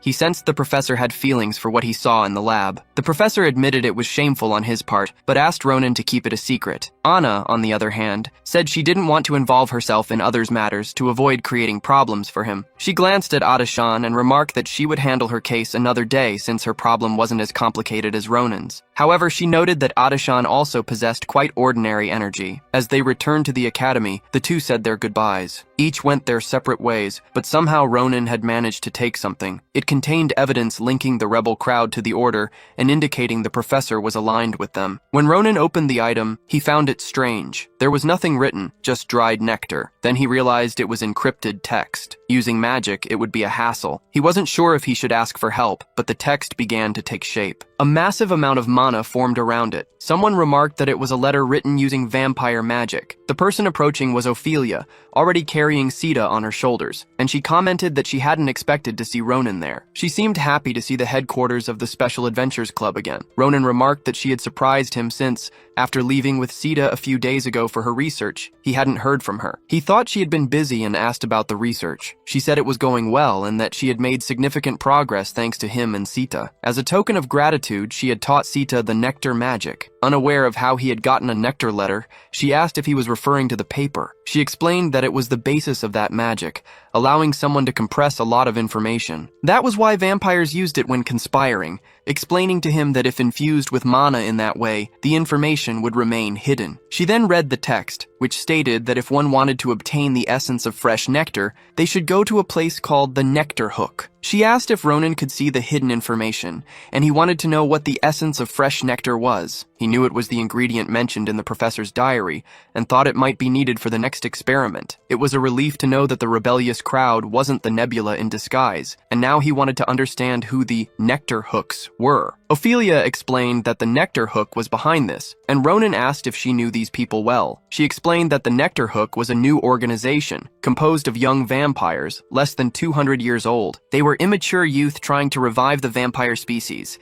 carrying out macabre actions, but she didn't want to go into more detail. They possessed a rare item, even among vampires, the essence of fresh nectar. She asked who the original owner of the paper was since someone had agreed to the offer. Ronin remained silent, looking down, and said he was being honest. She was surprised to learn it had been in Jaredon's laboratory. She thought something strange was indeed happening. She spoke about the professor, who had once been one of the best mages in the Tower of Full Moon Mages. However, now he was no longer the same. She wondered if it was good to know that the man who was once one of the greatest mages still had some relevance. Ronin was satisfied since it seemed he wasn't in immediate danger. He thought he might be able to handle all of this. If the professor was that strong, Ronin believed he could easily deal with these people with just a few simple moves. However, if what they wanted was the essence of fresh nectar, that completely changed the situation. It was a fusion of inherent mana formed within vampires who had used nectar magic for a long time. Something like that was special, containing an incredible amount of nectar magic. It would have extraordinary efficacy depending on how it was used. However, if the owner of the nectar essence didn't activate the power themselves, the magic would become a useless red stone. In other words, without the vampire's cooperation, it was impossible to obtain the full essence. Ronin didn't like what he heard. Just when he thought he had no choice but to accept the offer for the professor, he realized that the Nectar Hook's proposal might be surprising. Night quickly fell, and all the vampires were outside the cave. They asked if he was the new kin candidate the master had mentioned. Was he the great mage Jaredon Stonesong? The vampires wondered if that human was really as impressive as a mage. None of them felt a great energy coming from him. Since they felt nothing, they thought it best not to let their guard down. Perhaps he appeared that way at his peak, but he was someone who could even face the Sword Saint. They all greeted him with politeness and kindness. However, Ronin asked where the master was. They said he was waiting inside and that he could remove his hood first. They said they needed to verify his identity, just as a precaution. However, Ronin remarked that since the group was called the Nectar Hook, everything seemed staged. Yet, he felt like he was dying of fear. After removing his hood, he asked if that was sufficient. They said yes, thanked him for the clarification, and said they would guide him. One of the vampires sensed something strange and thought Jaredon Stonesong was supposed to be a mage. However, he was carrying a sword. The vampire then asked if he had noticed the sword. Ronin, staring at the man, began unsheathing the sword, and the vampire crouched in fear, saying he had seen nothing. Still, something strange had occurred. The only response Ronin gave them was to push them away, as he couldn't allow his false identity to be revealed. Someone was observing what was happening from the outside, and thought the person merely wanted a direct passage to hell. Seeing through the disguise, they realized the professor was just a young swordsman. For better understanding, it was necessary to go back a few days when Ronin was talking to Ophelia. She told him that she had made the metamorphosis potion as he had requested. She warned him that with it, he would only have 30 minutes to remain in the professor's form. Unfortunately, the effect didn't last long, but it was enough to deceive the eyes of the members of the Nectar Hook. Ronin thanked her and said that if it was difficult for her, he understood. She was worried, asking if he would be okay on his own. Even though the vampires were immature, they were from a half-century generation. She knew how skilled he was, but still thought she should go with him. Ronin, however, didn't want her to oppose her own kind, assuring her there was no need to worry. Nothing would happen, but he couldn't guarantee the safety of anyone who got in his way, especially at this moment. He was handling the situation well, so much so that it didn't even seem real, and when one of the vampires grew suspicious, he silenced him immediately, forcing him to stay quiet. From that moment, Ronin answered all the questions asked, unless he wanted to end up as a vampire skewer. After properly interrogating the vampire, Ronin walked down a corridor and was surprised to find no traps. When he mentioned there were none, the vampire didn't believe him and failed to spare his life. Ronin felt something strange since the beginning, perhaps due to the patterns on the walls and the atmosphere. It felt like a déjà vu experience, as if he had seen it before. Then he was called by the power of the nectar, and realized there was something more important to do at that moment. A strong scent of nectar emanated from all sides, passing through the door behind him. He knew what was happening inside, but it had to be intense for the odor to penetrate the thick wall. Looking through the door, he saw a vampire eating a snack and drinking juice. Other vampires were feeding, which made his stomach churn. Someone inside the room confirmed his arrival. They asked if his journey had been long and exhausting, addressing him as the professor, pretending not to know the truth. The blonde woman, who introduced herself as Swyvon Arnshiafel, the leader of the Nectar Hook, apologized for the mess. She explained that he had arrived earlier than expected. She said that if he hadn't had dinner, he could join them. Ronin tried to calm himself since he no longer sensed any signs of life from those around him. Now he had to focus on his main goal. He thanked her, saying he'd save it for another occasion, as he felt nauseous and wasn't in the mood for dinner. The vampire, however, said there was no need to feel overwhelmed to receive such an excellent talent. Of course, they had put in a little more effort. After all, it had been a while since the last meeting of the nectar hook. It was to see how serious he was, and she said they trusted he could obtain the essence of fresh nectar. Ronin didn't care and wanted to know the conditions. The vampire said he should already have guessed. It would be done through a nectar pact, risking his life, and he would have to become one of them. He found the request ridiculous, but the vampire lamented that he thought that way, as it was far more significant than a simple offer. She added that it was an opportunity to rid himself of his inferior human body. They would bring new life to the clan, and to do so, they needed to overthrow the old generation, entrenched in pessimism. She was offering the chance to be at the forefront of a historic moment for the pride of their race's rebirth. Ronin, looking at her, said he wasn't sure about it at that moment and thought everyone there was equally insane. Laughing, he said that, as a human, it would be hard for him to understand their profound intentions. The vampire then ordered him to consider something important, as this was his only chance to obtain the essence of black nectar. She assured him the pact couldn't be broken. There was no other way to obtain the essence, as it was a rare item even for them. Ronin, judging by the atmosphere, realized she didn't intend to let him leave if he refused. She asked if he was sure of his conclusion, and if that helped him think better. He shouldn't try to resist, as he should already have noticed the mana flow was abnormal. The magical tools they had installed were of the highest quality, and no matter how skilled he was, there was no escaping the situation they had set up. Even if he used magic, his core would soon shatter, leaving him unable to use mana for the rest of his life. The vampire suggested he think positively, as things had already reached that point. She added that she wanted his beloved wife to become a tasty nectar bag, just like those others. Ronin was urged to accept the pact, which was about to conclude, but as they placed a hand on his shoulder, he remarked that they had all represented themselves quite well. He claimed he couldn't do it since he couldn't use magic. It was fortunate he had come in place of the professor, but the vampire, perplexed, asked who he really was. She wanted to know how he had managed to get inside, and he replied that how he got there wasn't important. In the next instant, he eliminated all the little bats and declared that their extermination day had arrived. She was furious and demanded to know who Ronin thought he was. She couldn't believe his audacity. With incredible speed, he closed the distance between them before she could react. She didn't even notice his movements. By the time she realized, she was already standing before him trying to cast magic, but she lost her hand. One by one, her hands were severed, followed by her upper and lower limbs being removed from her body. The disadvantage was glaring. She could never have imagined that this could happen at the hands of a mere human. She wanted to know how that cursed human was capable of such feats, claiming there was no way he could survive after doing something like this. Out of patience, Ronin decided to end the fight, throwing her aside. He told her to stay quiet for a while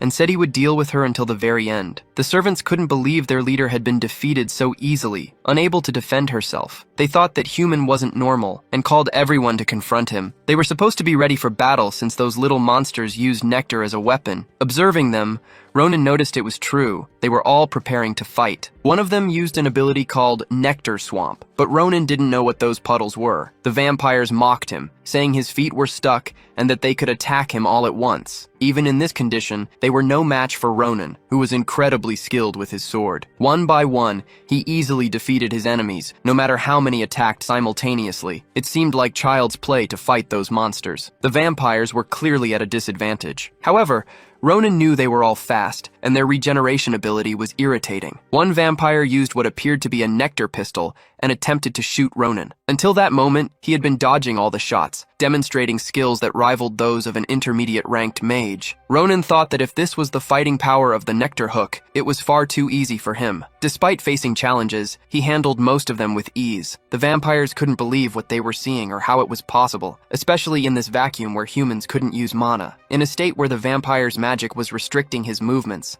how was Ronin still able to move? It reached a point where they doubted if Ronin was even human, staring at him in disbelief. The remaining vampire stood frozen, unsure of what to do. He was on the verge of defeat, the last one left. Ronin said their efforts were commendable, but he had only been pretending to be stuck. He apologized for it. His sword was special, capable of absorbing nectar, and the vampire thought he should flee as quickly as possible. However, he didn't have that option. Ronin wouldn't let him escape. Soon the vampire was split in half, and Ronin, looking at the scene with a ribbon on his shoulder, said it was his fault for trying to run. He wasn't satisfied, feeling that he had already caused enough trouble for those vampires. He turned to the vampire leader and said that now she would be next. The vampire leader slowly began to wake up, feeling pain, as if a tree had pierced through her chest. However, it was Ronin who was driving the sword into her leg. Looking at her with a cold gaze, he said he was worried. He thought she hadn't survived, but she couldn't understand. The pain was constant, and nothing seemed to make sense. She thought about how this cursed child had eliminated every member of her team. After a moment, Ronin apologized for revealing the true condition of her friends. Smiling, he asked her to hand over the essence of fresh nectar, still maintaining a polite tone. However, nothing made sense to her. She didn't understand why she still felt so much pain or how any of this was happening. He screamed in anger, thinking that if it weren't for Ronin, he could have saved all those monsters. He felt as though he had finally gone mad. He asked Ronin who he thought he was talking to, but when he turned around, he saw someone. This person said they wouldn't repeat themselves, that human needed to get out of the way. Ronin was easily thrown aside. After being grabbed by the throat, the stranger warned that if Ronin had any hostile intentions, he would be finished right then and there. It didn't seem to be the case, as the man looked at the vampire and said she was a disappointment. When she made the proposal, she had promised to bring Jared into that location, but had failed. Now, she was in that pathetic state. She was trembling, and the man said he couldn't even see her reasoning anymore, as she had failed. Because of this, he would take back the essence of fresh nectar, something Ronin didn't understand. Quickly, the magic was performed, and only an aged person remained. The vampire begged for another chance, but the man said he couldn't just stop everything and walk away. He said that if Ronin was truly the rightful owner of the essence, he needed to hand it over. Pointing his sword at Ronin, the man warned that otherwise, he wouldn't leave in one piece. The vampire sarcastically commented on the man's unprecedented arrogance and found his words intriguing. He wanted to know what Ronin would do if he refused and approached him. Ronin replied that he'd simply beat him until he handed it over. The vampire then said that the boy's fangs were sharper than he had imagined, and that perhaps he was worthy of embodying his name. He grew curious about whether Ronin had other talents. He said he would give Ronin a little help and asked him to show his best. Then, the vampire cornered him. The vampire used his bloodthirsty slash, but Ronin was prepared to block and did so perfectly. That was when the master decided to use a nectar pistol. Ronin started wondering what that could be. It was the same skill that other vampires had used against him. That vampire used it in a broader and clearly more powerful way, making it harder to defend against. He had never seen anything like it in his entire existence,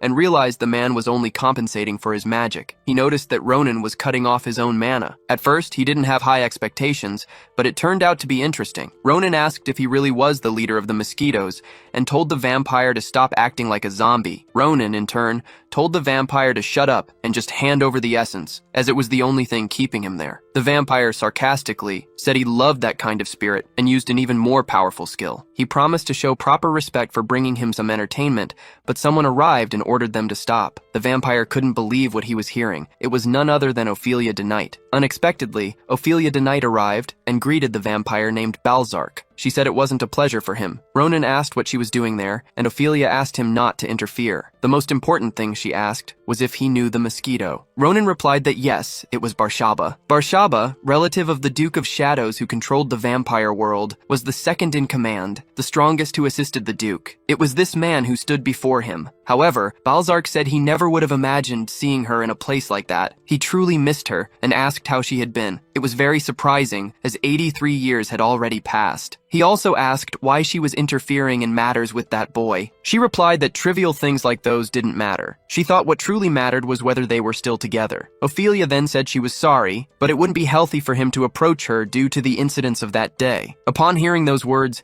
he was filled with rage and closed his eyes. She continued, saying it felt like a nightmare that wouldn't leave her mind, that she could still feel her touch in his arms. She didn't know how he was capable of doing something so horrible, and every time she looked at him, she was reminded of it. Balzark thought she simply needed a bit more time to forgive him, even knowing he had no choice and needed to stop her younger sister from harming the Duke. It was true that her sister wasn't thinking straight at the time.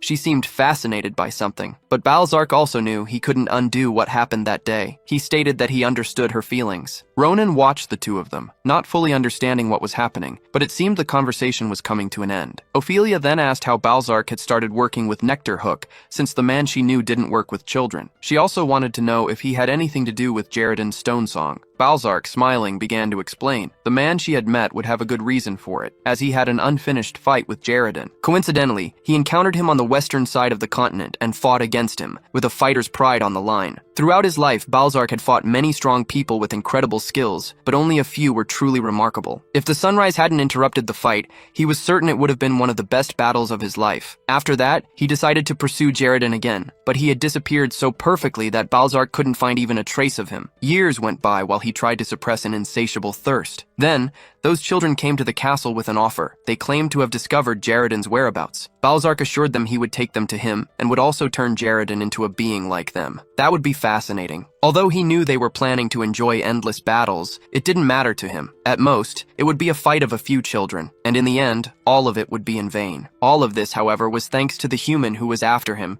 who began drawing Ronin's attention. Balzark thought that even with Ronin's power restrained, the fact that he managed to react, even if only for a moment, could only mean that perhaps in 5 years, he would become a rival capable of putting a sword to his neck. Ronin possessed a strange energy, something even Balzark had never felt before. That was a great victory for him. However, for now, Balzark couldn't repeat that, and couldn't harm Ophelia a second time. So, he simply handed over the essence of fresh nectar to the human, to avoid further breaking her heart. As he handed over the essence, Balzark said it was the fresh nectar Ronin had been seeking. Ronin asked if it wasn't extremely valuable to the vampires. Balzark replied that it was, and explained that most vampires would never have the opportunity to obtain an essence like that. He needed to offer it to the future prey who had caught his attention, as a well-deserved gift for a friend he hadn't seen in more than 80 years. Ophelia simply looked on in silence. Focusing his energy on one hand, Balzark threw it against one of the walls and asked them to observe. He warned that looking at it would hurt because he felt a strange energy coming from behind the wall. However, he would take his leave. He hoped that next time they met, Ronin would be stronger. That way, the fight would be even more enjoyable. But he also didn't think Ronin had been overly flashy until the end, despite sensing a strange energy. He looked to the corner and thought it might be something dangerous, but setting it aside, he returned to the tower. There, he handed the essence of fresh nectar to Professor Jaredin, and smiling said he had worked hard to obtain it. The professor thanked Ronin, who clenched his hand in a gesture of gratitude. He knelt, emotional, and thanked the young man, saying he was deeply grateful. Ronin, on the other hand, was upset because the professor didn't even give him time to finish bragging. Outside,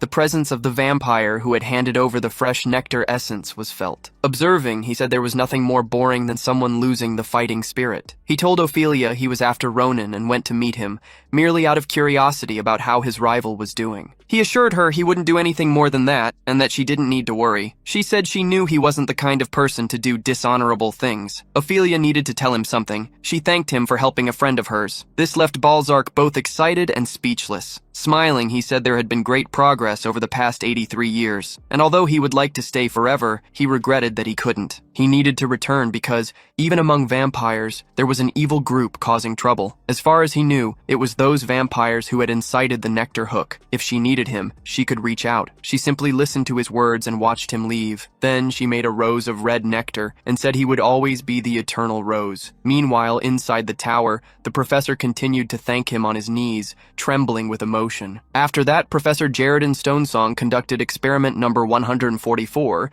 using the mana of the Sorante. The energy of the fresh nectar, given the circumstances of the experiment, would take some time to yield results. However, the wait brought joy to the professor and gave him hope to keep on living. The professor wanted to say it earlier, but hadn't had the chance. Now he was telling Ronin that he had changed a lot. That mysterious energy attacking the curse within his body had grown much stronger. He wondered if something could have happened while fighting the members of Nectarhook. He recounted that many things had occurred, but in summary, he was lucky after making a hole in the wall. Upon entering through it, he noticed a familiar energy and realized he was right not to believe a place like that could exist. There, he found an idol of Senial, and that massive rock emanated an energy. As it was hidden, no one knew of its presence. That place must have been the ancient territory of an abandoned sanctuary, brimming with immense energy. The rock began to glow incessantly, and the energy from that idol started to pour into his body. He could feel it with his hands. The professor observed Ronin's hands but also couldn't understand what had happened. If it was luck, it was unbelievable, but thanks to that energy, his meridians had grown stronger. They still needed repair, but with all of this, he could begin to wield mana to a considerable extent. The professor thought it didn't need to be said, as Ronin likely felt it himself already. He believed that, at this rate, Ronin could use the true chi sword, rather than just an imitation of it. 4 days passed, and in the city near Mount Romaria in Marbus, people were busy fleeing. Even the heavily armed soldiers were behaving as Schlieffen had previously described. A wyvern was said to have appeared, and Ronin confirmed it from atop his horse, accompanied by his team. The reason they had gone randomly to Ronin's hometown in the Romaria Mountains was precisely that. This had happened 4 days ago. Before Iriel left home, Ronin received unexpected news from Schlieffen. The monsters around Mount Romaria were in a state of frenzy for unknown reasons. Fortunately, the damage hadn't yet reached Nimbuten, and a few knights from the Grancia family had been dispatched. That morning, witnesses claimed to have seen a wyvern in the mountain skies. Due to its ability to fly and the capacity to wield deadly venom in its claws and fangs, even mercenaries were fearful. If an entire pack were to gather, they couldn't guarantee Iriel's safety. That was Schlieffen's opinion, and so they decided to prepare. To anticipate her relocation earlier than planned, Iriel was annoyed at him for ruining her moving plans. Schlieffen remarked that once she was safe, he would wipe out the bloodline of every monster. Anna asked him to stop muttering because they were about to split up. She didn't mention that Asel would follow farther behind. Schlieffen didn't understand why they wanted to separate when she said she would check the area. Something made Schlieffen uncomfortable, so he commented that she shouldn't try to bother his sister. However, since he needed to check on something, there was nothing he could do. The longer he delayed, the worse it would be. Charging ahead, he shouted that Iriel couldn't run another moment. Ronin stayed behind, shaking his head in disapproval. Aseli wanted to know what was making Ronin uneasy. He explained that the once peaceful monsters had started acting up, and large monsters had begun to appear. That pattern was already familiar, since the same had happened in Great Cappadocia and the Vadian Mountains. Because of the actions of those damned individuals,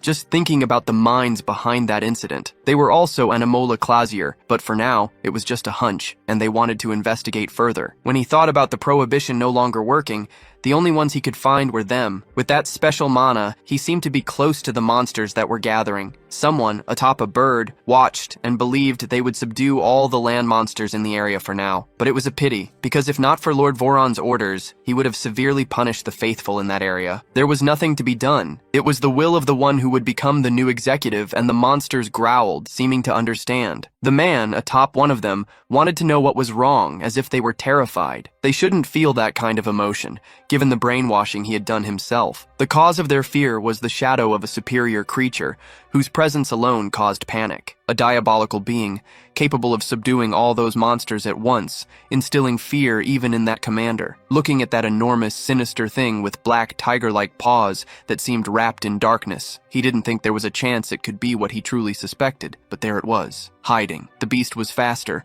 and the man only had time to utter Nebula Classier, but that command no longer worked. The giant monster hurled the man to the ground. It was massive, with tiger-like spots. He finished the man with a single strike, causing fear and astonishment among all the other monsters gathering around. Annoyed by the presence of so many monsters, he began defeating all of them within seconds. He showed that his imposing presence was more than just a display. For those so terrified they couldn't even show their faces, the hunt had just begun, for he was the Sword Saint, Jaipa Turgung. The route Ronin had chosen was under control, and he wasn't pleased about it. They were not a normal group of werewolves. They ordered everyone to stop, as entry through that gate was impossible. From the castle, aside from the parts related to that day, they would have to take another route or wait for a new opportunity. It was made clear that these were the orders of the elite forces of the Imperial Commander's army. Currently, they were working on subduing the monster Jaipa Turgung, and upon hearing that name, Ronin immediately remembered. He was the commander of the strongest elite forces, and also the one who defeated the writer Nabaros. He had become the strongest swordsman of the Empire, the Sword Saint Jaipa. Asel believed he was the Sword Saint, and personally wanted to state that the situation was serious. She found it troubling that the strongest force in the Empire had mobilized for a few reasons. It seemed her guess was correct. The Classier Nebula was involved in that act, and she asked Ronin to be ready for telekinesis. Ronin told her they would pass through the walls to investigate the nearby forests. Their tracks were definitely there, and in the forest, the sealed monsters hovered above. Alongside the masters who had sealed them was also the woman who stood atop one of them. She was worried because she had lost communication with her brother after the bond was broken. Something was undoubtedly wrong. She had told him to be ready before the operation began. Something had certainly changed. Thus, she needed to take action, as those plans revolved around the wyvern. If she engaged in combat and lost power, it would be problematic, and if something went wrong with the plan, the situation would worsen. Varen, for sure, would not forgive her. She considered moving only along the planned route. Her role was to maintain the brainwashing. That was when Ronin saw the monsters flying in the sky, and his eyes lit up because he had found what he was looking for. He asked Asel to begin the telekinesis, which caught her attention. He had thrown a giant rock toward one of the monsters, and the woman had no idea where it had come from. Meanwhile, Asel perfectly manipulated her telekinesis. She used her powers to keep the plan in motion, exerting a little more energy to explode the large rock. This caused one of the monsters to become disoriented, disturbing the peace of the others. The woman was startled by a rock of that size. Being manipulated in that way, it had to be a high-level mage from the mage's tower. She understood what it meant when someone was being thrown and controlled by telekinesis, and it seemed as though the same person was wielding a sword ready to dominate the undead. Ronin remarked that the size was perfect to test the chi sword, as he believed it would be the perfect monster to challenge. Even he was surprised because it was stronger than expected. The current range and strength were incomparable. Meanwhile, the woman witnessed such power and the scale of his strength, and she was shocked to see a monster fall. It seemed that even seeing it, she couldn't believe what was happening, and she wanted answers to understand how it had happened. She was so engrossed that she didn't notice when Ronin approached her from behind, also standing atop the monster. He told her it was obvious that such large creatures could move undetected in that area. Ronin, smiling, said she had outdone herself and called her a rat. She immediately armed herself with a pentagram. She began to say something, but Ronin didn't let her finish and severed the upper part of her body. He smiled, saying it was cruel, but he was still learning. He had tried to cut only her hand, but it seemed he went a bit too far. Seeing the red liquid bubbling, she felt pain and lay on the monster, beginning to cry. Ronin felt pity seeing that she was suffering, or perhaps she was just a low-level fool. Surely she wouldn't have been capable of planning something like this. She, trying to suppress the pain, said she needed treatment, but he told her to be quiet. Countless villages had been destroyed because of them, yet she was whining over an arm. Either she swallowed her tears and answered, or told him what their plan was and what they wanted. He asked what they were planning. The woman was so terrified she couldn't even speak. Even though she was scared, she declared that as the torch chosen by the light of the stars, she would ruin his mission. She began concentrating chi in her hands, saying she couldn't allow him, a heretic, to destroy anything. Ronin noticed the energy shifting, but it was a little late. He asked what she was trying to do. She was signaling the larger monster to approach them, and it was descending rapidly. As the monster approached, Ronin glanced to the side and thought, "What's happening?" The giant wyvern was there. The beast growled, signaling a warning, and Ronin thought it was so high up he couldn't feel its presence. However, realizing it was there didn't change the facts. That monster was definitely the opposite of the weaklings she had faced before. It was huge and strong. As the monster neared them, the woman told him to simply accept death. However, a light emerged from below, piercing through the monster. The woman was startled. Ronin, too, was astonished. Someone had split that monster in half. Ronin looked and realized it was him, and when the woman noticed it as well, she was stunned. She couldn't believe something of that magnitude was there and screamed at him. She didn't know it was Jaipa, the sword saint, who appeared to be heading toward them. He was a beast man, tiger-like, and proficient with swords. He looked and noticed the two of them. He said he only saw 2 ants and, raising his enormous hand in their direction, struck mercilessly. Ronin froze for a moment, eyes wide with fascination as he watched the movement. Jaipa sliced through the monster Ronin and the woman were on top of. The impact was so strong it sent them flying apart. When the woman realized it, she saw he had performed the entire movement without using his sword. It was merely a hand swing, but so powerful that it left her impressed. For Ronin, it made no sense. However, that enormous hand was still coming toward them, now glowing like a star. The woman was already on the ground, and the tiger man pinned her down with his paw. With his other hand, he held Ronin by the neck. The woman, still alive beneath the beast's paw, lamented her pitiful end, while Ronin struggled to free himself from the giant beast's grip. Jaipa told Ronin to answer carefully the question he was about to ask. Jaipa said he didn't feel the energy of those religious fanatics within Ronin. Struggling, Ronin called the tiger a damned cat. and asked who he thought he was to associate with those monsters. With fury in his gaze, he asked if the sword saint would die wielding his sword and channeling chi. Jaipa ordered him to shut up and then let him go. Seeing Ronin's movements and intent, he quickly released him. When he did,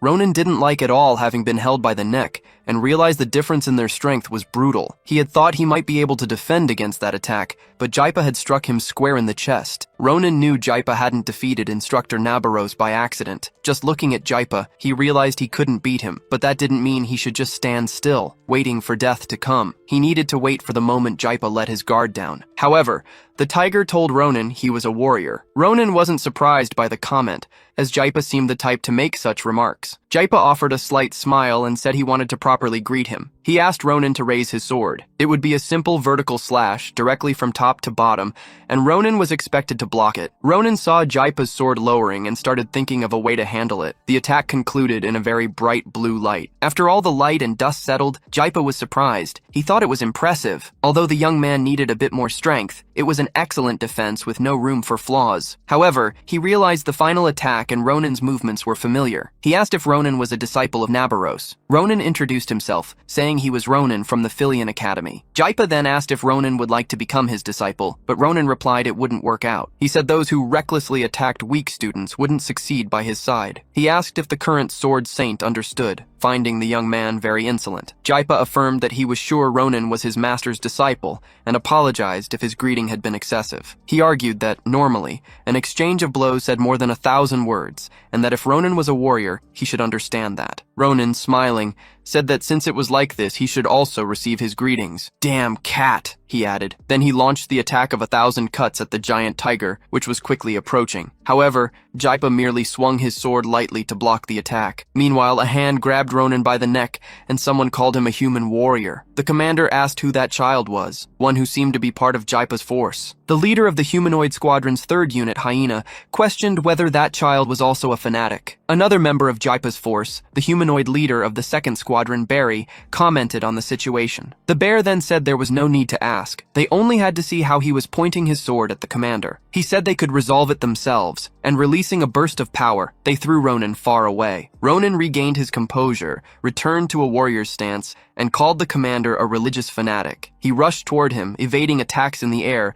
but quickly realized Jaipa had reached him again. He also launched himself at them to attack, and now the two were locked in battle. The bear had to admit Ronin wasn't an ordinary person. Ronin already had his sword at the bear's neck when, amused, someone stepped between the two to stop them. He wasn't startled because, upon paying attention, he hadn't noticed when she appeared there. She scolded the bear for fighting in front of the commander without permission. She asked what kind of behavior that was, and, addressing Barry, asked if he needed disciplinary action to pull himself together. She was a member of Jaipa's force, the Lion, known as the Knight. It was Captain Nemia, and the commander ordered Barry to stop immediately, saying that child was not his enemy. He explained it was merely his turn to receive the greeting. Barry was astonished, as this person had managed to defend against the commander's scimitar, something none of the members had been able to do. He was upset that such a child could achieve it. Jaipa said it was obvious he should be able to since he was a disciple of Nabaros. Barry asked if Jaipa was referring to the sword monster, Instructor Nabaros, who had single-handedly destroyed their forces. Just remembering her, Barry thought she was a dragon in human form. Quickly, he began treating Ronin with more respect. Ronin didn't even want to imagine how much that bear had suffered under the instructor. The commander asked the captain if her presence there meant the situation had been resolved.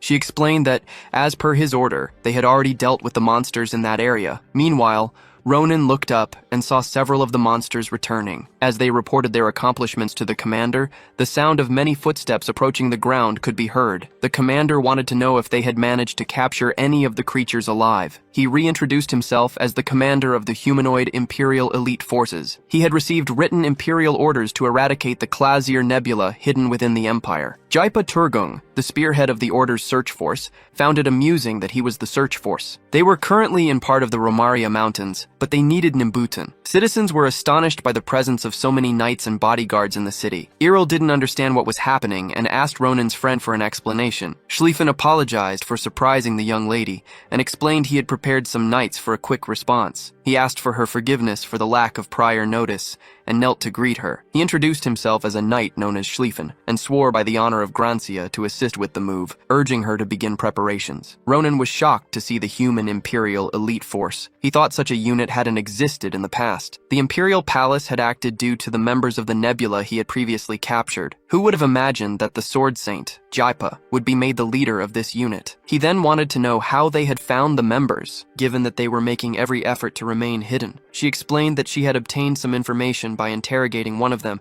and that the seals no longer worked on them. Jaipa said the information about them was deeper than expected, and that the structure had revealed something important to Ronin. Hearing a distant voice, he recognized his friend Asel, who was being brought in by another humanoid. A member of Jaipa's group was carrying Asel, who was dangling, claiming he had been acting suspiciously. The boy, already uncomfortable in Lavras, called out for his friend Ronin to help. The creature said it had caught him behaving suspiciously and brought him to the commander, asking if it should dispose of him since he had cried the whole way there. Jaipa asked Ronin if that was his friend. Ronin confirmed, but he was furious. At night, they were still gathered in the same place, discussing their investigations. The chaos in the region was being caused by brainwashing the monsters, creating sporadic havoc. However, that was just a facade. They believed the true objective was at the center of the mountain. Jaipa listened and made his own analyses, as he knew that was where the entrance to Mount Romario was located. The entrance to Mount Romario was one of the Empire's main trade routes, with almost all transported goods passing through it. The description of this route implied something very serious. Two fanatics were attempting to take down an economic pillar of the Empire, and after hearing this and the entirety of the fanatics' plan, Ronin understood they were using the monsters to do most of the work, but he wondered what methods they were employing to achieve it. That's when Ronin drew his sword once again. He wanted answers and thought that woman might have them. Frightened, she asked what he was trying to do. He wanted to know about the mountain's entrance, one of the most heavily guarded locations in the Empire. It was to demonstrate how important it was, and how it was not an easy place to destroy. They had brought some monsters to cause confusion, but they already knew that. He warned her that if she wanted to keep her head intact, she should just answer what they were planning. She looked into his eyes, and after reflecting, she closed her eyes and, with a mocking smile, said none of them feared death. The three of them gathered their mana and began to emit light. Ronin noticed they were concentrating mana, and before he could fully grasp it, he saw a large flash from the three of them. They believed the great star could bless them despite their limited abilities. After working so hard to fulfill their role, they planned to channel even the last pieces of their souls to eradicate the atheists from the world. They dared to oppose the coming of the stars,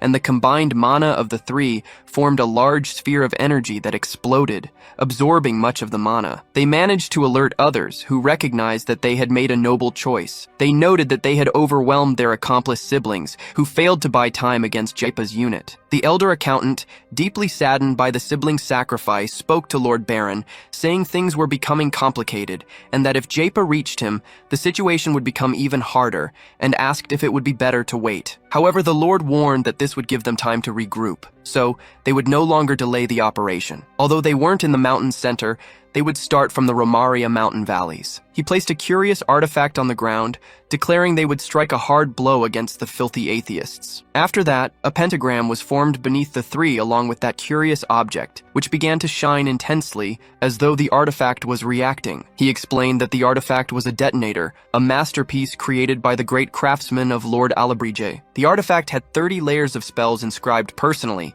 and after absorbing the leyline mana, functioned as a detonator. He stated they needed to protect it from enemies, as they would sense an anomaly in the mana flow. The former commander of the Knight's Tower, Evan, along with the former leader of the Magic Tower, Verde Blois, were willing to help. They said they had heard about the mission, and after completing it, Lord Baron would take the position of the late leader Brigia. This meant he had received the blessing. He agreed, as it was customary to receive the blessing afterward. However, since the mission required greater power to guard against the explosions, the merciful leader granted the blessing. He dared not compare himself to the former leader, but it didn't matter what variables arose, for now, they had the blessing. Nevertheless, he heard something that made him shudder, and immediately reacted to the force attacking them. He lost a barrier while trying to protect the explosives himself and the knights. Lord Baron, impressed, realized they would be located precisely by tracking the leyline mana. But it was too late. It had already begun absorbing the mana, and he now understood how Jaipa, the Sword Saint, had found their location. Jaipa asked if they truly believed they could escape his sight the moment they set foot on Romaria. He had discovered the location instantly, and was merely waiting to uncover their ultimate objective. He concluded, saying they were merely prisoners blinded by illusion and arrogance. They could try to resist as much as they wanted. 10 minutes before meeting the fanatics, Jaipa immediately noticed the 3 followers gathering their mana. He understood they were using mana to catalyze a self-destruction spell. He told Nemia to stay behind with the other members while he resolved the situation. But before that, Ronin had already charged into that mana explosion, armed with his sword. Leaving Jaipa, Nemia, and Asel surprised and frightened, Ronin launched himself at the sphere of energy, determined to do whatever was necessary. He sliced through the air with his sword, cutting through the mana as well, and unleashed a massive attack. The Rosiers, terrified, realized it was their last spark and that of their brothers, but the attack was easily stopped, as Ronin didn't allow them to self-destruct. He wanted to handle it himself, and commented on how clever they were to plan such tricks. Then he stated that it would be better if they ceased to exist immediately. The commander, observing, thought that what had just happened was shocking. It wasn't merely a clash of power. One nullified the other, and he noticed that the young man had severed his own mana. With fire in his eyes, Ronin rested his sword and spoke to the Sword Saint. He asked if he should already know. Jaipa had faced them before, head-on. These people might flee and plan for the future. They were clearly planning something important, given the gravity of the matter. He was certain there were individuals at an executive level or close to it present. Ronin still didn't fully understand who Jaipa was, but if he was at the forefront of the unit hunting these lunatics, that indicated something significant. He asked the Sword Saint to cooperate with him. He wanted to earn a favor from the Emperor. At the moment, the commander stood before the 3 disciples, holding the explosive artifact in hand. Lord Baron thought he hadn't sensed their presence until the attack was launched, but that attack didn't contain a trace of mana. It was nothing but his sheer physical strength. The Sword Saint and the Lord had already heard plenty about him. Face to face, with a tone that reflected his strength, he said it seemed they had received a most unwelcome guest right at the start. He asked the brothers if they thought they could hold him back. United by courage and faith, they declared that this had been their lesson from the beginning and that they would gladly face him. The 2, who were to fight the commander and the Sword Saint, began emanating a strange aura. As if their bodies were enveloped in mana, they quickly gained a bizarre appearance. The tiger fighter recognized it as a fusion of ranked knights with a mage, which wasn't bad. He thought that if he had brought his team, the 2 would have made for excellent training material. But fighting someone like the Sword Saint at Jaipa's level was an impossible mission. Not even the blessing of the stars would help. One of the zealots believed that this fight would put the honor of the Empire's finest swordsman at risk. Pleased, he said there was no greater joy than battling someone who possessed the honor of a warrior. He asked Jaipa to demonstrate the technique that made him the strongest, believing he could defeat it. It would be an honor to be compared to Commander Jaipa, but before he could finish speaking, his sword was shattered. To him, it was surprising, but to a superior being like the commander, it was nothing more than a formality. The commander, enraged, pointed out that this individual had just dared to challenge a fight with his honor on the line. Hearing that from someone who had taken so many innocent lives infuriated the commander. With that presence, the Sword Saint granted those lunatics the honor of meeting their end at his hands. Although they were furious with empty words, now that one of the vermin had been eliminated, the other, a renowned mage, believed he still had a chance and activated a mana shield. However, the shield had no time to react. Jaipa had already cut through the evil being. The Elder and Lord Baron, seeing only the last one remaining, reinforced the shield to protect themselves and the detonator, which was still charged with mana. The commander moved to finish things off. Kicking the mana sphere protecting Baron, he looked at the man and mentioned that his face seemed familiar. Then he remembered. This was the known vermin who had been hiding behind a sect of lunatics all this time. He was wanted for being responsible for the deaths of hundreds of people. He had used the villagers of Athen for dark magic experiments decades ago. Lord Baron thought it an honor that the Sword Saint remembered his name after so many years. Now, however, he was nothing more than a devotee of the stars. Nothing else. But Jaipa didn't care. After breaking the barrier separating and protecting Lord Baron, Jaipa remarked that in the end, no matter which side they were on, the facts wouldn't change. He had taken countless innocent lives, and as the commander was about to lay his hands on him, Lord Baron invoked the blessing of the star. He was so confident that everything would work out that his face radiated assurance. However, when invoking the blessing and trying to lay hands on Lord Baron, something different happened. He was repelled and noticed a peculiar presence. The most promising candidates of the cult were nothing compared to him. Finally, the title he carried made sense, but even so, he would not be able to break the great authority granted by the stars. Lord Baron's words were filled with conviction as he laughed maniacally. The commander didn't forget that, despite everything, he too was mortal, growling about the stars. However, the commander simply observed the madness of the man before him with calm detachment. Spreading his arms to the heavens, he said, "Why did the great Jaipa think he was who he was? Now, I feel the greatness of the stars for the first time." He asked Jaipa to tell him as a devoted believer, clearly intrigued. The Sword Saint thought that Lord Baron Baron was still trapped in these illusions, even as their lives hung in the balance. Lord Baron didn't understand and lost the smile on his face until the madness gave way to fear before the tiger. Looking even more terrifying, the commander warned that this was why he would have to eliminate prey that thought it was a predator. The commander raised his sword against Lord Baron, who also tried to defend himself from Jaipa. The lunatic lord found it interesting that this being was the Empire's best swordsman. He was about to be exterminated by him, and the overwhelming power covered much of the forest. A commander's sword carried immense weight and presence, and the tiger knew how to wield his weapon well. However, Lord Baron remained in the same spot, shielded by the crust, strengthened by the star's blessing. He found it remarkable that even as the sword saint,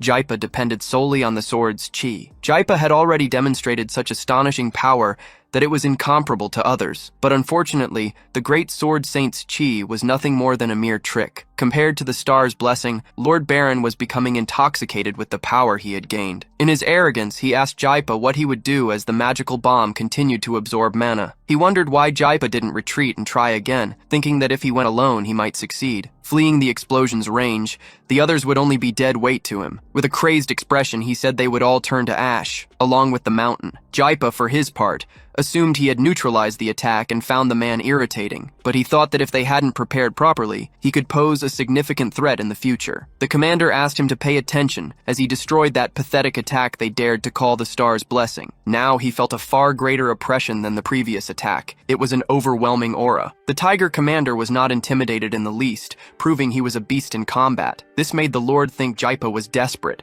fighting against the heavens, and the sight was impressive. The commander remarked that this was the day to earn his respect as the strongest living being and challenged Jaipa to show him his best. However, just as the commander was about to lose control in rage and finish him off, Ronin shouted for him to calm down, easing his strength, and asked if he had gone mad. At this rate, the commander would destroy the island before the bomb exploded, and the entire mountain would suffer. Hearing this, the lord wondered what was happening. He turned to listen to Ronin, who said the commander had already forgotten why they were there. The tiger told Ronin he was slower than expected. Ronin, irritated, replied that he had never heard such a thing before. Then he retorted that he wasn't slow. It was the tiger who was absolutely fast. It didn't matter what it was. The star's blessing couldn't handle this problem. Ronin warned they didn't have time and that the commander needed to stop interfering. The tiger found Ronin's judgment reasonable. Lord Baron found it strange that some random boy spoke so arrogantly to the sword saint. He grew curious about who Ronin was when Ronin called his attention. Ronin thanked him for shouting so much, as it was the only reason he understood what was happening. Now he just needed to deal with it and disarm the bomb to put an end to the mess. After all, Baron truly was an executive. Looking at the lord, Jaipa remarked that he didn't seem stronger than that crazy elf woman. He said he believed her name was Brigia, but he couldn't quite remember the names of people he had eliminated. The lord couldn't understand how that insignificant boy knew her name and concluded that it must have been him who had eliminated them. Everyone assumed that Sarante asked how he dared to dishonor Lady Brigia. Managing to control his rage, he warned that he desired Jaipa's death for meddling with Lady Brigia. She had risen to the position of leader through true strength, being considered one of the most esteemed figures in the order. He wanted to know how someone with such a pathetic amount of mana could harm someone so noble. The lord had created several tentacles, each ending with a head, eyes, and teeth. He ordered Jaipa not to use those unholy lies against him, especially as a Mateus. The truth was that Jaipa, who wasn't even a believer, only knew her name because he had witnessed her death. He demanded Jaipa tell the truth about what had happened that day, and the tentacles, with mouths and teeth, began to growl. Even so, Ronin wasn't intimidated, and since the lord wanted the truth, Ronin was curious enough to quickly approach him. The lord realized the boy wasn't there just to talk. Jaipa insisted it was suitable for an assistant, but it was impossible to lose strength in that way. However, Ronin proved he wasn't there to play and slice through the lord and his tentacles. Ronin amused himself as the lord screamed in the same way he did, and after that, he moved to disarm the bomb. He drove his sword into it, saying that she had died just like him, and that answered the lord's question. Even with the man destroyed, it was impossible for Brigia to have met the same end at the hands of that insect. Someone like him shouldn't have been able to surpass the blessing of the star. These were his final thoughts. He realized that the boy's power was similar to that of the cult leader, who transcended the rules. He wanted to know who the boy was, but in life, he didn't have the time. Ronin was tired of looking at his face. The commander asked if Ronin had already eliminated him, and commented that believers always ended in a pathetic way. Ronin stated that the fanatics had chosen a radical approach, and that they needed to remain alert. Ronin couldn't understand how the commander could speak so calmly. even after nearly destroying his hometown. The forest was in terrible condition, and even with the chi sword, it would have been a disaster had he used his aura. The commander offered to assist if Ronin needed anything, as the emperor had decreed that anyone aiding in punishing such wicked people should be rewarded. If Ronin wanted anything, he just had to ask. Ronin wasn't particularly pleased with a little something he wanted from them, but left the scene to head toward where Eril, Ronin's sister, was being escorted. She was accompanied by several soldiers under Schlieffen's command, ensuring her safety. Schlieffen, personally, was overseeing the protection of the most precious person in the world. Eril, with a concerned expression, gazed at the landscape through the carriage window as it traveled through the night. Everyone thought it was too calm until a soldier reassured the young master. He believed they would have to fight an army of monsters or something worse, and the soldiers chatted among themselves, relieved by the calm. They wondered who the lady inside the carriage was.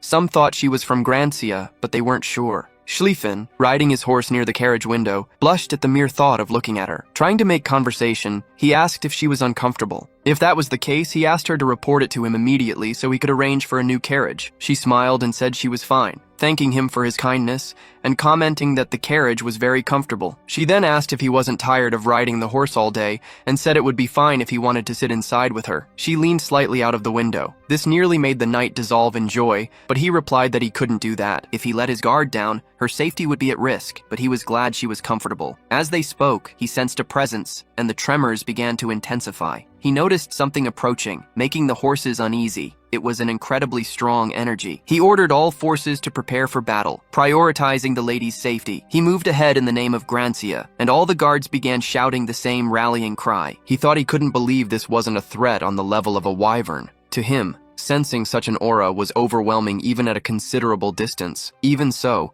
the knight charged forward without fear, determined to protect his beloved lady. As he set his eyes, he realized that the being from earlier, who had raised its sword against him, hadn't hesitated for even a moment. It received the attack, trying to block it, but Jaipa was satisfied, as he had been surprised twice in the same day. He had heard rumors, but even those had underestimated such strength. The commander was pleased. Schlieffen defended himself incredibly. He was a rising star of the Empire. This was the next sword saint, human or not, but he asked why Schlieffen was pointing his blade against the Grancia banner. He wanted that answer from Jaipa, who replied it was simply a greeting. A warrior like him should know that a fight with swords speaks louder than 1,000 words. However, Ronin couldn't stay silent and shouted that it only counted if it was in his homeland. Schlieffen immediately recognized the voice behind the great Jaipa. It was Ronin, who congratulated Schlieffen on a job well done and said he would help. He also told him not to worry about what had happened, because a few incredible people were already on their way. The army noticed it was a team composed of the Sword Saint's soldiers. Ronin asked if Schlieffen was taking good care of his sister, while Schlieffen, his mouth agape, watched the cavalry arrive. The next day, in the imperial capital of Vallon, Iril was awestruck by the grandeur and beauty of the place. She couldn't believe she might actually live in such a beautiful place when she asked if he would continue repeating the same thing over and over. He explained it was right in front of the school so they could meet often. Schlieffen had asked his family's craftsmen to renovate the entire place and instructed them not to spare any resources. She took the knight's hand and said she was thrilled to live there. It made her feel like she was in a fairy tale. She thanked both of them for providing such joy and satisfaction, saying she couldn't send them away. Even on such a happy day, she asked if they had time to eat something before leaving. She mentioned she was confident in her cooking skills, and Schlieffen was overjoyed at the thought of eating something she had made. Ronin was also content, as he had time, having spent time with his sister. But soon, Iril grew very curious and asked what the two were doing there. When the two turned around in shock, they realized the voice came from Instructor Nabaros. She was standing in front of Sword Saint Jaipa, exuding a threatening aura. The two began staring each other down, and initially it seemed the tension would rise. The commander wasn't alone. He was with his entire army. He greeted the instructor, saying it had been a long time since he last saw her. Her temperament hadn't changed at all. He wondered how she managed to be a teacher. She, visibly angry, asked if he was mocking her teaching methods and warned that this wasn't the place for him. She told him to leave, calling him a two-legged beast. He retorted that her tongue hadn't changed either. He was curious to see if her current skills could back up her words. He asked if she had overcome all her past defeats and reminded her that she had lost the title of Sword Saint to him. Everyone around could feel the heavy tension in the air. She, placing her hand on her sword, said that if he was so curious, she would show him personally, intensifying her intimidating aura. It became clear to everyone that things were taking a different turn. The power was so overwhelming that the soldiers couldn't move their bodies. The paralysis was intense. Suddenly, She invoked an aura in the shape of a serpent, the Viper of Lamentation. Jaipa realized she still wasn't using her full power, but his body was already becoming rigid. He noted that she seemed to have grown stronger and found the snake woman quite intriguing. He began to heighten his fighting intent, channeling it into his sword, telling her he would oblige her wishes. He also released his aura with the intent to fight, but someone arrived and asked if the two of them had gone mad. Ronin asked what they thought they were doing in front of someone else's house. He was being held back by his sister while Schlieffen watched, surprised by his impulsiveness. Ronin asked if they knew who lived there. This was a single strand of his sister's hair. Even after taking down the two of them, he calmed down slightly and came down to talk to them. The two strongest fighters in the Empire were reduced to children, now receiving a lecture. He asked if they understood what could have happened because of their tempers. He said the two of them should be ashamed, agreeing that he had lost his composure for a while. He admitted he had acted improperly just because of the provocations of a mere snake woman. He sincerely apologized, but the move had been a success, and they were leaving. Jaipa told Ronin that he hoped he would grow stronger so he could put up a good fight next time. Everyone said their goodbyes and departed in a flash. After their departure, Ronin could finally breathe easier. He asked his instructor what she was doing there so early. Furious, she demanded an explanation. She knew he would tell her everything without leaving out a single detail. Now he was in trouble. After sitting down and having tea, only after everything was properly explained did peace return. The instructor finally understood everything that had happened, thanks to Ronin's contribution against the fanatics. The commander had helped with his sister's relocation, and Nabaros thought the tiger must like him to have done such a thing. A human warned her not to get too involved with him in the future, as he was dangerous. It was said that due to a werewolf invasion, the northern region had been plunged into chaos. That invasion became known as the Night of the Fangs. The leader who led everyone to commit such acts was Jaipa. After negotiations at the end of the war, those beastmen became imperial soldiers, and he became the Empire's sword. Even so, Nabaros couldn't trust him because at that time, instead of fighting the Empire to the end, he inserted himself into the negotiations, stating that his forces would become imperial soldiers. In exchange, he would not attack the Emperor's hometown, and the Emperor accepted the offer on the condition of a nectar pact. Most of the Imperials were pleased with such a strong attack force. In Nabaros's view, he was simply hiding his fangs for now, just to protect his people. If that pact were broken, he would become an even greater threat than the fanatics, and that was Jaipa's true face. Ronin found it strange to think that he hadn't revealed himself during the fight against Ahayute. Of course, it was possible that he had been eliminated by the Order's fanatics, like the other fighters. He didn't rule out other possibilities, and the two fell into a terrible silence for a few moments. Until the instructor broke the silence, saying she was there to talk to him about something else. She asked if what he had said earlier was true, if he really managed to use the chi sword effortlessly. Although it wasn't anything extraordinary, the instructor remarked that it seemed Jaredon was finally the last one. She said they could start training immediately and began working with the dummies. She was eager to see his progress. While elsewhere, Schlieffen was eating food prepared by Iril and found it very delicious. Nabaros said the method to confirm whether he had improved was simple. It was only necessary to demonstrate the chi sword. What she had in mind wasn't executing a strike, but rather using the maximum physical strength he could muster to demonstrate the chi sword's level. Ronin was aware of this. He calmed himself to convey the skill he had acquired to those dummies. He couldn't understand why the movement simply disappeared without forming, thinking it impossible. He was upset because just a few days ago, he had used the chi sword with all his strength. He wanted to try again, but she asked him to stop. It was exactly as she had thought. He had already made significant progress and could now imbue mana into his sword. But that couldn't yet be called a chi sword. He had only infused a bit of mana into the absurd attack technique he possessed. Of course, this would already be a great help to him. She discovered this just by hearing the news of him taking down a wyvern with a single strike during his first year at the academy. Ronin didn't fully understand the difference, and she asked him to think about the concept. To think of the chi sword as a condensed mana project capable of inflicting great damage on the enemy. However, seeing mana merely as a way to increase power was a very shallow perspective. The true strength of those who possess mana lies in knowing how to pave the way to the next level. That was why she wanted to see his chi sword to evaluate his level of understanding. It was necessary to understand which area he needed to improve. Perhaps he didn't fully grasp what they were discussing, but luck wouldn't always be on Ronin's side. This difference could one day determine his fate. When she said that, her words began to make sense. Now the future had changed, as he had developed 3 3 great strengths he didn't have before. Nabaros noticed he had changed and placed her hand on his shoulder, saying this was only the beginning. After all, he could refine his flaws as he advanced and should remember that she was there to help him. He said it was time to further refine the fundamental aspects and placed his hand on Ronin's sword. After inspecting it, he said things would naturally progress, and Ronin asked her why she was holding his sword. As she did so, she channeled mana into the blade, and a great blue and red light filled the area. She told him to watch closely. This was the true form of his sword, but he didn't understand what she meant by true form. The sword glowed red and imposing. Yes, it resonated with the mana she had infused into it. She explained that the sword was originally Usura, the sword of Duke Grancia, a fallen noble. It had been forged by a craftsman, renamed,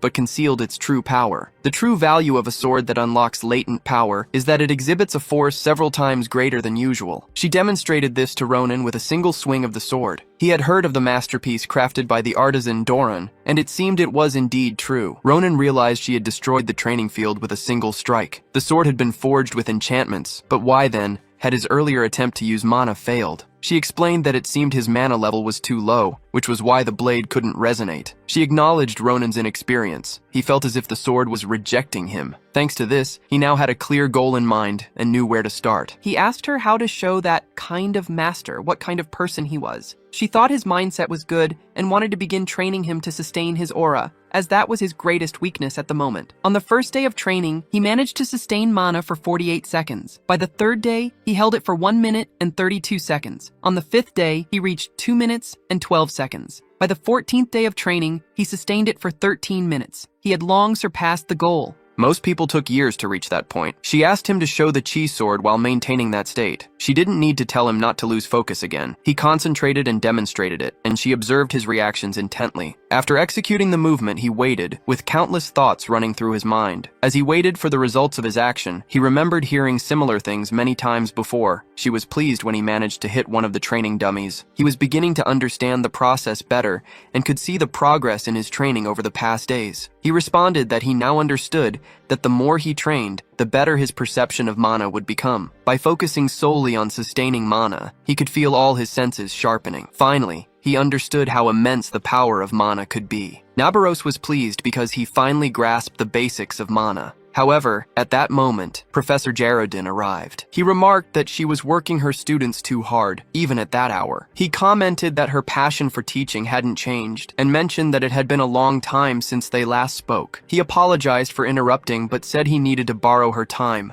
He had something very important to discuss regarding the esteemed disciple she valued so much. Ronin didn't understand why Professor Geraldine Stonesong was there, and on top of that, he seemed different. Nabiros noted that if he was talking about the disciple, it must have something to do with Ronin's mana. The professor continued, saying that, as she knew, Ronin had a unique constitution. Because of this, he required regular checkups. She retorted that this was just an excuse for him to take advantage of the situation. With a threatening tone, she added that if that were the case, the professor assured her it wasn't and asked her to calm down. It wasn't as though the mercenary group was asking him to release the sword. He was merely keeping his promise because of Ronin, and also because Sunya hadn't made progress in her experiments for a long time. But now she was beginning to show signs of hope. Nabiros was startled to hear that name. However, the professor said there was still a long way to go, but he would love for her to visit someday. Sunya loved her adventures, and at that moment, the important matter wasn't Ronin but her assistant. Nabaros wanted to know what he wanted with Adashan, or if he had researched as Ronin had requested. The professor wasn't certain yet, but his theory was that the child was dangerous. She possessed a power that was difficult to control on her own, and Nabaros must have already sensed the danger behind that power. That's why the professor wanted to keep her close, to keep an eye on her. Nabaros warned him not to underestimate the assistant, as she was not as fragile as he thought. She would not allow him to draw conclusions about her future. Hearing those words, he remained silent. He then said that if she believed in it to such an extent, fine, he would leave that matter behind. Ronin spoke with Professor Geraldine, mentioning that the instructor seemed furious. He wanted to know what the professor had said earlier about the group of mercenaries. He asked if they had worked as mercenaries in the past. The professor confirmed, saying yes, about 10 years ago, when they were quite famous in the south, although the first time they met had not been the best experience. He recounted how they had been tasked with eliminating one another and began working together. He recalled that day when the instructor was the very incarnation of death. The fear he felt from her that day was indescribable, powerful, far stronger than anything he had experienced at the time. She had grown even more imposing over the years. Now, Ronin admired that human version of the instructor. The professor shared that, as a result, he had been brutally defeated by her that day and nearly died. If Sunya, a resident of the area, hadn't saved his life, he wouldn't have survived. She had cared for him, a nearly lifeless body. Naturally, they ended up becoming a couple. After that, the professor believed that even fighting could be a form of connection. Nabaros and he had become something akin to comrades. Of course, all of this was only possible thanks to Sunya's pure and innocent nature. The buff girl must have gotten really stressed about this since she turns her back and leaves.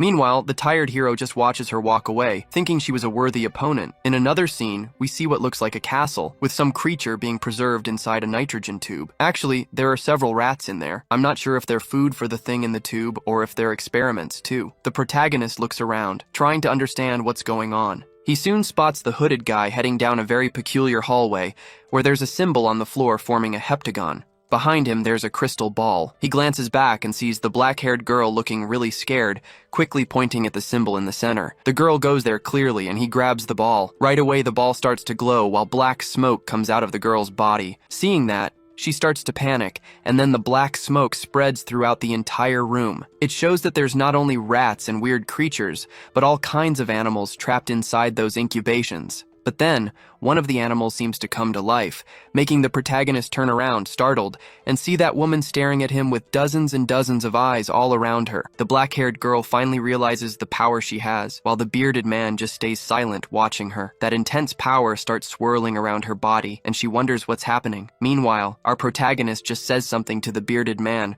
while he explains the whole situation. Many times, someone who receives all that power ends up going insane, as the flashback shows, but she handled that power pretty well. She wasn't thinking much about what she was hearing, but knew that Professor Jaredin was a mana specialist. She remained silent, only recalling her desire to become a great commander. She remembered the promise Ronin had made to help her and that, together, they would do their best. She also recalled the emotion she felt when he called her a great commander. Although that title was significant, she knew the professor was lying when he claimed otherwise. She forgot her fear because someone had already told her not to worry. She only needed to try her best, and because of that, she believed she couldn't afford to have a weak mind at that moment. She asked the professor to please continue. He, in turn, said he liked the sparkle in her eyes, and as Nabaros's assistant, she needed to be brave. Having reached that conclusion, the professor began his explanation. She prepared herself again, and, upon focusing, noticed that the mana was reddish with a bright core. She told the professor that the sensation felt familiar. The professor explained that they were extracting the mana she had accumulated up until that point before proceeding with his explanation. He guessed the sensation she was experiencing,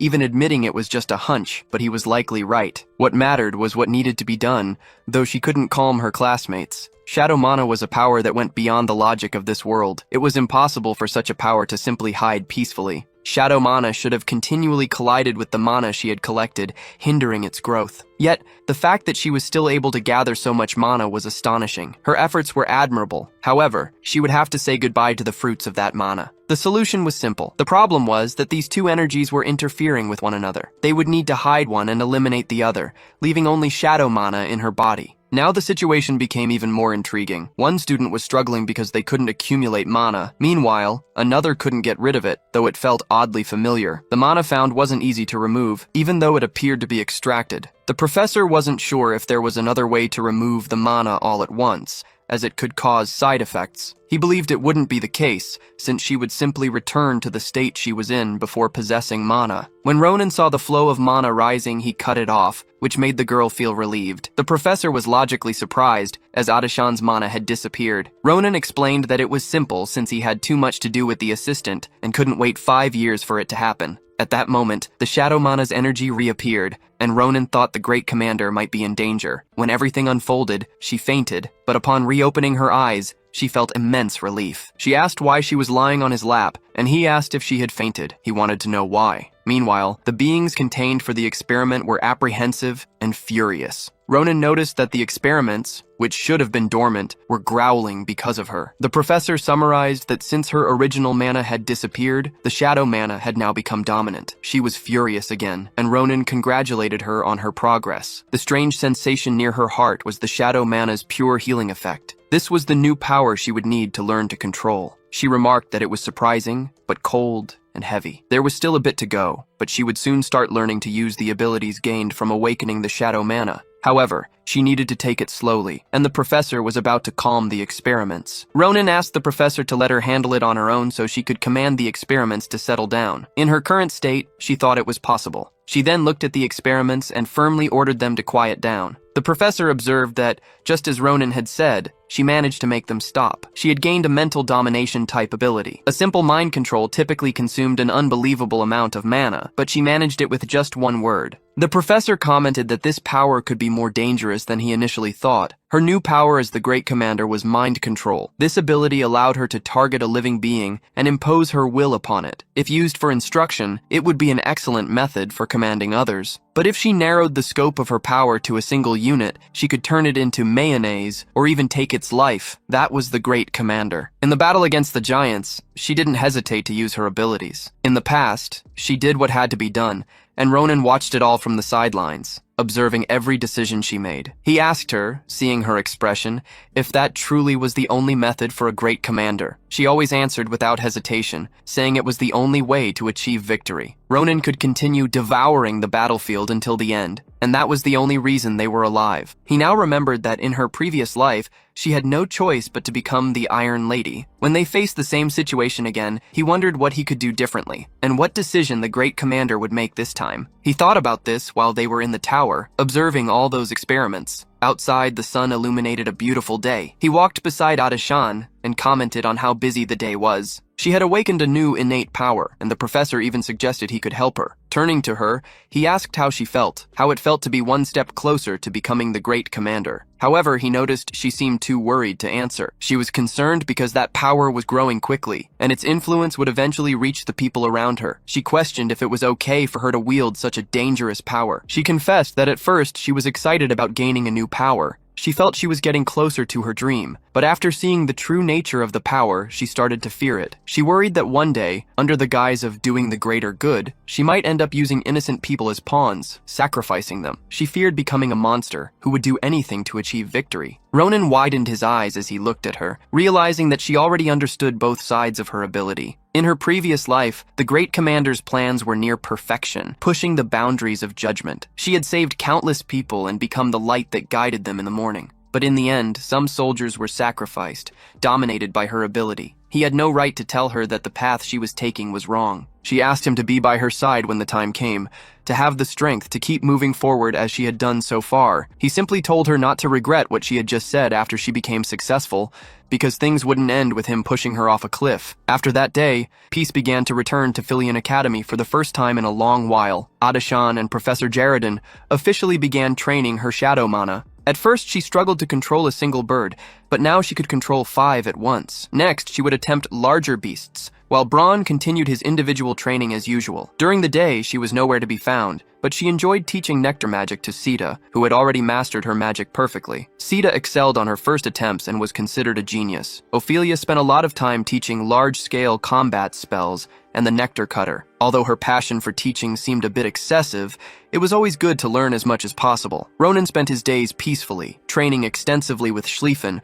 who seemed to have grown stronger. Schlieffen also thought Ronin had become more strategic in his attacks and suspected he was receiving special training from the instructor. Even so, the two continued their rivalry to see who was stronger. Maria thought it would be better for them to take this rivalry to the battlefield. She found it to be part of Ronin's charm and, turning around, asked Asel if he agreed. He also thought Ronin was impressive and very strong, even for someone from his homeland. Maria's trembling voice asked if she too saw Ronin that way. In her opinion, someone as reliable as Ronin had to be the best. Smiling, she asked Asel what his reaction meant. Was he jealous? She said he was adorable and didn't need to worry. She assured him that her Asel was better, leaving him flustered as he tried to explain that wasn't what he meant. Maria suggested the two needed to work better as a team for their next duel, to have something to show. She asked if he thought that was a good idea, and when she called him cutie, he turned red. Ronin, speaking with Professor Frieren, wondered why he had been sought out so suddenly. The professor told Ronin that his predictions seemed to be correct. From the scent, he could tell Ronin's senses were heightened.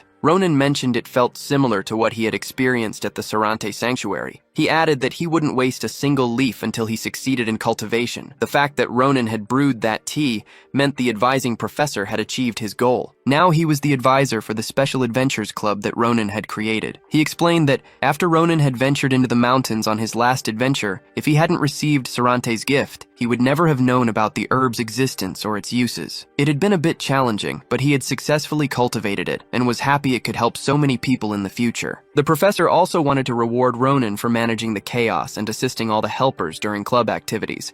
He wasn't sure if he would cover all the costs and more that would arise, but the professor admitted his uncertainty. In any case, there was another reason he had called Ronin there. Showing him a document, he said he had finally received a response. It was about the place Ronin wanted to visit to learn more about the curse of the Twilight Magic Tower. The visit had been approved, and when Ronin expressed satisfaction, he became eager to see it quickly. The professor advised him to proceed carefully, as they needed to exercise caution. The situation was likely tense due to an unfortunate incident that had occurred recently. The professor also mentioned Ronin couldn't go alone. The plan was for honor students specializing in magic to accompany him. This meant one of his peers would go with him. Elizabeth, meanwhile, was repeatedly sketching and writing her name alongside Adashan's. Aboard a luxurious airship heading to the western wing of the Dawn Magic Tower, Elizabeth found herself with Ronin, who seemed displeased with the situation. She recalled Professor Varen's words, noting that it had been a long time since they had seen each other. She asked if, instead of Elizabeth, he shouldn't just call her Eli. This left her furious. She repeated that only Adashan could call her that, no one else, and she wanted Ronin to respond first. Elizabeth remarked that there was no need to ask since the airship had only one destination. It was clear he had business related to the Dawn Magic Tower.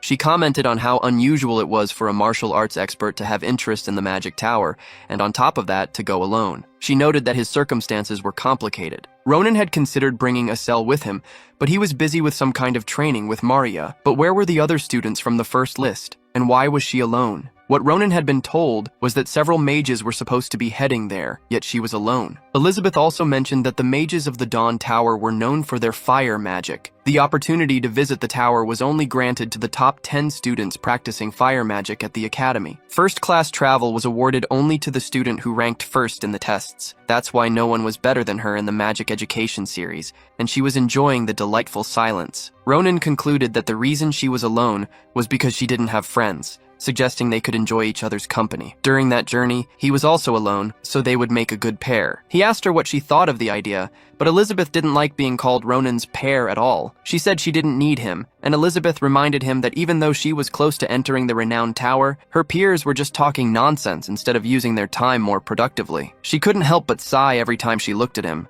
saying she couldn't stand spending time near mediocre people. She asked him if he didn't agree, and he replied that he was quite particular. Within the academy, Ronin was the only person she knew with such talent, besides Adashan, as Ronin had recently given incredible performances. He had even opposed someone arrogantly, putting them in their place in front of everyone, and helped Sword Saint Jaipa. He dealt with some lunatics, and the royal palace was surely aware of his achievements. She asked when he would respond to the invitation she had sent months ago. She wondered if he was planning to decline since it was an incredible opportunity. He thought that after she said she didn't need to speak to anyone, she would stop talking to him. However, he couldn't just reject her invitation outright. He considered changing the subject, so he asked her something. He called her Eli and asked why she liked Adashan so much. The question caught her off guard, leaving her uncomfortable. But Ronin was genuinely curious and wouldn't give up. Elizabeth began by saying that, according to her own words, when Adashan entered the academy, she was just an ordinary student without remarkable talents. Yet, seeing how much she still admired her assistant,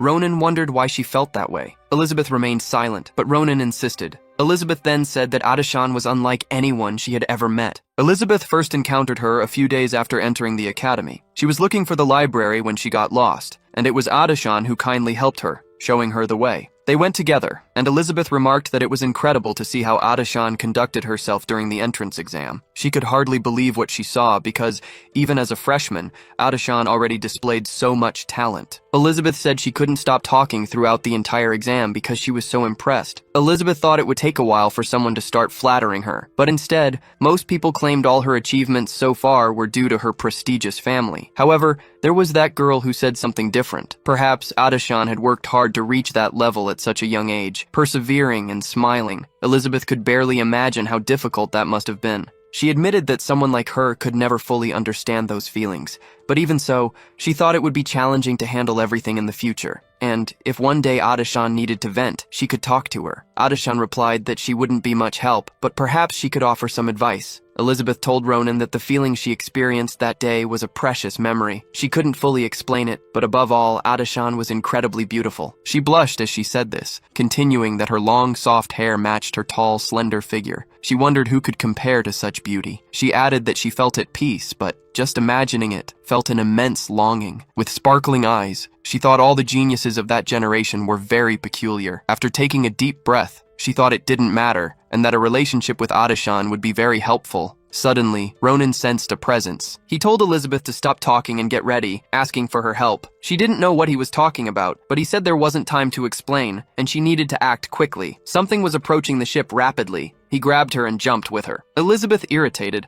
asked what the meaning of such disrespect was, being lifted as if she were a backpack. She questioned if he had no respect for women. Ronin replied that if he had telekinetic powers, he could lift someone with ease, but what was approaching should be her main concern, not how she was being carried. He looked up, and she did too, but all she could see were the clouds. Suddenly, a light illuminated everything around them. Elizabeth was startled when she realized what he had noticed, a giant fireball. She asked why a spell typically used only during large-scale outdoor battles was being cast there. Ronin carefully set Elizabeth down and prepared to draw his sword. He told her to do her best, and the rest would be up to him. She shouted his name in anger, using telekinesis to push him away as quickly as possible while approaching the giant fireball. She used an invisible hand to levitate Ronin and assist him in slicing the fireball into several pieces. After cutting through, he found himself at the core and realized there were far more fragments than he had anticipated. At that rate, it could destroy the airship, but to his surprise, Elizabeth managed to handle one of the fragments near her. She declared that a little pebble like that wouldn't trouble her. Elizabeth Akalusha was above such things. As expected of someone as strong as Elizabeth, she was managing the situation. She was controlling the falling debris around the ship, while simultaneously holding Ronin with her telekinesis. From above,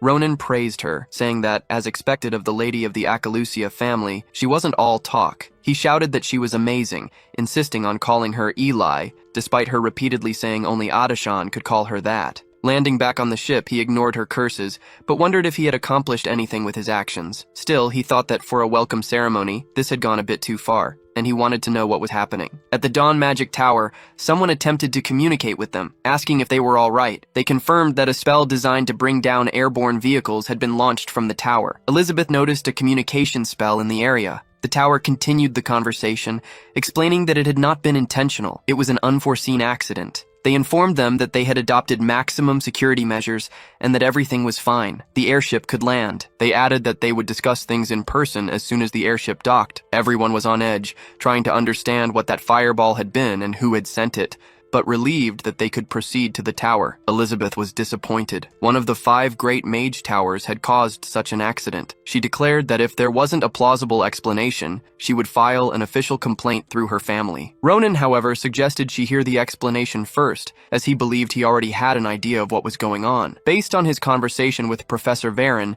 he suspected the visit to the tower was linked to members of the Order. He explained that, up until now, traces of the Order had been found in the tower, and before being captured, the members had used self-destructive magic. Fortunately, the mages present reacted quickly, avoiding casualties. However, 20% of the area near the tower had been destroyed, though the situation was now stabilized. Professor Frieren thought it was wise to take precautions, as the real motive behind the infiltration remained unknown. Even though their plan had failed, a persistent risk lingered. Ronin had a hunch and believed the action was the Order's doing. It couldn't be a mere coincidence. If something suspicious happened, he thought it best to act first. Suddenly, someone appeared, frantic, apologizing for the wait and the issues they had faced earlier. He introduced himself as Awan Phila, Vice Master of the Mage Tower. Ronin, surprised, couldn't believe what he was seeing. The man was famous throughout the Empire for his expertise in fire magic. He was there, standing in for the tower's master. Awan Phila, the Vice Master, continued, stating it was his duty to explain the situation. However, the cause of the incident had yet to be determined. He assured them the tower would take full responsibility for the damage caused and that they were thoroughly investigating all tower members. Additionally, internal security had been reinforced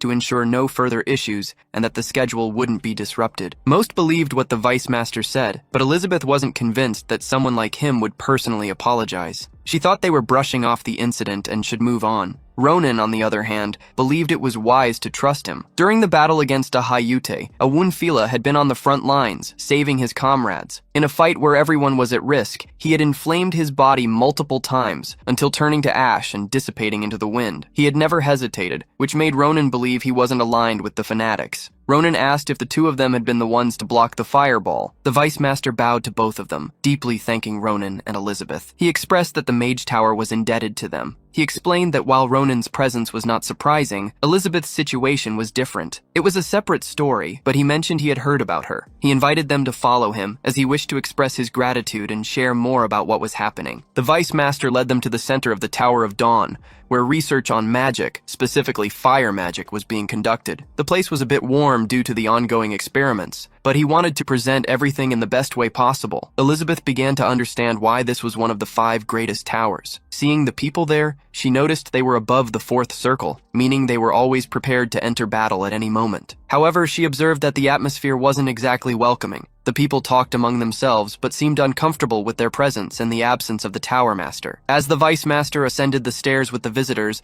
Elizabeth noticed a fragile-looking mage in the corner. She was holding a bear, talking to the Master, and mentioning lighting some flames. According to her, this would bring the end to Akalusia, but despite this, the tower seemed calm. Ronin and Elizabeth, after hearing the explanation and observing the atmosphere around them, finally understood the incident. However, Ronin noted that there were still unresolved questions in his mind. He wondered why the Vice Master hadn't managed to react to the fireball before it came dangerously close to them. Awunfila, visibly sweating, admitted that he and the other mages stationed in the tower should have been able to intercept it, if only they had received prior warning. Of course, if we had been alerted, he added, which left Ronin feeling uneasy. Curious, Ronin pressed for clarification, pointing out that it seemed as if the Tower of Mages hadn't detected the fireball until it was almost upon their ship. Elizabeth, sensing how implausible that sounded, remarked that something of such magnitude simply couldn't have gone unnoticed. To Ronin, she explained that if this were indeed the case, it suggested a far graver issue than anyone had anticipated. Seeking more insight, Ronin urged Elizabeth to elaborate. She speculated that the lack of detection indicated the use of exceptionally potent magic within the tower's vicinity and its controlled domain. Even Awunfila himself, a mage of the 7th circle, had failed to sense it, implying the involvement of someone wielding 9th circle power. She pondered that Lorahan, a seasoned veteran known for sealing one of the 3 giants in a previous life, might be connected to this incident. Although she believed he wouldn't be responsible, it was possible his adversary could possess equal might. Noticing the tension rising, Awunfila urged everyone to remain calm. He emphasized that, at present, there was insufficient proof to draw any conclusions,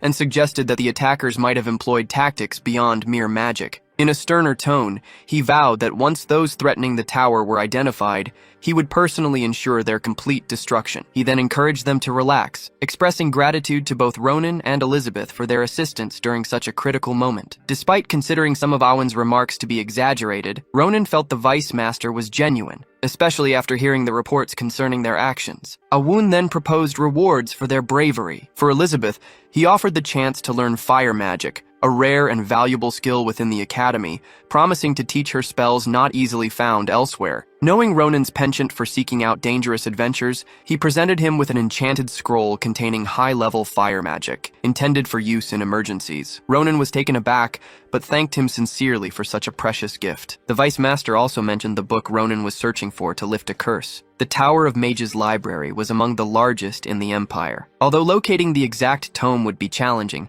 he assured Ronin it would be simple enough to request help from the students there. The librarian, in particular, could prove invaluable. Hours later, Ronin examined the scroll, reflecting on what Sarante had told him about the librarian. He wondered whether the librarian could be trusted, and thought it might be an elf, as Sarante had always spoken seriously about this figure. Still, Ronin wasn't exactly sure where to find him. At that moment, someone approached and politely asked for permission to speak with Ronin. She introduced herself as the Librarian of the Dawn, and explained she was there to guide him. Her name was Air, and she appeared genuinely pleased to meet him. Ronin, surprised, found himself momentarily speechless. Apparently, she was the tower's sole librarian. Curious, Ronin inquired if there were others, such as elves or mages fulfilling similar roles. Air clarified that she was the only known librarian within the temple and asked why Ronin was so interested. He then revealed his hand, showing her a ring and asking if she recognized it. He explained that the ring belonged to a friend and requested her help in locating the librarian, as he would immediately identify it. Air's expression changed upon seeing the ring, and she quickly stepped closer. She asked if it was Sarante's ring, and after Ronin confirmed, she admitted she hadn't seen him in a long time. Though surprised, Air didn't need to question further. She seemed pleased to learn Ronin was a friend of Sarante's. With a sharp look, she asked why Ronin had the ring. He replied it was a long story, and she warned that the ring held great significance to Sarante. If Ronin wasn't truthful, she would confront him harshly. Her threatening demeanor made clear she was ready to act if Ronin was being dishonest. Instinctively, he placed his hand on his sword, prepared for any conflict. At that moment,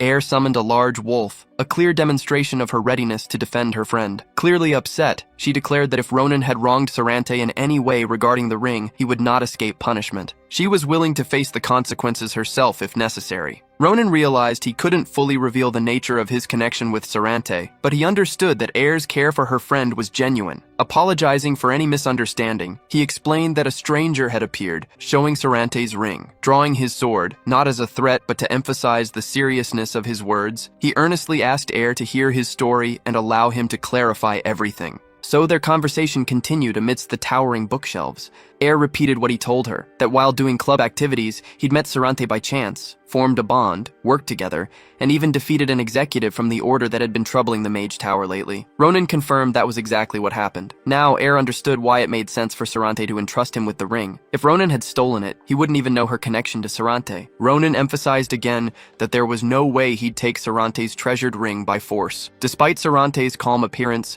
he was a brutal elf when crossed. Air agreed and admitted she was wrong to accuse him. She apologized, realizing she disrespected Sarante's friend by not verifying first. Ronin said it was fine and asked how she knew Sarante, since their bond clearly wasn't ordinary. He'd noticed that her mana felt like that of a wolf. He asked if she was a spirit. Air confirmed she was and explained that her relationship with Sarante was like that of a student and teacher. She had learned so much from him. They'd met a few hundred years ago when she was overwhelmed with turbulent emotions and resented the world. Back then, she wandered around, causing chaos, picking fights with humans, taking their land, and claiming it as her own. She thought it was justified because no one could stop her. But then Sarante came along, having heard about a wild wolf spirit causing trouble for her neighbors. That day, she met Sarante for the first time. When he confronted her, she told him to buzz off, but Sarante unleashed his power and warned her to follow him peacefully because he didn't want to hurt her. He even reached out his hand to her. Feeling cornered, Air eventually accepted his hand. That's how she ended up following him to the Mage Tower of Dawn, where Sarante was the top mage at the time. That revelation surprised Ronin. He hadn't known Sarante held such a high position. Air proudly shared that Sarante was the only person to ever become the top mage without using fire magic,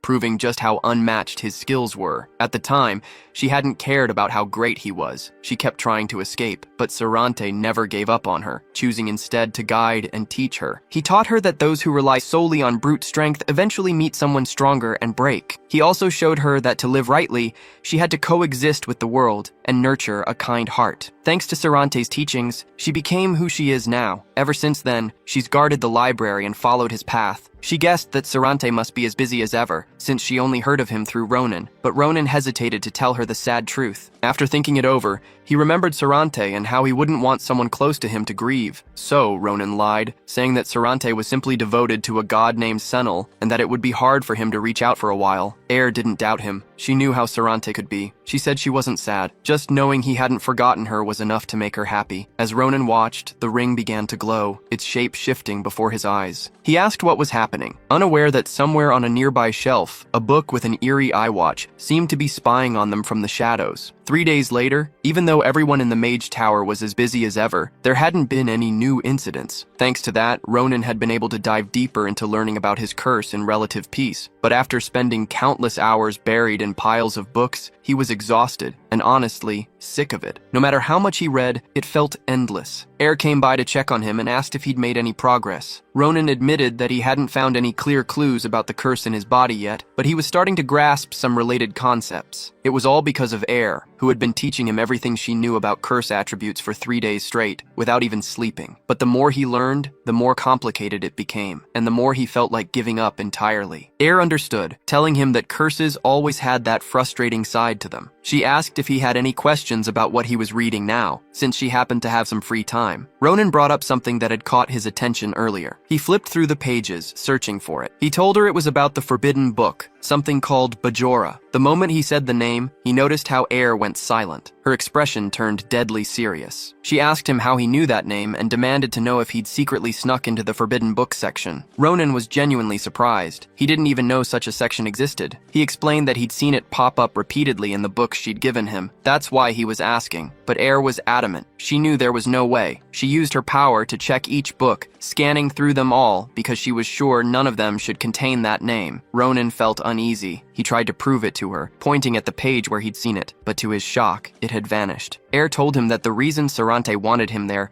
couldn't just be because she was the librarian. She revealed that the Mage Tower of Dawn held more knowledge about curses than any other place. Its wealth of knowledge was unmatched. But even there, Bajora was so dangerous that its name shouldn't be mentioned lightly. Bajora, the most sinister forbidden book, was said to have been written by a demon. It looked like that strange book with the single eye from earlier. Anyone who touched it would gain limitless power, along with an unquenchable instinct to destroy. Long ago, during a peaceful era, this very book had driven an entire kingdom to extinction. That was the legend of the Bajora of Destruction. Meanwhile, Awan glared coldly at the old man bound in chains before him. He declared that his decision was for tomorrow's dawn alone. He assumed the old man would understand. This prisoner was none other than Tower Master Larden, the same man Ronin had thought was away on a trip. Yet here he was now, chained up and powerless. Back with Ronin, books hovered in the air as Air explained that the forbidden book section of the Dawn Library existed to seal Bajora, along with other cursed tomes. The reason Sarante had asked her, a spirit, to become the librarian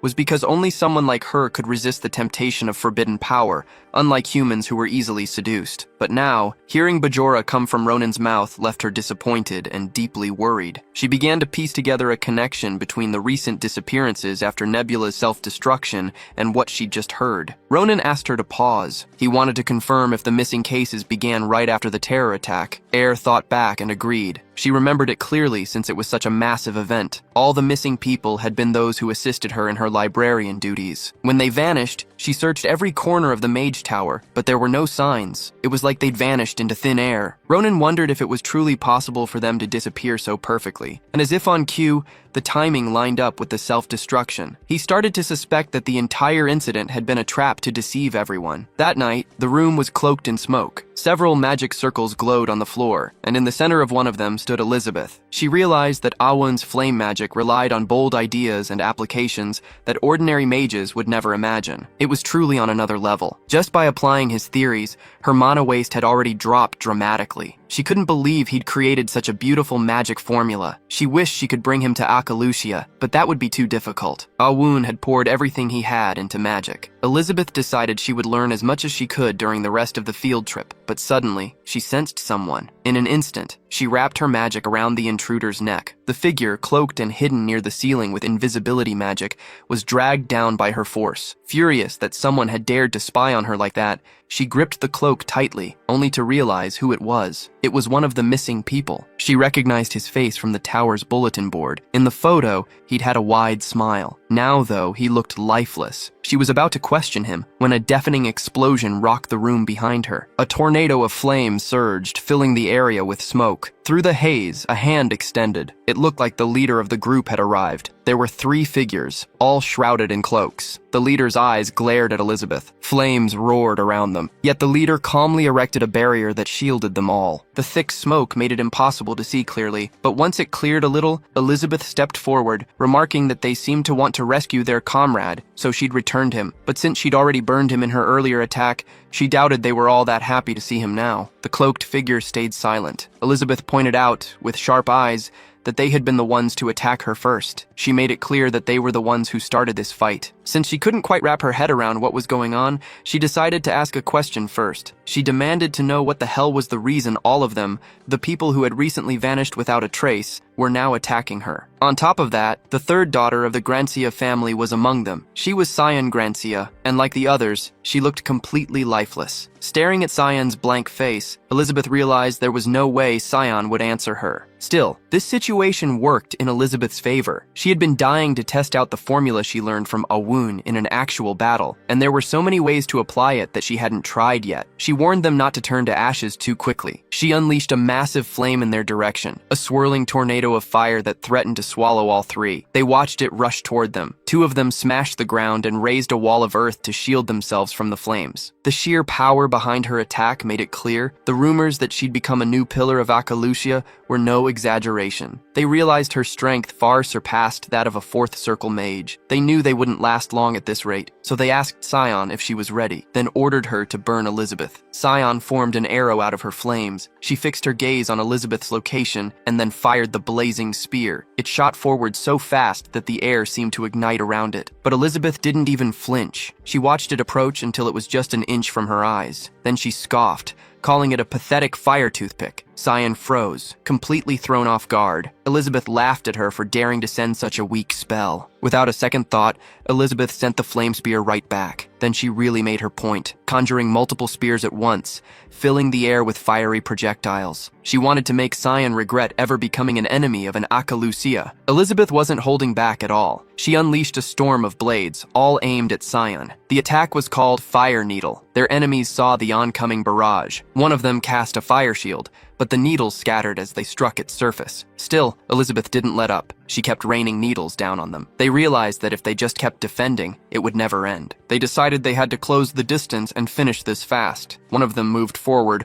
while the other stayed back to protect Grancia. They reminded themselves that the entire plan for their master revolved around Grancia's existence, and that the Akalusia had to be killed by Grancia. But Elizabeth wasn't done yet. She released another massive, lightning-fast needle that caught them off guard. They barely had time to react before one of them howled in pain. Even the firewall that fourth circle mages had poured their full strength into was easily pierced. Elizabeth continued her relentless barrage, the needles seemingly endless. One by one, her enemies fell. The mage who remained was astounded. Her talent was unreal, but he also saw an opening. Elizabeth was so focused on her attack that she'd overlooked her defense. He thought there was no way she'd expect him to dodge and strike back. Addressing Akalusia, he mocked her arrogance, saying that in a real life or death battle, such carelessness proved she was still just a child. He gripped his flaming sword, ready to make her pay. But Elizabeth was one step ahead. She triggered spikes to burst from the ground, stabbing into him and freezing him in place. The mage let out a pained groan. Elizabeth found it amusing that he'd fallen for the trap. He thought the gap she'd shown him was a real opportunity, and he'd flown in like a moth to a flame. The mage stammered, asking how she'd cast a spell so quickly. Elizabeth smirked. Why would she need to cast a new spell? She explained that all she had to do was adjust the orbit of the magic she'd already prepared. In that moment, she struck him from behind. Several needles pierced his body. She revealed that she'd used telekinesis. The spikes grew,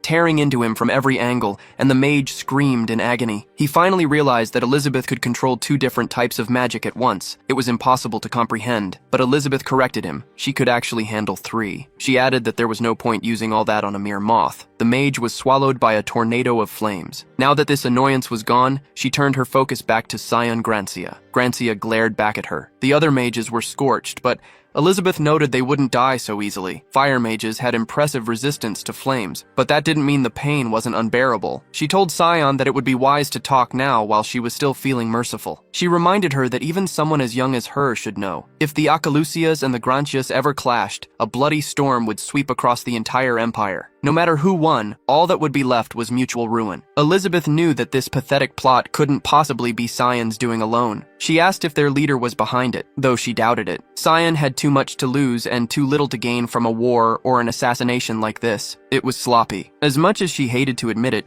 the Grancia family wasn't the type to call such a half-baked plan their best effort. She told Sion that if this was really the best their entire family could do, they could never have even dreamed of becoming the Akalutsia's only true rival. Considering everything in front of her, Elizabeth could only reach one reasonable conclusion, that Sion was being manipulated by some rebellious entity who would benefit from driving the two families into war. Elizabeth studied Sion carefully. Sion simply stared back at her with dead, empty eyes. Then Elizabeth asked who was inside of her. At that, Sion suddenly smiled. A voice spoke through her, commending Elizabeth for being clever enough to notice so much. An ominous aura began to radiate from Sion. The person within her said it was such a waste to kill Elizabeth just for fun. Elizabeth was caught off guard. She couldn't believe what she was feeling, a terrifying force pressing down on her. In an instant, she was forced onto her knees. An unbearable discomfort washed over her as the unsettling energy made her entire body freeze in fear. She couldn't move a muscle. A dark shadow crept along the ground, snaking towards her hand. Elizabeth wondered who or what was really in front of her. Then the aura spread even wider, blanketing the area. A hand emerged from the darkness. The figure addressed Elizabeth, mocking her as a lamb drunk on her own power, and told her to lift her head. She was horrified. The voice ordered her to drill this message into her mind. The shadowy figure revealed massive, menacing wings. He uttered the name of the one who would become the master of the world, Bajora. Meanwhile, Owen confirmed with Ronin if what Air had said was true. They were talking about Bajora. He asked if Ronin had really seen that cursed name in an ordinary book. Ronin replied that yes, he had. Otherwise, there was no way he would have even known the name of the forbidden book. Owen agreed but still couldn't believe it. Air reasoned that perhaps the power sealing Bajora had weakened. She suggested they should check it immediately, but Owen cut her off, insisting there was no way. He'd just checked the seal the day before, and it had been fine. Air froze, shocked and confused. She demanded to know what he meant. Did he check it himself? Anger rising, she slammed her hands on the table, accusing him of secretly entering the forbidden books area without her. She reminded him that because of how dangerous those books are,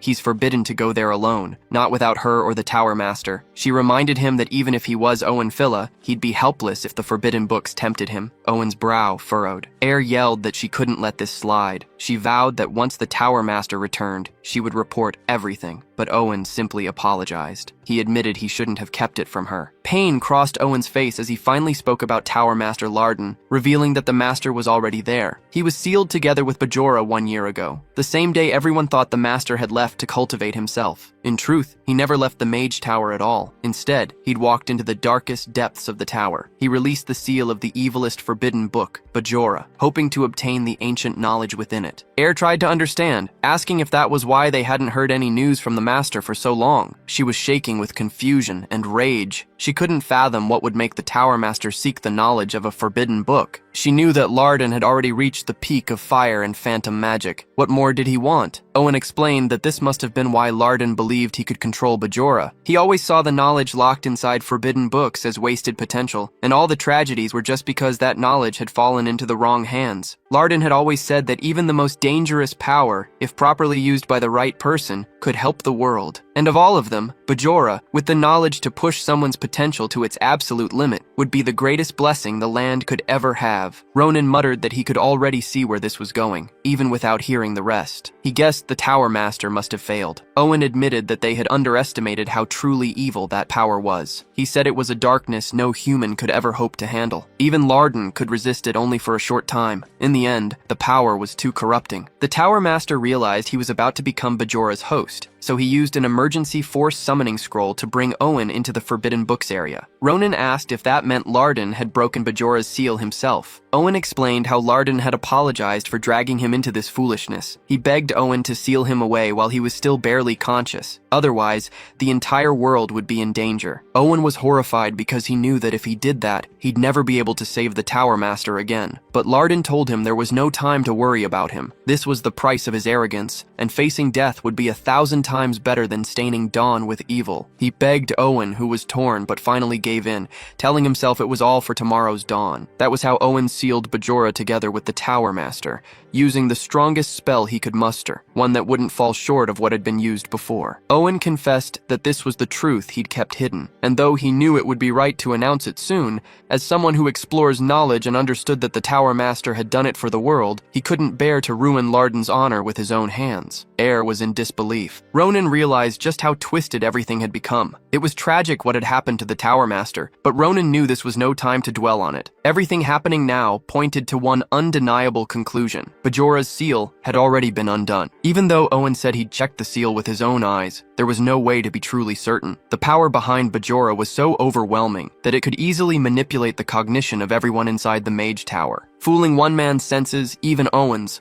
was entirely possible with just Tower Master Larden's phantom magic. But what really nagged at Ronin was why Bajora, who had been hiding the fact that the seal was undone, was suddenly making his presence known. He kept turning the question over in his mind. Then, out of nowhere, he sensed something. He was confused. Why could he feel Nebula Classier's mana? He double-checked. It wasn't coming from Owen or Air, and it wasn't from anyone nearby either. Yet the mana was so strong it filled the entire place. Not even Brigia had starlight mana that powerful. He wondered what was going on. What he didn't know was that the same terrifying mana was pouring from the monstrous being that Elizabeth now faced, Bajora. She recognized the name immediately. She knew Bajora was the infamous Forbidden Book, a source of knowledge so dangerous that even the Elusias couldn't study it without the Patriarch's permission. She wondered what he was doing here, but more than that, she was rattled. That face, even if it looked different now, was one she knew well. She was painfully aware that the body definitely belonged to Tower Master Larden. Bajora noticed her gaze and, judging by her expression, knew that she'd figured out whose body he was using. Since she'd amused him for a while, Bajora decided to reward her curiosity. He confirmed that she was right. The body was indeed that of Larden, the master of the Mage Tower of Dawn, and an elder who had stood near the peak of humanity. But because Larden had dared to covet power beyond his place, he had lost everything instead. Bajora mockingly said that Larden was fun to play with, just like Akalusia. Elizabeth mustered the nerve to tell him she hadn't expected any manners from a forbidden book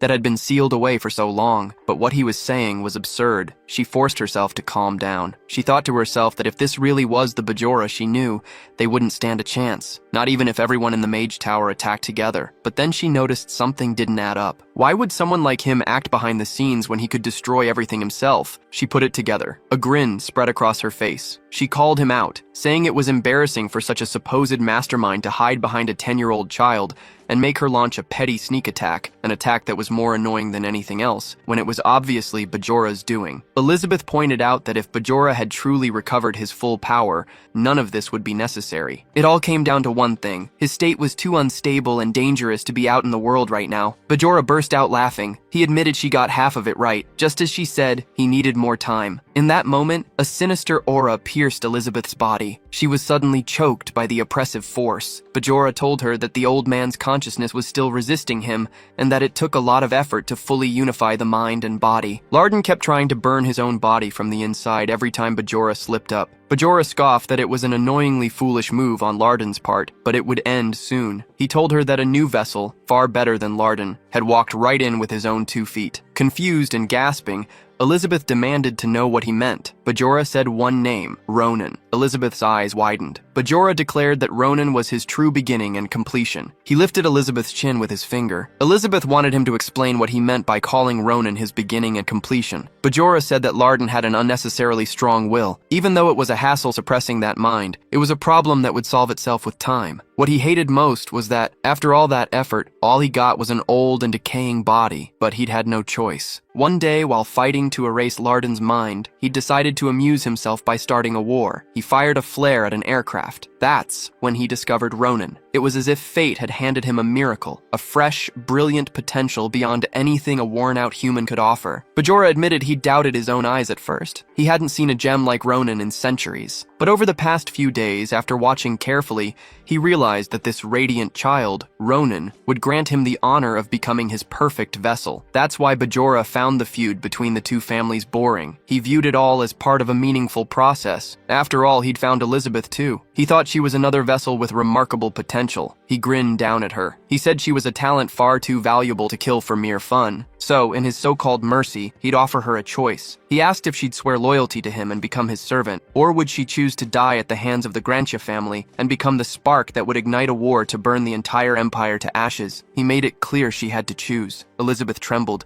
torn between rage and fear. Her body shook as she ground her teeth until they bled. Then she spat back that for someone who'd existed for countless generations, Bajora was awfully dull. She couldn't believe he thought she'd waver at a choice like that. She told him to stop babbling and challenged him to just kill her already. Elizabeth declared that if she feared death, she'd have no right to bear the Akalusia name. Bajora mocked her, telling her to do as she wished, because nothing would ever go her way. With that, Scion raised her sword. Bajora scoffed at how boring Elizabeth was, calling her a worthless bitch. He said he was done with her and told her to die. Cracks began forming in their dimension, reflected in the blade of Scion's sword, but the moment it came down, it shattered. Ronin had forced his way in, breaking through with his own sword. He was seething with rage. He immediately grabbed Grancia's hand, stopping her attack. Then he turned to Eli, who was frozen in shock. He also glared at Grancia, that strange, familiar kid, and told them both they owed him now. Even Bajora was stunned, wondering how this had happened. But Ronin didn't hesitate. He launched forward, striking at Bajora with a flurry of thousands of slashes. Bajora's body vanished into thin air,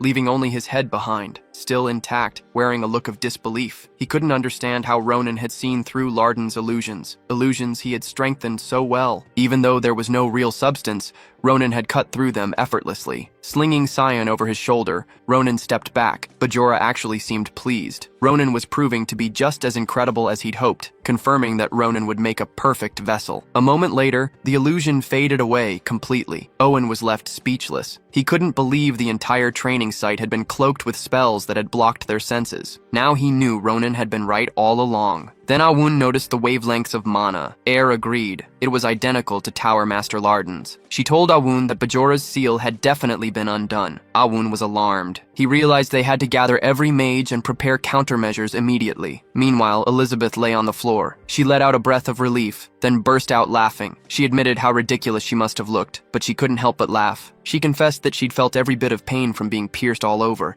yet it turned out to be phantom pain. Her senses had been completely fooled. She glared at Ronin, threatening him not to breathe a word of this to Adashan, or she'd never forgive him for exposing her pathetic side. Ronin teased her about how stubborn she was. Then Ronin asked if it was really true. Was the girl beside her really Schlieffen's younger sister? Elizabeth confirmed it. She introduced her as Scion Grancia, the third daughter of the Grancia family. She added that Scion was actually pretty talented in magic and had been sent abroad at a young age. She never imagined they'd meet like this, in such a disgraceful mess. Still, she didn't plan to make a fuss. It was obvious that Scion had just been used by Bajora. Ronin couldn't help but exclaim that the Akalusias were really generous. He shouted that Eli was awesome. Elizabeth quickly shut him down, telling him not to call her that. Only Adashan could use that nickname. Before long, Elizabeth drifted off to sleep. Ronin noticed she'd completely run out of energy, but he was grateful she wasn't actually hurt. He spotted lumps of charcoal on the ground, assuming they were the people who had gone missing after the Order's terror attack that Air had mentioned. Even though those people were freed from Bajora's control, the unique mana of the Order's agents was still leaking out. With that, Ronin realized that the ones who'd vanished were actually spies for the Order. He'd been suspicious from the start. It was odd that only people who'd helped Air with her librarian work had disappeared. Now he understood that the Forbidden Books area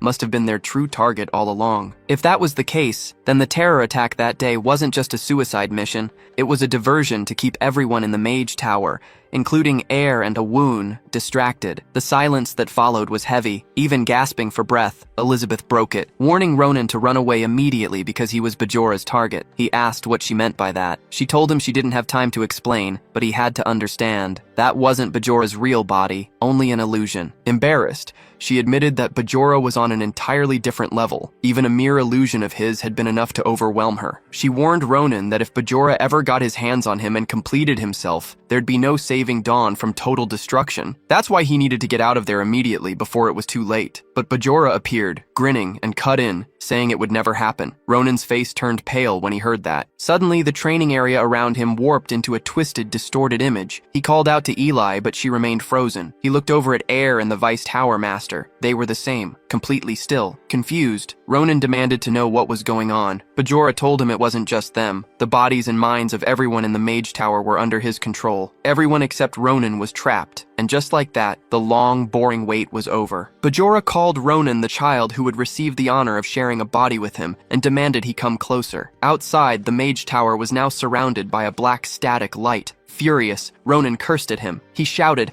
asking what Bajora had done, fed up with these twisted tricks. He demanded Bajora show himself properly, but Bajora only seemed amused that Ronin, even after seeing his power, still dared to raise his voice. He told Ronin this place was too filthy for the monumental moment of their union. With that, he decided to move Ronin somewhere more fitting, and right then, Ronin noticed someone. A woman was walking toward him. Ronin recognized her immediately. She was the last person to go missing. She told him calmly that she would take him to her master. She ordered Ronin to follow her. Ronin scoffed and muttered, asking if she really expected him to just walk himself into that filthy place. He glanced at Elizabeth and the others beside him and realized he had no choice. Deep down, he knew he would have gone looking for Bajora himself anyway if the bastard didn't show up. Gripping his sword tightly, Ronin told the woman to lead the way to Bajora. Soon they arrived at a place covered with black electric light. Ronin asked if this was it. Standing before a massive door, he clarified if this was where those damn scraps of paper were hiding. He pushed the door open inch by inch until they were all the way inside. What he heard next made his blood boil. Someone was screaming. Larden was begging to be saved from Bajora. He confessed to being arrogant, just a mere human who dared to covet such power. He pleaded with Bajora for mercy. The pitiful sight made Ronin's anger explode. He unleashed his aura and lunged forward, slashing at Larden. It vanished instantly, just an illusion. Ronin spat, ordering Bajora to stop with the sick jokes. He demanded that those damn paper scraps show themselves. Bajora watched, amused by how Ronin greeted the illusion. He could tell Ronin didn't enjoy his games. With a grin, Bajora agreed. He would do as Ronin asked. A blinding light filled the room,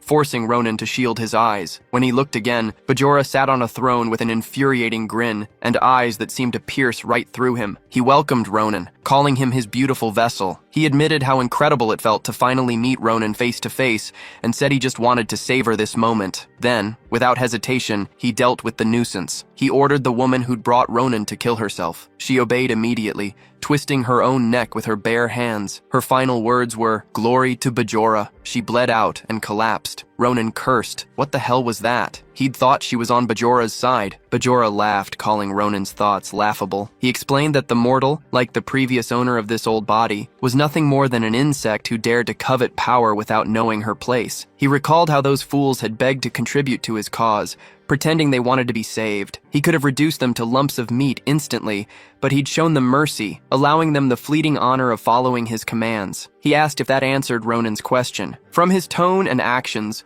Ronin could tell Bajora wasn't aligned with the order at all. It made him wonder why Nebula's energy was still radiating from him. Ronin stood there silently, taking a deep breath as he came to a conclusion. He told Bajora that he'd heard enough of his inflated ego. Now it was time for Ronin to teach this bastard exactly what he needed to learn. Bajora was entertained, amused by Ronin's spirit, just as a proper vessel should be. But he taunted Ronin, asking if he truly wasn't afraid of the vast, hopeless gap in power, that Bajora could snuff out his life with a flick of his finger. Suddenly, Ronin charged. He growled that if he were going to worry about that, he would have done so long ago. Bajora just sat back and watched, a grin on his face. A massive light burst in the center as Ronin unleashed his power, slashing the throne clean in half. He checked to see if he'd hit Bajora, but the room seemed to shift. Now Bajora appeared on another throne just a few feet away. He told Ronin his arrogance needed to be corrected. Ronin was stunned. A massive, gaping mouth formed, ready to swallow him whole. Bajora told Ronin to give it his best shot. Soon he'd understand how powerless he truly was, and how wide the gap between them really stretched. Ronin braced himself, trying to dodge backward. Suddenly, a green glow appeared from his front pocket. It was coming from Saranti's ring. The ring's aura flowed straight into his sword. Ronin was startled. The familiar energy wrapped around the blade, but Bajora's attack didn't stop. The huge mouth lunged for him, about to devour him whole. It clamped shut, but then a green light glowed from inside the monster's mouth. Ronin snarled, cursing the beast for daring to open its rancid jaws near him. With pure rage on his face, Ronin roared, asking if it wanted to die. He hacked away at the monster again and again, until its massive form dissipated, revealing Bajora still perched smugly on his throne. Bajora tapped his fingers, and the mouth formed again, lunging right at Ronin. Ronin dropped into a combat stance. Just as the mouth closed in, he tore through it with furious slashes, splitting the monster clean in half. He'd done it, for now. Bajora chuckled, praising Ronin for a job well done. He admitted the attack was a bit crude, but it hadn't been a bad move at all. But Bajora wasn't finished. Arms sprouted from the split monster's body, grabbing hold of Ronin. More creatures clung to him, piling on top. Bajora watched with twisted delight, curious how Ronin would handle this. The monsters tightened their grip, crushing him. Ronin let out a furious roar as more and more monsters piled on. Soon he was submerged beneath them, hundreds of writhing, suffocating creatures closing in from all sides. Bajora extended his hand, and Ronin caught a glimpse of it just before Bajora closed his fist. Instantly, the monsters around Ronin merged together, forming a massive sphere, like a living cage that trapped him tightly inside. Bajora watched it with keen interest. He waited in silence. Soon enough, a flicker of green light broke through the sphere's surface. One by one, the monsters were sliced apart from the inside. Ronin kept slashing relentlessly until the cage crumbled away. Once again, Bajora looked amused. He told Ronin that he should at least be capable of handling that much. Then, Bajora conjured a bow and arrow out of his magic. Without hesitation, he released the arrow straight at Ronin. It struck its mark. Cracks splintered outward, then erupted in a blinding explosion. Ronin braced himself as the blast tore through the space. Bajora grinned, clearly entertained. He whispered to himself that it was nice. Actually, very nice. He seemed to go a little mad, demanding that Ronin show him even more. He wanted to see Ronin's full potential without any restraints. Suddenly, a massive bird made of fire appeared in the air. Bajora's eyes narrowed in surprise. It was the Vice Tower Master's signature magic, the legendary firefowl. Bajora admitted he was impressed that a child could wield such a high-level spell. But he reminded Ronin of one thing. The body he was using belonged to the old man, Tower Master Larden, who stood at the very pinnacle of fire magic. So a trick like that meant nothing. With just a flick of his finger, Bajora snuffed the firefowl out completely. He mocked how unfortunate it was, assuming it must have been Ronin's trump card blocked so easily. Still, he couldn't help but admire Ronin's battle sense. But then he realized something. The fire had vanished, and so had Ronin. A flicker of doubt crossed Bajora's face. He understood that the firefowl hadn't been an attack. It had been a smokescreen, using a massive burst of mana to hide Ronin's movements. In that moment, Ronin reappeared right in front of him, sword ready. With a fierce glare, he hissed, "Die!" Caught completely off guard, Bajora couldn't react in time. Ronin's blade slashed straight through him, aimed right for the neck. Blood gushed instantly, splattering across the floor as Ronin stepped back, eyes locked on Bajora, checking if his powerful strike had really landed. Bajora bled heavily. His sliced neck poured blood, staining the floor beneath him. But even then, Bajora managed to speak. He admitted that even with an incomplete form, Ronin had still managed to wound him. The flesh around the cut continued to tear apart. Ronin watched closely, refusing to let his guard down. Bajora, however, seemed more entertained than worried. Suddenly, portals appeared all around them. Giant worm-like creatures with massive jaws and razor-sharp teeth burst through. Bajora encouraged Ronin to show him what else he had left, to hold back nothing. The monsters lunged for him. Ronin did everything he could to dodge. He was certain he'd cut through Bajora's essence, but it didn't matter. He wondered if he needed to drag out the forbidden book that was controlling Tower Master Larden. It was infuriating. Gripping his sword tighter, he hacked through the monsters like a wild beast. He knew surprise attacks and the scrolls Alwyn gave him wouldn't work anymore. He understood that Tower Master Larden was on par with Instructor Navaros. This entire fight was only possible because Bajora wanted his body. If he hadn't, it would have been over already. Deep down, Ronin knew a head-on battle gave him no chance. Bajora gathered power into his hand, shaping it into a massive, pointed weapon, and launched it at blinding speed toward Ronin. Ronin realized he had one last option. He clenched his sword tightly. Bajora was caught off guard when Ronin just stood there, waiting. The weapon neared his neck, and then vanished into thin air. Ronin watched it dissipate, his mind already racing to his final plan. Furious, Bajora asked what he was doing. He raged that Ronin's foolishness nearly ruined everything. The body that would be his magnificent new start almost lost. Ronin sneered back, calling him shameless. If anyone saw this, they'd think this body had belonged to Bajora from the beginning. Ronin knew Bajora had no intention of killing him outright. He pressed his blade to his own wrist, telling himself that if he was going to lose his body anyway, he might as well die first. With no hesitation, he pierced his wrist, blood gushing out. Silence filled the air. Then Bajora asked if Ronin really intended to die. Was he serious or just bluffing? He scoffed, saying it was absurd to think such a cheap trick would work on him. He accused Ronin of mistaking his small mercy for a second chance. He He knew the wound could be healed easily, but Ronin cut him off, snapping that he talked too much. He pointed out how unconvincing Bajora was, canceling his spell as if he feared something terrible might happen. Ronin had already figured out that there were limits to what Bajora could do. He knew Bajora couldn't use a ruined body as his vessel. That caught Bajora off guard for the first time. He hissed that Ronin must have forgotten everyone in the mage tower was still under his magic. He warned that he could kill them all instantly if he chose to. He told Ronin to stop with the empty threats, or his comrades would become corpses. Ronin laughed in his face. Bajora looked genuinely puzzled. Ronin called him pathetic paper scraps and asked how stupid he thought he was. Did he really believe this was Ronin's first time facing a monster like him? He could see it. That annoying face, that pompous tone. He knew that no matter what he did, no matter if he offered up his body or not, there was no chance Bajora would ever let him live. Bajora stuttered as he asked, "What?" But Ronin just dared him to go ahead and try it, because if Bajora did, then Ronin would be sure and wouldn't hold back. He'd act without hesitation. He slashed his wrist, declaring that even if he died, he'd make sure to screw Bajora over before he went. Ronin stood firm in his conviction. He taunted Bajora to watch closely and see for himself whether this was just a bluff. He promised to leave him with a memory he'd never forget. Bajora stared at him, unable to believe what he was seeing. To him, Ronin was just a child, lucky to be born with such overwhelming talent, but he hadn't expected a young human to look at him with eyes like that. Ronin interrupted his thoughts, asking mockingly if he was still unsure. He gripped the sharp shard in his hand, making sure Bajora could see clearly. Without hesitation, Ronin stabbed himself in the neck. Blood gushed out, splattering on the ground. Bajora was stunned. He lunged forward, grabbing Ronin's arm to stop him. Ronin just grinned. Bajora, half shaken, asked him what he was hoping to gain from this death threat. He demanded Ronin speak right now. Seeing that they had finally reached the point of negotiation, Ronin smiled. He called Bajora paper scraps and proposed they make a bet, with their lives on the line. They locked eyes as Ronin suggested they have a bit of fun. Bajora confirmed if Ronin truly wanted a bet. Ronin said yes. He explained that he'd been studying curses intensely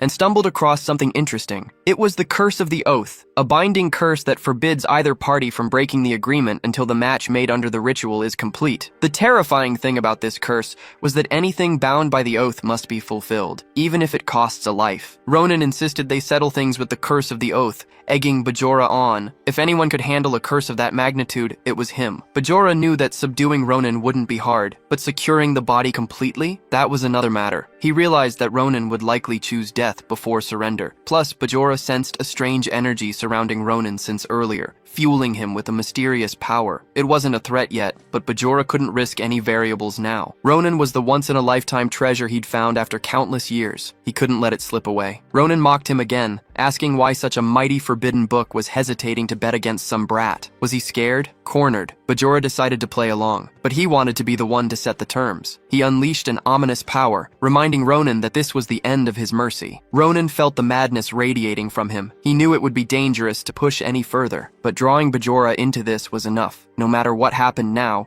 Ronin was certain the outcome would be the same. A rustling sound echoed through the space as a giant golden hand emerged, pulling a chain that held a gleaming golden bowl. Bajora asked Ronin if he was ready. It was a massive golden weighing scale. Bajora told Ronin to invoke the Curse of the Oath immediately. The terms were clear. They would abstain from any action that violated the oath until the match ended. If Ronin lost, he would accept Bajora into his body. If Bajora lost, he would be sealed away forever after releasing all the hostages. He emphasized that the oath's contents were exactly as stated. The challenge that would decide victory or defeat was simple. Ronin had to endure a single illusionary spell cast by Bajora himself. He asked if Ronin accepted. Ronin, with barely contained rage, told him to stop asking obvious questions. He barked at him to get on with it already.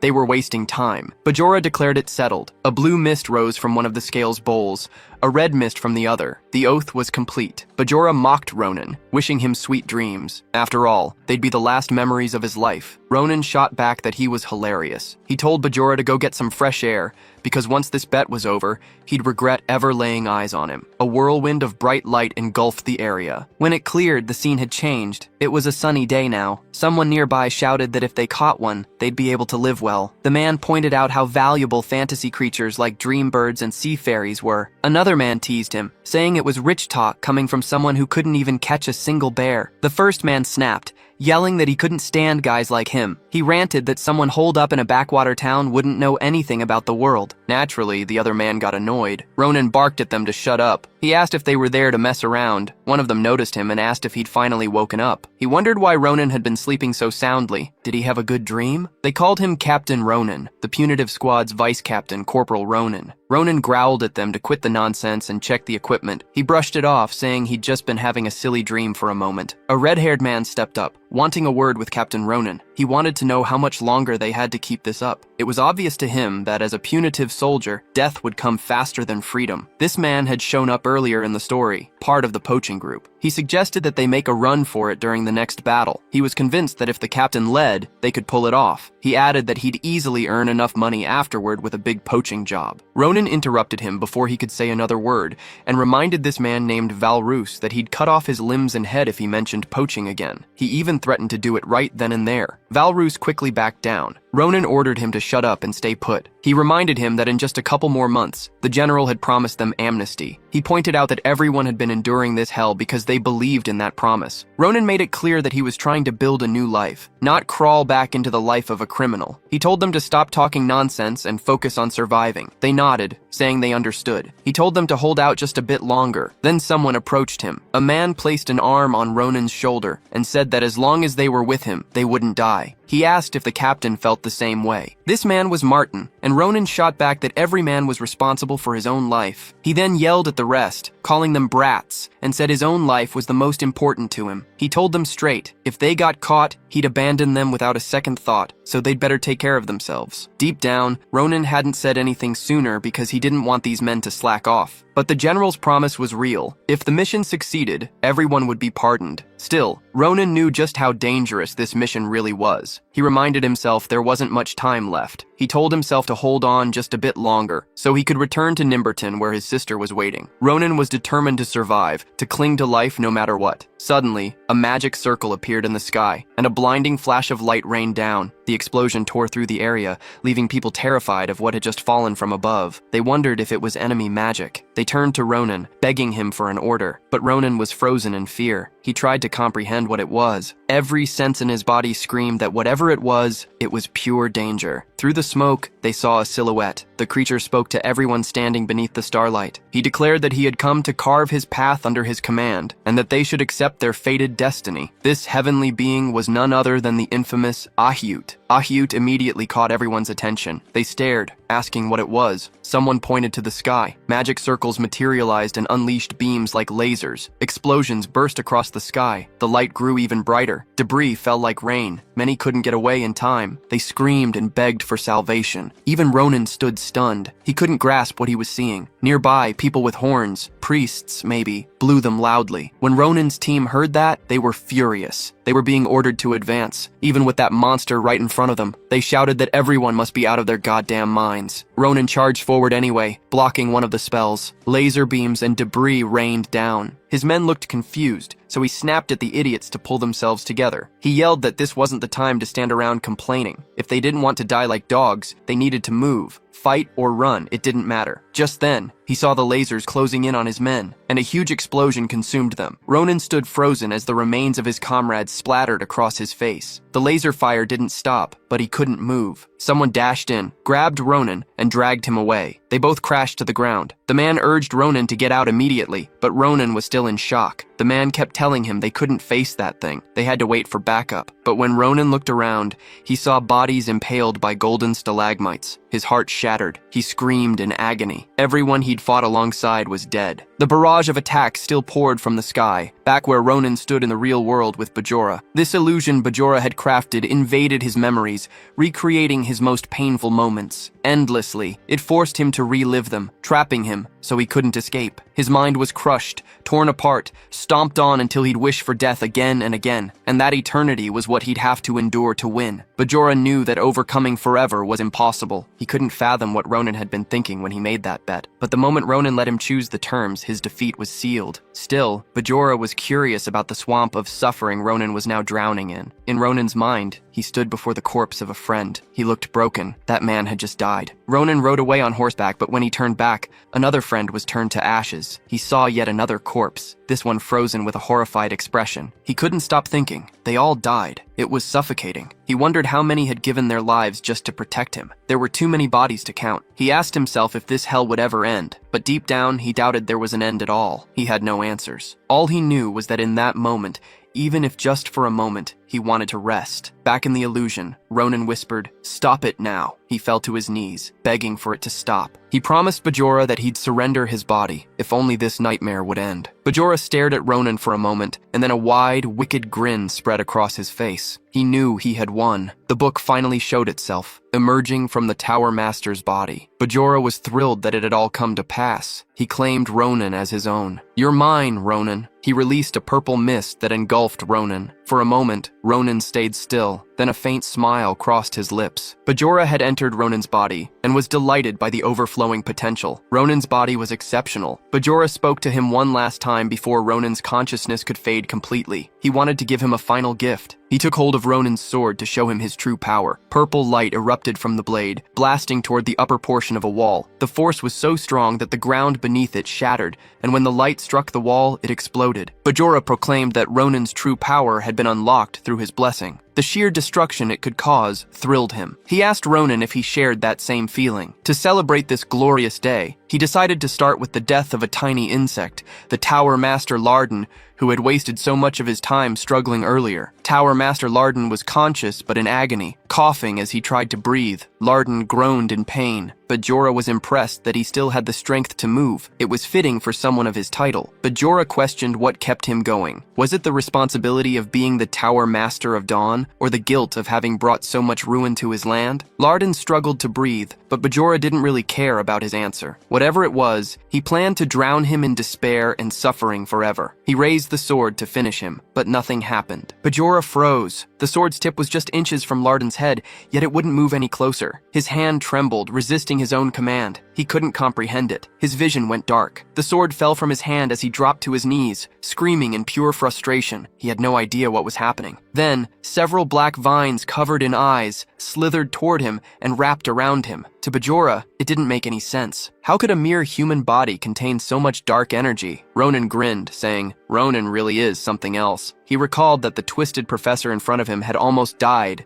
just by brushing up against that darkness with his mana, but Bajora had swallowed the entire curse and still managed to fight. Ronin couldn't help but admit it. He had to acknowledge Bajora, yet Bajora couldn't believe his eyes. Ronin's consciousness was still intact. Ronin mocked him, saying he'd made that illusion annoyingly detailed, but thanks to it, he remembered every moment of that day, disgustingly clear, without missing a single thing. He admitted that if just a few things had gone differently, planned or not, his mind would have been completely destroyed, if not for Sarante's ring. Back then, the ring had glowed brilliantly. Ronin was confused at first, not knowing what was happening. That was when the ring had shown its true form. Air had explained that if the ring was fed a certain type of mana, it would react and reveal its true self. She understood that Sarante had given it to Ronin for a reason, knowing he carried a curse. The ring was infused with powerful anti-demonic energy. It glowed brightly. Air returned it to him, urging him to treasure it, and telling him that if he ever found himself on the brink of despair, it would reach out to him. So when he was drowning in Bajora's illusion, the ring did just that. It glowed and found him, pulling him out, because it showed him the physical form of Sarante. It saved him from being swallowed whole. Air had known it would be a great help. In that vision, Ronin dangled from Sarante's grip. He looked at him and said he owed him one. Then he thanked Sarante. Now, standing there, Ronin held the ring in his hand. He admitted he never expected the curse in his body to come in handy, but when he gambled on that memory, it paid off. Bajora refused to accept what was happening. He was stunned that such a powerful presence could even exist. Ronin told him he'd heard that line so many times it didn't faze him anymore. He reminded Bajora that he'd warned him. He'd regret ever trying to take his body. The curse devoured Bajora. He screamed, "No!" as the darkness covered his entire form. But even as it overtook him, he refused to believe it. He fought back, proclaiming that he was the forbidden book of destruction, the destruction itself, and the one fated to rule the land. He refused to vanish. To his shock, Ronin slashed through the arm he extended. Blood gushed as the arm fell to the ground. Ronin sneered, telling him to stop being so clingy, to stop whining. He told the paper scraps that if he was done playing his cards, he could piss off already. The entire area sparked with lightning. A crack formed in the darkness. More cracks spread until the darkness shattered completely. Time stood still for Elizabeth. Air and Awen were frozen too. As the dust slowly settled, it revealed Ronin, collapsed on the ground. He sighed heavily. He muttered that he'd almost really died this time. He wondered why he had to suffer so much because of that damned book. He asked himself if it was truly over now. He couldn't sense any lingering bad energy strong enough to stink up the air anymore. But one thing bothered him. The mana of the stars still hadn't vanished. He wondered if it had something to do with those bastards. Then someone spoke. This person couldn't believe that Ronin had really defeated Bajora by himself. That person was none other than Tower Master Larden, and Ronin asked him if he was okay. Larden apologized, admitting he felt deeply ashamed for allowing Ronin to go through something like that. Even though it was his first time meeting Ronin,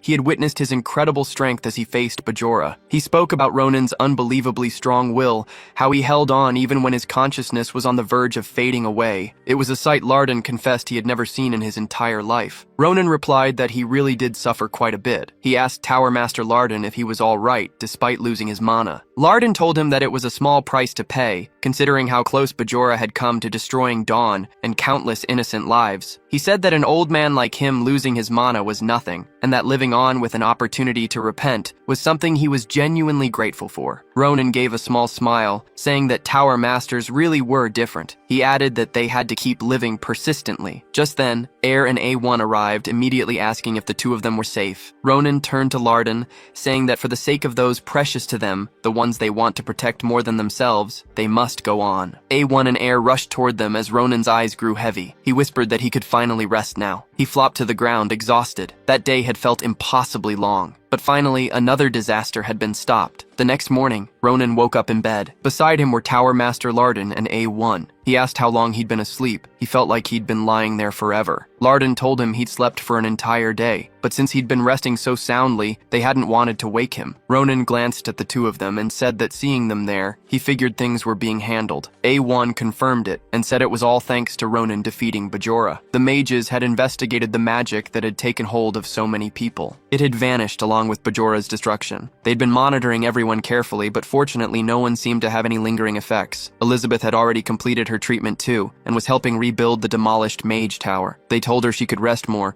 but she'd refused outright, saying it was the duty of an Akalusia to guide people through chaos. Scion had woken up as well. There was something unusual about her, though. Ever since she opened her eyes, she'd been following Elizabeth around everywhere. Ronin admitted he'd been worried the two families would start fighting after what happened, but it seemed everything had been resolved peacefully. Ronin felt relieved. That meant he could finally return in peace. Then he asked, just in case, if they weren't planning some cringy farewell party. Tower Master Larden and Awen looked startled, assuring him there would be no such thing, but in truth they were secretly hiding their farewell plans in their pockets. Larden added that they couldn't possibly let their savior leave empty-handed. He admitted their gift wasn't nearly enough, but hoped Ronin would accept it as a small token of their gratitude. When they opened the box, it revealed the first-rank Mage Tower badge, proof that Ronin was now a VIP of Dawn. Carrying it gave him the right to use any of Dawn's Mage Tower facilities whenever he wanted, along with privileges that only top-ranking mages enjoyed, such as access to the special business exchange known as the Ahriman. In addition to the scrolls they'd already given him,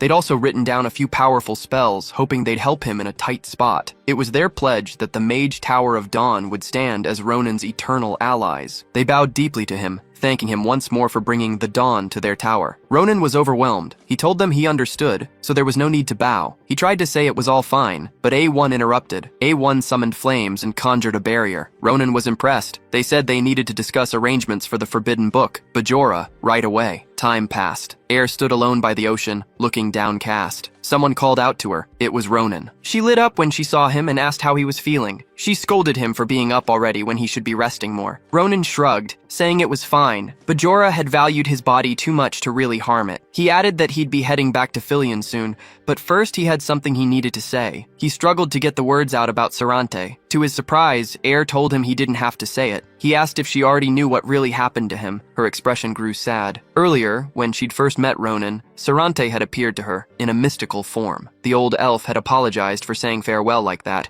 and thanked her for staying as one of his warm memories. Air had been stunned. Before he vanished, Sarante wished for Air to have peaceful days in the future. He called her his beloved friend. Looking back, Air admitted that Sarante was an eccentric person. She trembled as she repeated it. Eccentric, yet so warm. Tears streamed down her face as she said it. Their conversation ended there, and soon enough, the time came for Ronin to return to the academy. With that, the Dawn arc was finally complete. Back at Frieren, in the training grounds, Ronin stood alone. He focused and gripped his sword. The wind gathered around him. He could feel that nothing was different from before. The flow of mana within him, the aura that his sword emitted, it was all the same. But he noticed one problem. That sparkly thing he couldn't quite figure out. No matter how he looked at it, he recognized the mana of the stars used by those damned cultists. He cursed Bajora under his breath. Ronin could feel it swirling inside him. He wondered what Bajora had done to his body. Now, a dark purple orb of aura circled around him, something that hadn't been there just days ago. It had all started on a bright, sunny day, under the flame barrier that Awan had created. Ronin stared at Tower Master Lardon and Awan,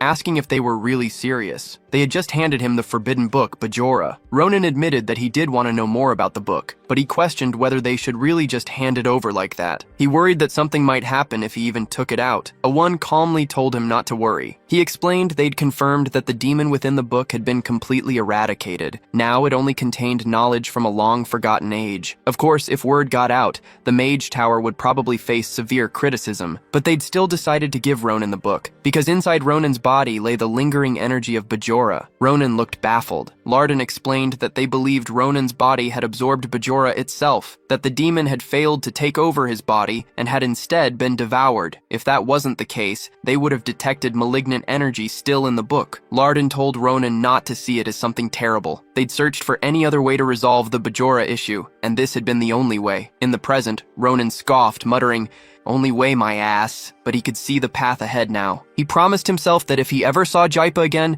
he'd rip him to shreds. He was grateful that nobody else could see the mana of the stars. He knew that if someone saw it and got the wrong idea, suddenly someone behind him asked about that wrong idea. It was Navaros appearing out of nowhere, asking what he was talking about. Ronin jumped out of his skin, screamed, and swung his sword. Navaros calmly observed that the depth of Ronin's sword technique had changed. She asked if he'd reached enlightenment while she was gone. Ronin realized who it was, immediately stepped back and tried to hide his sword behind him. He sputtered that it wasn't his fault she showed up looking so menacing. Navaros walked closer, demanding to know what had happened to him at the Mage Tower of Dawn. She asked him how he'd ended up with a core. Ronin blinked, confused. He asked if the thing in his body was a core. He wondered if it was a tumor. Navaros was completely annoyed that he'd just compared a sacred core to a tumor. She reminded him she'd explained this in class. She asked if he'd been dozing off. Ronin quickly apologized. Navaros sighed. She explained that a core is something granted to a person who trains tirelessly with mana and has real-life battle experience. It was a blessing given only to a true swordsman. To put it simply, a heart that has had mana pass through it countless times becomes a vessel to store mana directly. It was considered such an achievement that a swordsman's life would forever be defined as pre-core and post-core. The mana stored inside a core had far greater density than the mana in the air, and it was the only path toward awakening one's aura. In other words, having a core meant Ronin had stepped into a new realm of swordsmanship. Navaros noted that it usually took decades to cultivate a core. Yet here was Ronin, who had only trained with mana for a few months, and his core wasn't even in his heart but in some unidentified form. This meant that, in theory, Ronin might actually be able to hold two cores. Ronin was stunned to learn how rare it was. Navaros didn't pry further. She'd hear the rest about what happened at the Mage Tower of Dawn later. For now, she told him to come at her. Ronin stared, completely baffled. He asked how she'd jumped to that conclusion. Navaros told him that a swordsman needed to test his new powers. Although it was a bother for her, as his instructor, she would bear with it. She remarked that he learned better with his body than his head. Ronin went pale, mumbling that Navaros didn't look bothered at all. He assumed a combat stance. When he saw her charging in, Navaros encouraged him. Their swords clashed, shaking the entire area. Ronin was thrown backward. In his head, he grumbled, because no matter how he looked at it, she was definitely trying to kill him. Navaros lunged at him again. He blocked her blade with his, but the impact shattered the ground beneath them. Ronin knew that if he kept going toe-to-toe, he'd lose completely. His body wouldn't hold up. But just once, if he could mess with her footing and open a gap, he might be able to sneak in a blow, just like back then. He thought of what Grancia's rat had done. The purple orb of light inside him glowed brilliantly. Ronin's foot was suddenly wrapped in starlight. He released a surge of powerful aura, binding Naviros's legs with shimmering threads. Ronin grinned, but then his face fell in confusion. That expression already showed he'd realized he'd messed up. He recognized immediately that the aura was unmistakably Dolan's. How was that even possible? Naviros saw the technique that restricted her movements. She observed that Ronin had picked up some interesting tricks at the Mage Tower of Dawn. She reminded him that in battle, those unexpected variables decided life and death, and if he had nothing left to show her, she'd come at him more seriously now. That devilish grin was back on her face. Ronin panicked. He shouted for her to calm down. He needed time to figure out what was happening. The purple orb inside Ronin's body turned black. Ronin suddenly felt dizzy. Then he stumbled. Naviros immediately sensed that something was wrong, and then she saw Ronin collapse right there inside the academy. Someone nearby muttered that swordsmen really were idiotic creatures. Jaredin raised an eyebrow and pointed out that this wasn't the battlefield. He asked Naviros what exactly she'd done to Ronin to push him to the point of mana dehydration. He called Naviros a long-sword rascal, and added that if anyone saw this scene out of context, it would look like Ronin had been drained in other ways. Naviros glared at him, clearly annoyed. She shot back that he should stop talking and focus on treating Ronin. Jaredin just shrugged it off, reminding her that he was an expert in this field. He asked sarcastically if she'd forgotten that fact. Meanwhile, Ronin drank the potion he was given. Jaredin explained that the dizziness was due to the sudden mana overconsumption, a rebound that hit his body hard, but he assured Naviros that Ronin would recover quickly with mana potions and the right medicine. He ordered Naviros to quit lingering there and go rest in the medical room. Her menacing aura was only going to disturb the patient's recovery. Naviros looked irritated, but muttered that she never expected Ronin to be that weak. She asked what medicine he'd need. Then she finally turned and left. Ronin thanked the professor, admitting that his head had just started spinning out of nowhere and he'd suddenly lost all his strength. It had completely caught him off guard. But Jaredin cut him off. That wasn't what he wanted to talk about. He told Ronin that every time he showed up here, he brought things with him that most people would only see once in a lifetime. He asked Ronin to try considering things from his perspective for once. Jaredin explained that what he'd sensed was an aggregation of energy he'd never seen before. He asked if it was Bajora's power. Ronin blinked and asked how he knew about that. Jaredin replied that he used to communicate frequently with Ewin at the Society, and Ewin had earnestly asked him to keep an eye on Ronin, to make sure that Bajora's power didn't become a threat. Ronin had a question, but Jaredin quickly told him not to worry if he was about to ask if it was dangerous. He explained that the energy from the Forbidden Book was stabilizing in a surprisingly secure way. He added that if someone didn't know about Bajora, they'd just think Ronin's core was unique. Although they still needed to keep monitoring it, he said it could likely be used as a core to harness aura. The revelation shocked Ronin, and he jolted upright. Aura, the unique and personal world that only one person could attain, was something special. The key to that world was said to be the most intense emotion someone had ever felt in their life. The despair of failing to reach a goal, a sudden burst of inspiration, deep-rooted regret. When those feelings resonated with the mana accumulated in a core, it awakened immense power. That was aura. Ronin thought about how that was an incredible gain he never imagined, but what puzzled him was what he'd felt earlier. He was sure that was Dolan's aura being reenacted. It didn't make sense. Aura was an inherent power, unique to each individual. How could it copy someone else's? He wondered if Bajora's core made that possible. Jaredin added that they'd still need Professor Secret's input. He said that, in his opinion, Ronin was actually very lucky. Ronin looked confused. Jaredin explained he was talking about Ronin's curse. He revealed that of the 8 remaining curses, 2 had disappeared. Ronin was baffled. There was no reason for that to happen. Jaredin acknowledged his surprise. He explained that it seemed like Bajora and 2 curses had merged together. It made no sense because fusing curses like that was unheard of, unless they shared the same origin. Ronin realized immediately that it must be the Nebula Glacier. He muttered that there were more than a few things inside his body that he just couldn't wrap his head around. But Jaredin was optimistic. He told Ronin that someday they'd understand it all, under a clear and bright sky. Later, Ronin walked down the street, holding the Forbidden Book. He grumbled that he'd always thought Bajora was just out of his mind from that look in his eyes, but even dead, he was disgustingly clingy. He cursed the Forbidden Book for what it had done to his body. Still, he decided not to overcomplicate things. Even with all the questions, the fact that 2 of those damn curses had disappeared was undeniably good. He reminded himself that he shouldn't complain about any way to get rid of those bastards from the Order. He'd figure out the rest slowly. Just then, he heard someone crying out for him. Ronin turned and saw a familiar silhouette silhouette. It was Asel. Ronin greeted him happily. Asel looked like he was being chased. Ronin was genuinely happy to see him, and asked if he'd come out to meet him since it had been so long. He asked how Asel even knew he was there. He kept talking while Asel ran straight toward him. Then an explosion tore through the air. Asel was terrified. He screamed Ronin's name. "Save me!" Ronin stood frozen, jaw dropping at what he saw next. The creature that appeared growled menacingly. It roared so loud the ground shook. It was like a gigantic, buffed-up lion. Ronin asked Asel what in the world that monster was. The earth trembled under its feet. Ronin wondered if his eyes were deceiving him. He asked himself what the hell had happened at school while he was off at the mage tower. Then he recognized it, a manticore. And right now, it was terrifyingly close to devouring Asel whole. Manticores inhabited the northwest. They were dangerous monsters that loved the taste of flesh. Their muscular bodies were tougher than steel, and they had scorpion-like tails that carried a lethal, paralyzing poison. That made them even more dangerous than wyverns.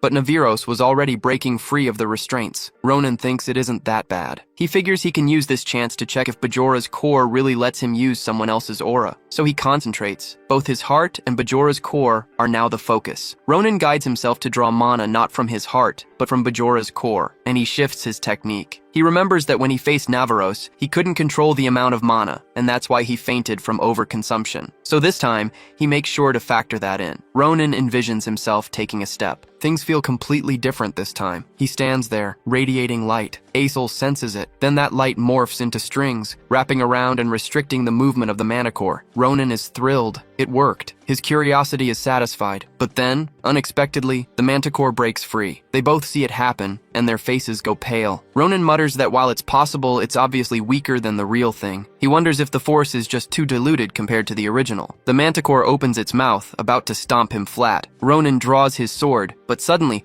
a bright yellow light appears in front of him. A beam shoots out, hitting the manticore, the ground, and the area around it. The manticore freezes, confused. Asel and Ronin both stare, stunned. The beam extends all the way up to the sky before it finally vanishes. Someone appears and asks if they're hurt. Ronin is still in shock. It's Professor Frieren, and this guy just one-shotted a freaking manticore. It hits Ronin that, yeah, a lot of these instructors are still way stronger than he is. Moments later, the area is in complete chaos. The manticore has been captured. Professor Frieren gently touches it and apologizes for the pain. He explains that if it had caused any more havoc, the Empire wouldn't have let it slide. He tells the manticore to understand. This was the best he could do for it. Ronin notices a mystical golden light around him. He wonders if that's Professor Varen's aura. He guesses it's a body enhancement type. Still, Ronin is blown away that the professor knocked out that notorious manticore in one hit. He always thought Professor Frieren seemed so innocent, but apparently he's got a brutal side too. Frieren takes a step back but keeps an eye on the manticore from a distance. Then he turns to Ronin and Asel,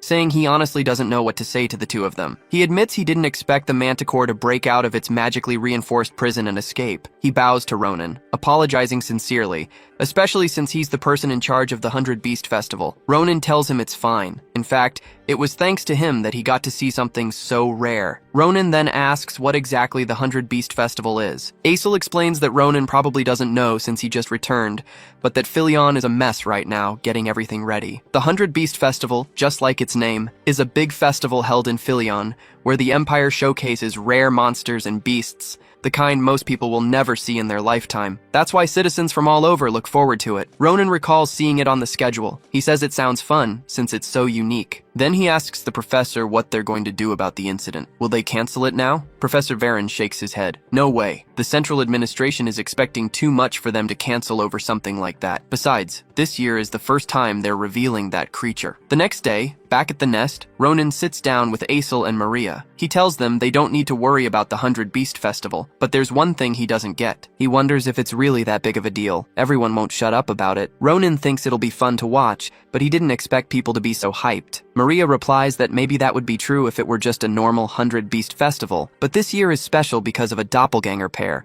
an alpha and an omega. Doppelgangers are unique creatures that read the mind of whoever makes eye contact and transform. The alpha will change into someone the target loves. The omega becomes someone the target feels negative emotions toward. Maria explains that people would pay huge sums just to witness that, but because they're so rare, the chance of seeing one is close to zero. So for the Empire to show a pair like that for free, it's enough to drive everyone wild. She teases Ronin, asking if he wants to see them too. Ronin imagines the alpha turning into Errol and the omega into a Hayate, Just the thought annoys him. He shrugs and tells Maria that, sure, it's fascinating, but it also means all sorts of people will be coming to the academy. He knows that Professor Frieren will be busy for a while, because at times like that, uninvited guests always appear. Somewhere else, shady men in robes mutter that the higher-ups have sent their command. One man hands a piece of paper to another, instructing him to memorize it well and fulfill it exactly. The man vows that they'll carry it out flawlessly, all for Calaboro's honor. It's a quiet, peaceful day. Back in the nest, Ronin tells Asel and Maria that's enough talk about the festival. He wants to get to the real reason he called them there. He hands a book to Asel. Asel asks what it is. Ronin explains that it's a precious item he brought back from the Mage Tower of Dawn. He knows it'll be hard for Asel to read because apparently every single page is encrypted with magic or something. Ronin guesses it'll probably take Asel an entire day just to decode one page. He urged Asel to take it slowly. Asel was surprised. He hadn't expected something like that to even exist. Ronin asked if he could read it. Asel nodded, saying yes, although each page looked like an intricate maze. But he could decipher parts of the text. Asel was genuinely excited. He said that as long as he took his time, he'd be able to read all of it somehow. He clarified that truly understanding it would take even longer, since all the ideas were such high-dimensional concepts, they could be called revolutionary. Then Asel told Ronin that he was amazing.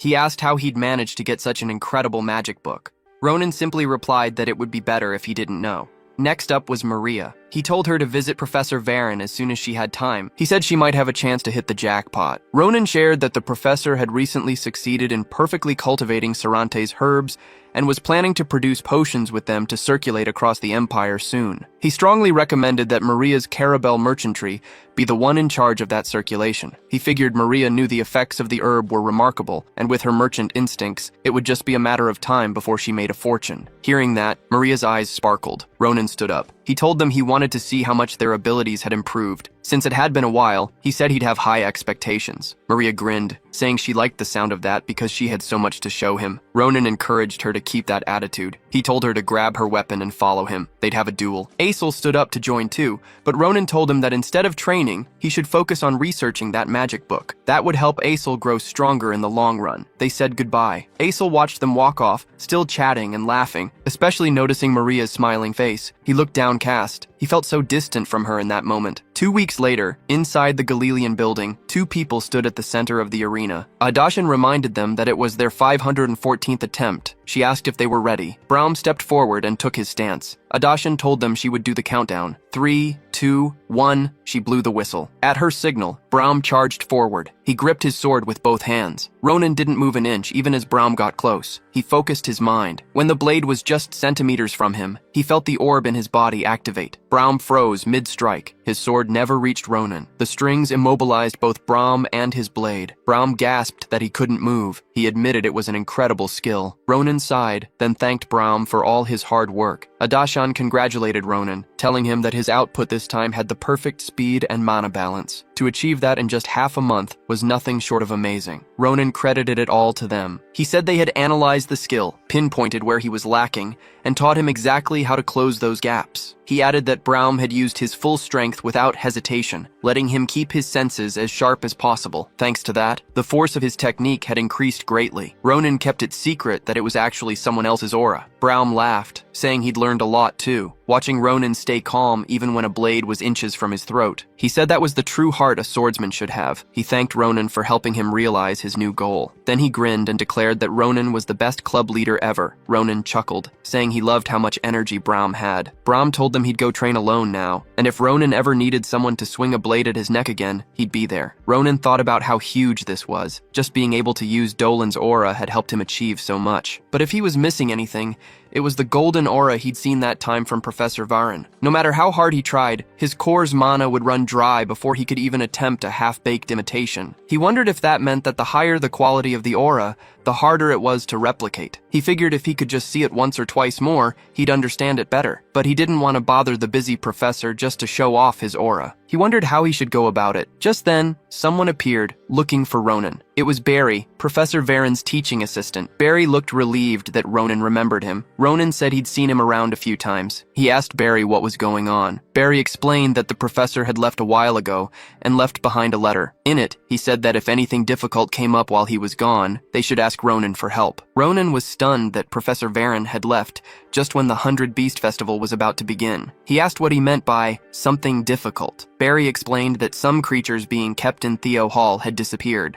And not just any creatures, but the most important special ones for the 100 Beast Festival, the doppelgangers. Ronin nearly choked. Together with Adashan and Barry, he hurried to the hall. Barry explained that it had been quite some time since the professor left. He departed as soon as the incident happened, which meant it had already been 2 weeks. Ronin asked if the incident 2 weeks ago was about the manticore that escaped. Barry nodded and said yes. He added that the professor found that incident suspicious. He felt like he was missing something big. That's why he'd begun investigating it on his own. Barry didn't know exactly what the professor found, but he could never forget the look on his face that day. It was the first time he'd ever seen Professor Varen look that furious. The next day, the professor left the letter that Barry had mentioned earlier, and then he departed. In the letter, the professor wrote that they should ask for Ronin's help if something difficult came up. Ronin muttered that, well, this definitely qualified as difficult. After all, those precious doppelgangers had broken out of their cage and vanished. He turned to Adashan and asked if she'd found anything. Adashan said she was sure the accident hadn't happened by chance. Barry shivered when he heard that. Adashan explained that the cage was specifically designed to withstand the transformation of the doppelgangers. It was built from a special super alloy glass. She expected them to understand just how strong that glass was, even without her explaining it in detail. So for the cage to shatter for no reason was impossible. She added that most of the glass shards weren't on the outside of the cage, but on the inside. Plus, there were faint traces of high-density mana on the glass shards. That was proof that a force powerful enough to break the super alloy glass had come from the outside. Considering all this, there was a high chance this was a planned terrorist attack. She suspected that someone had been targeting the doppelgangers from the start. Barry looked shaken by this revelation. Ronin thought that, as expected from the Grand Commander, her insight was outstanding. He agreed with her. Otherwise, none of this made sense. Ronin had been feeling uneasy ever since he stepped into that place. He stated that if this was true, then it wasn't just an ordinary problem. It meant there were heinous criminals roaming around campus. He dramatically said it would be bad if they didn't chase them down right away. He asked Barry if he agreed. Barry looked intimidated but nodded. Then Ronin told him they needed to start investigating immediately. He asked Barry to get help from the knights at the entrance. It would be too much for them to search for the perpetrators alone. But Adashan told him to wait because there were even more suspicious points. Ronin subtly signed for her to stop, reassuring her not to worry because it wouldn't take long. He signed again, telling her to keep it quiet. Then he said that as long as the knights cooperated, everything would be fine. Ronin sighed, complaining about how his student life just kept throwing things at him, that even though he was a promising student, a kid like him wouldn't know anything. He acted fragile, adding that it was exhausting getting so much attention at times like this. He asked the knights if they agreed. The knights stayed silent. Ronin remarked that they were the quiet type. He commented that solemn knights were cool, but contrary to their demeanor, their work was sloppy. One of the knights asked what he was trying to say. Ronin pointed out that the TA had called them over, yet they hadn't done any confirmation checks while students messed with the scene. He found it strange that not a single one of the knights had caught on to what Adashan was saying. Above all, even though they were in this mess because of their failure to do their jobs, they showed no signs of remorse or embarrassment. He questioned how that was even possible. Then Ronin asked if they got paid so poorly that they didn't even care about doing their jobs right. One of the knights snapped that Ronin was talking nonsense and demanded to know if they had to answer to a mere student. But Ronin cut him off mid-sentence and said he had just one question. He asked the 4 knights about the bloodstains on their armor, which was the last thing these guys wanted anyone to notice. Ronin pointed out that there should be no reason for them to be covered in blood in Frieren of all places. He stared them down and asked who they really were. One knight sneered that Ronin was an idiot. He pulled out a knife, saying that the kid must have a death wish. Ronin just smirked and told him they'd find out soon enough who really had a death wish. But before Ronin could finish, someone moved. The knight in the back suddenly slit the throat of the knight in front. The other 2 knights froze, completely shocked. Ronin was confused as the knight choked on his blood. It was messy, blood splattering everywhere. The other 2 knights cursed at the one who attacked, shouting that he'd betrayed them. But before they could react, the knight had already closed the gap and slashed one of them too. Then he grabbed the last one, slashed his throat, and kicked both of them to the ground. He stepped on them while they gasped for breath. One of the fallen knights cursed at him, but his eyes widened in fear when the knight pulled out his knife again. He begged to be spared. Ronin just watched it all, having no clue what was happening. He narrowed his eyes and asked who this person was. The knight turned his attention to Ronin. Ronin gripped the handle of his sword, but then, unexpectedly, the knight bowed low and asked Sir Ronin if he'd seen it, that he'd dealt with those dirty criminal bastards. Ronin looked so confused. The knight acted all docile and told Ronin not to misunderstand. He didn't want Ronin to get the idea that he was on the same side as those scum. Ronin demanded to know what he was talking about. Then Ronin recognized the voice. The knight took off his helmet. Ronin stared. Was it Balrouse? The man nodded and asked Ronin how he'd been. Ronin knelt in front of him, annoyed, and teased him about his random, dramatic entrance. He threatened him to explain himself properly, reminding him that he wasn't the type to just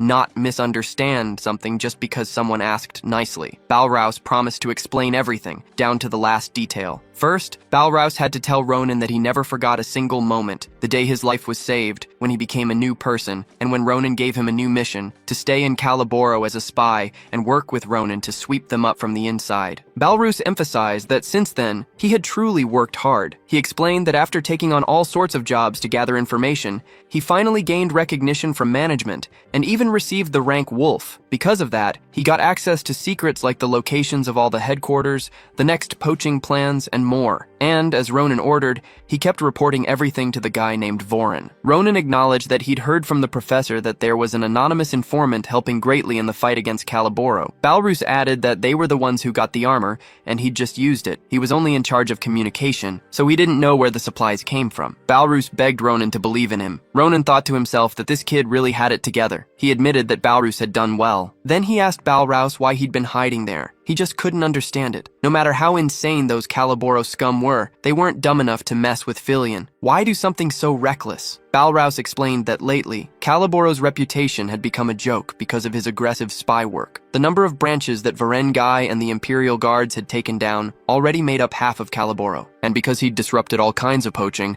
it had been a while since things got so bad for them. Rumors had started to spread that Calaboro had lost its edge. Balrouse proudly added that he was the one who spread that rumor around. Because of all that, Balrouse figured that management felt threatened and had decided on a plan to reclaim Calaboro's fame, extorting the 100 Beast Festival. Ronin finally understood. Since the 100 Beast Festival was an event the entire empire kept its eyes on, if Calaboro were to seize the doppelgangers, the festival's main attractions, it would send a clear message that Calaboro was still strong. But Ronin muttered that all of that seemed for nothing now. He was about to tell them to wrap things up, but Balrouse interrupted, saying it wasn't over yet. He clarified that the doppelgangers were just the beginning. The real goal was to seize every species involved in the 100 Beast Festival, and to make that possible, Calaboro's core power, Arendelle, was there. A few minutes later, the door shattered and the knights were down. Balrouse looked shocked while Ronin stayed calm. Adashan looked pleased to see Ronin. She reported that Ronin had been right. Those weren't officially hired guards. After Ronin left, they'd questioned the guards, and the truth came out. And since Adashan knocked them all out, interrogating them wouldn't be an issue. Ronin praised her for her work and then asked Barry what was wrong. Barry looked pale. Adashan explained that she wasn't sure. He'd been like that for a while now. Ronin figured he must be in shock at the revelation that there were spies. But the truth was, Barry had never expected the kind and timid Adashan to have that kind of side. Like a monster, she'd beaten down all those guards without hesitation. Adashan noticed the man behind Ronin and asked who he was. Balrouse politely greeted Adashan,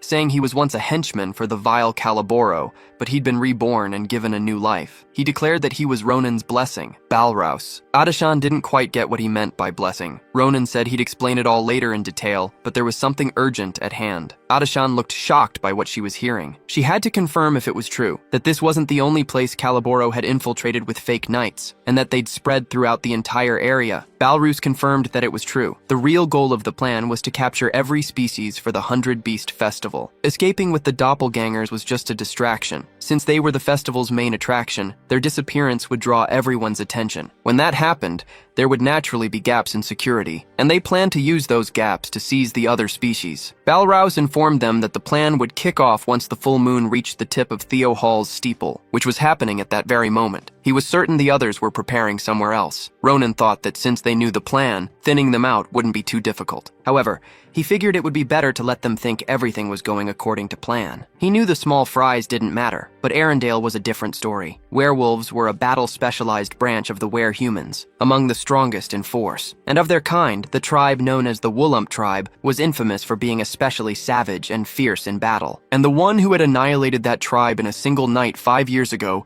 was known as one of Calaboro's sharpest fangs, one of the 3 giant beasts. Calaboro's most dangerous executive, Arendelle. That massacre had elevated Calaboro from just another poaching group to a fearsome criminal organization with terrifying power. And the fact that Arendelle was on the move now meant they were betting everything on this plan. Ronin understood that they were ready to risk it all. If that was the case, he knew exactly what he needed to do. He then asked Barry to inform the Imperial forces about the situation and to keep it quiet. Ronin started walking, assuring Barry that they would definitely get the escaped doppelgangers back. He judged Arendelle as the type who liked to show off, but not recklessly. Ronin knew they'd abducted the doppelgangers because Arendelle was confident in himself. In other words, if they found the doppelgangers first, Arendelle would come to them. Ronin was determined to use that opportunity to put an end to him. At dusk, someone was chomping on meat like a predator. Once he was done eating, he complained that it was boring. He tossed the meat away, grumbling that waiting for prey to take the bait was killing him. He muttered that the manticore and the doppelgangers were just byproducts. All he really wanted was for Frieren to come out so he could skin him alive, this time in the forest. 3 people were there. Adashan had captured the animals in the area. Balrus expected Adashan to be strong. After all, she'd dealt with the Calaboro gang by herself. But seeing her in action made him think she was truly extraordinary. He asked Ronin what he planned to do with the animals. Ronin replied that he was going to find the doppelgangers. By letting the animals sense the doppelgangers' scent, they'd be able to track them down. Balrus was surprised to learn that was even possible. Ronin was confident because the future commander, Adashan, was very capable. She thanked the animals, and they listened to her. Adashan made them move into part of the forest. A fox was running away. It was the doppelganger Omega Fox. A bird flew overhead, ready to strike, but the fox sensed it. The fox's eyes glimmered, and its body shifted, like it was wrapped in a bubble of flesh. When it emerged, it was a snake. The snake lunged to eat the bird. The bird watched it clearly, then it was eaten. That vision was relayed to Adashan. She told Ronin that she'd found one and pointed in its direction. She explained that the snake was a doppelganger that had transformed. Ronin praised her for the good work, saying it must be the Omega. He was about to give an order, but Balrus dashed forward, insisting Ronin should leave it to him. Ronin's face turned pale. Balrus declared that even if he had an embarrassing past, he was still a man who'd risen to the rank of wolf in Calaboro. He said there was no need for Ronin to deal with a snake when he could handle it himself. In an instant, Balrus really did catch it. The Omega tried to escape, but it was no use. He gripped its neck tightly and told the snake to calm down. He wasn't planning on hurting it. Ronin was annoyed and called Balrus an idiot. Balrus proudly reported that he'd resolved one problem, but Ronin scolded him for making eye contact with it. He reminded him that Omegas transform into the negative emotions of their targets, including fears and terrors. The snake began changing form. Realizing this, Balrus got worried. The snake turned into Sita. Balrus froze as the bird made a cute paya sound. Tears welled up as Balrus remembered the agony he'd experienced with that bird. Then the creature flew away, straight toward Ronin. It grabbed Ronin's face and locked eyes with him. Ronin was startled. Then it flew away. Ronin knew this was bad. He'd just made eye contact with it. He worried that it might transform into someone like Ahyut, which would be a nightmare to handle. He needed to catch it before things escalated. He ran as fast as he could,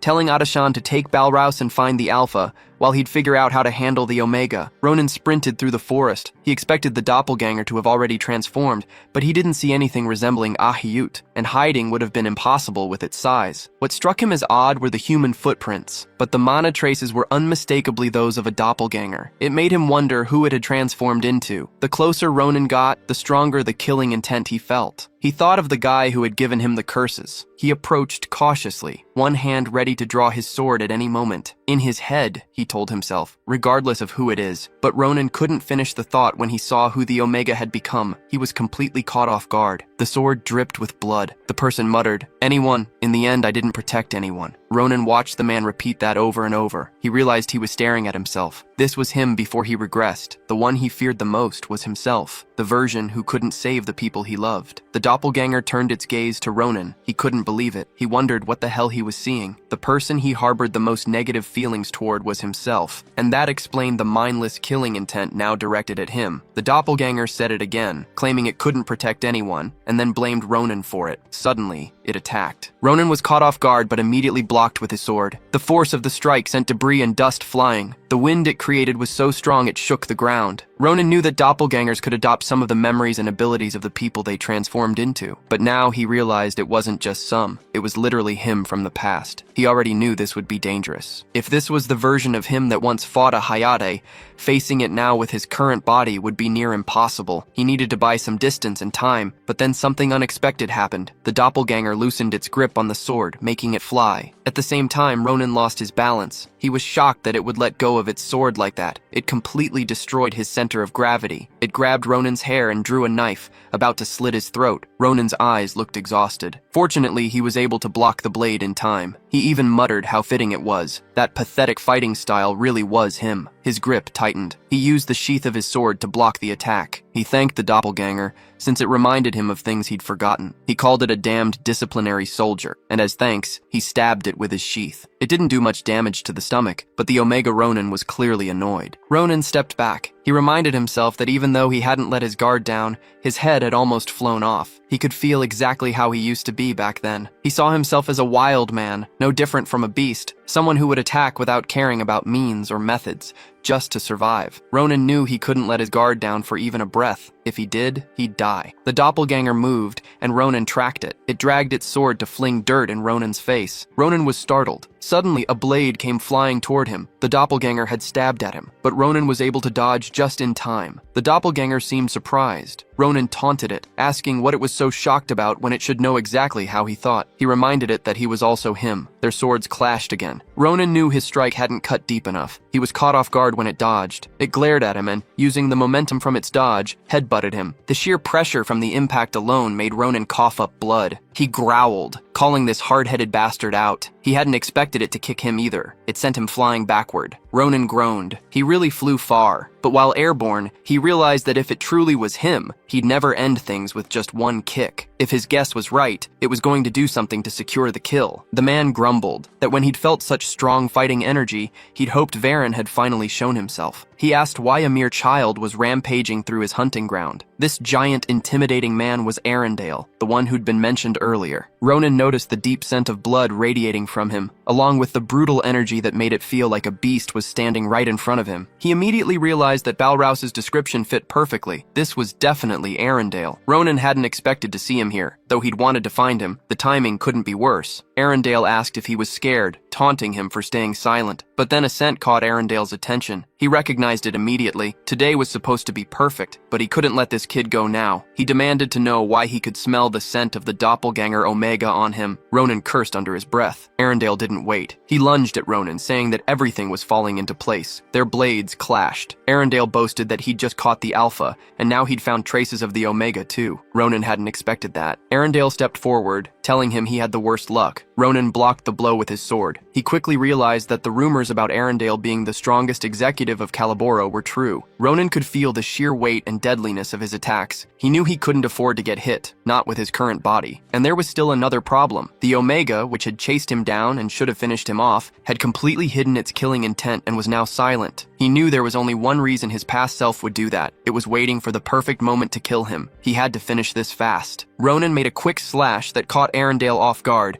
grazing his nape. Arendelle laughed, saying it hurt, and told Ronin he was impressive. Then he punched Ronin, who barely managed to block with his sword. Arendelle said most people lost their will to fight just by seeing him, so this was fun. He added that it wasn't a coincidence that Ronin was there now. Ronin was stunned. That was all the damage he'd done, even though he'd sliced through him. He couldn't help but wonder about Arendelle's absurdly tough body. He questioned if it was because of aura. Arendelle replied yes. He explained that his aura permeated his internal muscles, turning his entire body into a weapon. He added that this was on a completely different level from just strengthening the body with mana alone. He declared that this was the peak of physical reinforcement. He told Ronin that he should feel honored to even try to cut him. From that moment on, Arendelle acknowledged Ronin as his prey. He said that hunting was when the strong chase and the weak struggle to escape, and until he's satisfied, he wants Ronin to struggle. He struck Ronin hard. Ronin flew backwards, scraping the ground with his sword just to find his footing again. But before he could stand, another attack came rushing in. He nearly got punched, but managed to dodge in time. Now Ronin was getting serious. He slashed at Arendelle multiple times. Eventually, Arendelle stopped him by blocking the blade with his arm, and the sword couldn't even pierce his skin. They both stepped back. Arendelle landed near a boulder, sank his hands into it, and hurled it straight at Ronin. Ronin braced himself,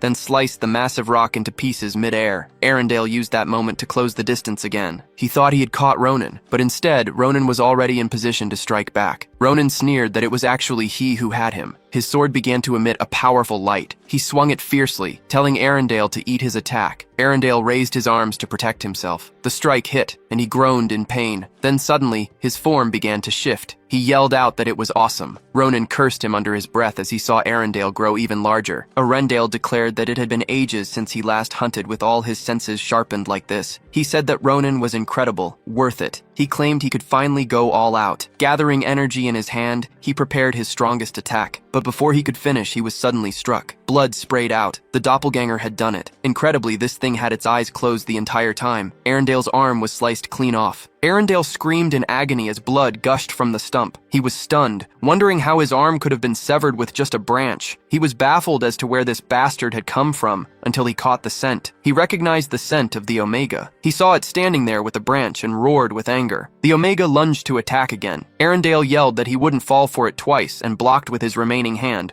calling the doppelganger a beast. A bright orb of light exploded between them. They both crashed to the ground. The Omega landed perfectly on its feet, while Arendelle, missing his arm, looked like he was struggling. His severed arm lay nearby, and the Omega decided to kick it. Arendelle was distracted, and in that moment, he was hit. He called the Omega arrogant for mocking him with his own arm. It made him furious. The Omega closed the distance and slashed him again. Several blows landed in rapid succession. Arendelle roared, now completely enraged by the doppelganger. Meanwhile, Ronin stood there, confused at what was happening. Not only was the Omega fighting with a branch, but it was doing it all with its eyes shut. Ronin guessed it might be maintaining its form by staying connected to the Alpha that Arendelle had captured. He wondered why it would go this far. Just moments ago, it had only wanted to kill him. Then he remembered Arendelle boasting about catching the Alpha. It clicked. Maybe the Omega was sharing the Alpha's senses. Somewhere else, the Alpha was desperately trying to run, until its foot was stabbed and it fell to the ground. Someone taunted that its scream sounded nice. It was Arendelle, grabbing the Alpha and declaring it was time for it to come back. Just imagining that scene made the Omega's nerves bulge. It struck Arendelle again, fueled by pure rage. Ronin thought about how Omegas transform into beings of pure negative emotion, hate, fear, anger, regret, all tangled up. Unlike the Alpha, which is milder, the Omega violently resists any attempt to capture it. Even though Ronin had expected this, the intensity still went beyond his imagination. The impact of the clash shattered the ground beneath them. Arendelle observed that it must be connected to Ronin somehow. He wondered if the Omega was Ronin's brother. He also noticed that, even in a young body, this thing could land fatal hits, and if it were in an adult body, Arendelle knew he'd be the one hunted instead. Realizing this, he abandoned the idea of capturing the Omega alive. The Omega lunged at him again. This time, Arendelle countered, intending to kill it once and for all. He saw that its eyes were still closed, and it was caught off guard. Arendelle unleashed a powerful laser beam. The blast obliterated the forest, its reach immense. As the dust settled, Arendelle expressed curiosity about who the original was. He couldn't believe the Omega had dared to get so close instead of dodging his strike. The Omega struck Arendelle's fist with its branch, deflecting the blow just enough. Arendelle admitted that if it hadn't done that, it would have been reduced to ashes. But he was glad he'd managed to put the Omega in the same broken state as himself. Even though the beast had given him a good fight, he said this hunt was over now. Despite having no weapon and missing his strongest arm, Arendelle claimed the end had come. He told the Omega to die. But before Arendelle's attack could land, the Omega opened its mouth and whispered, "I need to protect." Arendelle's fist met with a blade as the Omega repeated, "I have to protect." Arendelle called it a cunning bastard. He hadn't expected it to hide a weapon just to make him drop his guard. Suddenly, 2 fingers came dangerously close to Arendelle's eyes. The Omega poked him in the eye, drawing blood. Then it grabbed his hair to hold his head steady as it sank its fingers deeper into his skull. Arendelle groaned loudly. He dropped to his knees, screaming in agony. The Omega found its footing and pressed Arendelle against a boulder. One arm held him down while the other gripped the dagger. Arendelle pleaded for it to wait, but the Omega moved the blade, ignoring his screams. Arendelle couldn't accept what was happening.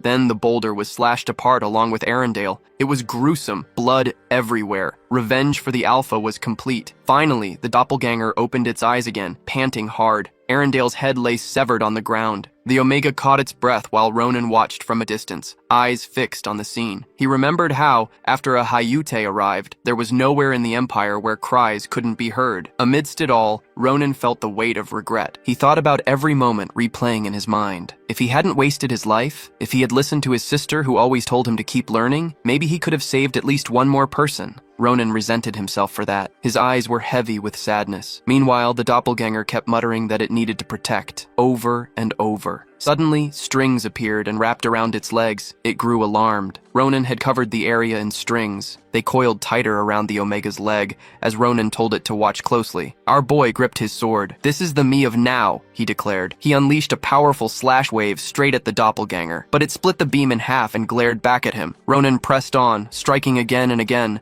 pinning it down with the strings. They clashed fiercely. Even with its legs bound, the Omega fought back hard. It eventually sliced through the strings and broke free. It sensed the next attack coming. Ronin came at it from above, eyes glowing bright yellow. He thought about how Arendale's aura looked different in color and force, but when they clashed, he felt it, the same power as the professor's. That was enough for Ronin to finally grasp it. He targeted the doppelganger's sword. The Omega braced for the blow. The tip of Ronin's sword met its blade and forced the doppelganger to its knees. It struggled to endure the force. Ronin remembered how, before coming to the academy, he believed anything he could wield was a weapon, but he thought about Navaros, how she draws her sword, and realized how narrow-minded he had been. He understood it clearly now. A sword must be worthy of its purpose. The blade began to crack. His weapon glowed faintly with his aura. Then he shattered the doppelganger's weapon completely. Ronin's eyes reflected in the shards. The Omega sensed doom approaching. It tried to block the next strike with its hand. The blade pierced straight through. Ronin was taken aback. Was it really planning to discard its own right hand? The doppelganger shifted, using its other hand to grab Ronin's face and slam him to the ground. Ronin coughed blood. The Omega pinned him there,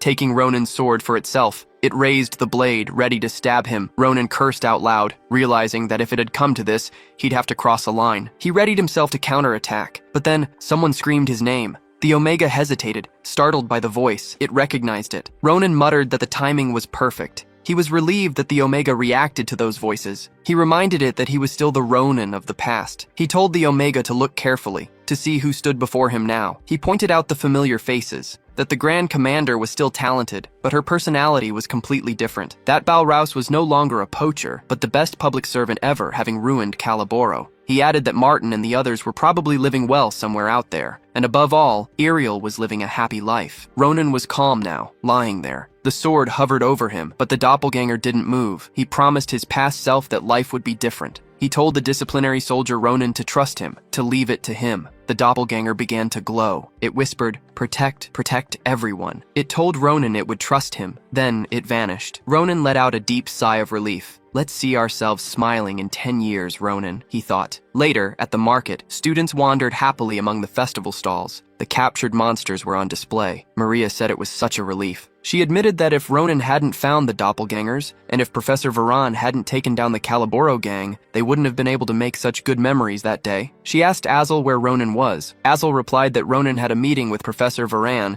but he promised he'd make it in time for the parade that night. Asel watched Maria's reaction. She admitted it was a shame because it would have been nice to spend time with Ronin too. Then she told Asel that since it had come to this, they should just have fun together. So much fun that Ronin would get jealous for not being there. She teased him, asking, "Ready, cutie?" Asel blushed and stuttered a yes. Maria suggested they go see the main event of the 100 Beast Festival. Maria was amazed that they'd prepared a garden that big. She realized that how they treat the doppelgangers is no joke. Asel explained that doppelgangers are sensitive to their environment, so they probably went the extra mile. He added that's why only a limited number of people can enter, and they do extra security checks. Maria pointed at something and asked if it was one of the doppelgangers. She seemed a bit disappointed that it looked so subtle. She asked who it was transforming into. Asel guessed it could be its original form. He'd heard that after transforming, they eventually returned to their true shape. He mentioned that the Omega was still resting, so it was probably the Alpha. At that moment, Asel realized something he had completely overlooked. The Alpha reads people's minds and transforms into who they love. He immediately turned bright red. He yelled for Maria to wait. He told her he had something urgent to do and asked if he could leave first. Maria found his reaction suspicious. She gave him a devilish grin. She guessed Asel must be embarrassed and teased him about who he had a crush on. Asel tried to deny it. Maria nudged him toward the doppelganger, demanding to know who had seduced her innocent friend. The doppelganger looked straight at Asel, and Asel stared back. Then it began to transform slowly. Maria waited, curious to see who Asel secretly liked, and after a few seconds, the doppelganger turned into Maria. Maria was speechless. Asel hid his face in his hands, completely mortified. Maria blushed, stunned by what she just saw. She was about to tease him when Asel abruptly cut her off and dashed away, yelling that's exactly why he needed to leave. She called after him to wait, but then realized what it meant. She whispered to herself that she'd never even considered that possibility. The doppelganger stared back at her and transformed again. This time, it became a male figure. By the looks of it, the back of that man looked just like Ronin's. Maria blushed even harder. She might have never thought about it before, but there were always clues. She'd always been looking for Ronin. While Asel ran away, Maria's scream echoed across the festival grounds. Later that night, at Professor Varen's lab, the professor apologized to Ronin for calling him in when he should be enjoying the festival. He admitted he was truly ashamed. Not only had he been no help, even though he's a professor, but he'd needed Ronin's help too. Ronin told him to stop apologizing. It wasn't like he'd skipped out on fun just to help. He knew that the day the manticore escaped, Professor Frieren discovered traces of Calaboro inside the destroyed cage and had no choice but to urgently track them down. And once outside the capital,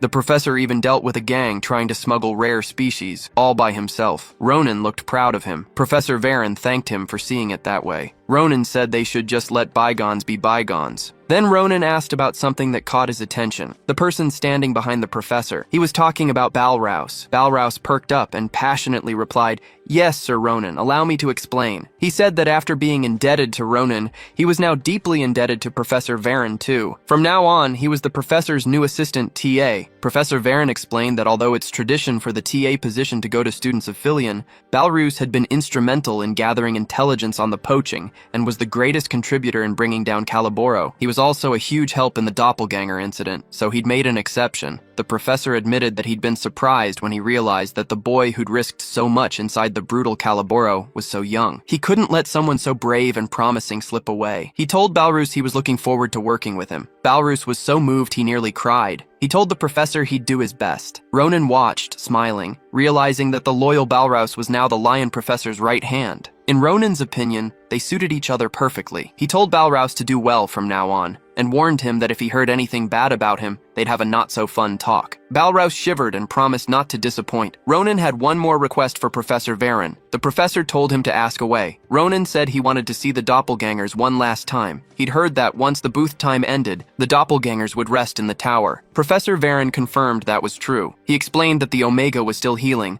and the Alpha would sleep soon. Ronin said that was fine. He just wanted to say goodbye. He entered the room. He saw a creature resting inside a glass capsule, just like in Dragon Ball, and quietly said, "It was good to see it recovering so well." Ronin told the Omega that once the 100 Beast Festival was over, the Empire would protect them with the highest security possible, so they could finally rest without fear. But then, another creature was watching Ronin, right there, while he spoke to the Omega. It made a soft, almost gentle sound, and Ronin noticed. He thought the Alpha was still asleep. He asked if it had something to say, and in that moment, Ronin's eyes widened. The Alpha had transformed, and that made Ronin laugh. He realized this was someone he truly, truly respected. That moment, it touched my heart. Ronin used to be like that once, and now right in front of him stood the image of the person he admires the most. It was none other than the Grand Commander Adashan. A few days after the Festival of the 100 Beasts in a wooden cabin, Ronin went to that person to find out more information about his core. The guy says that the two curses merged with Basura's power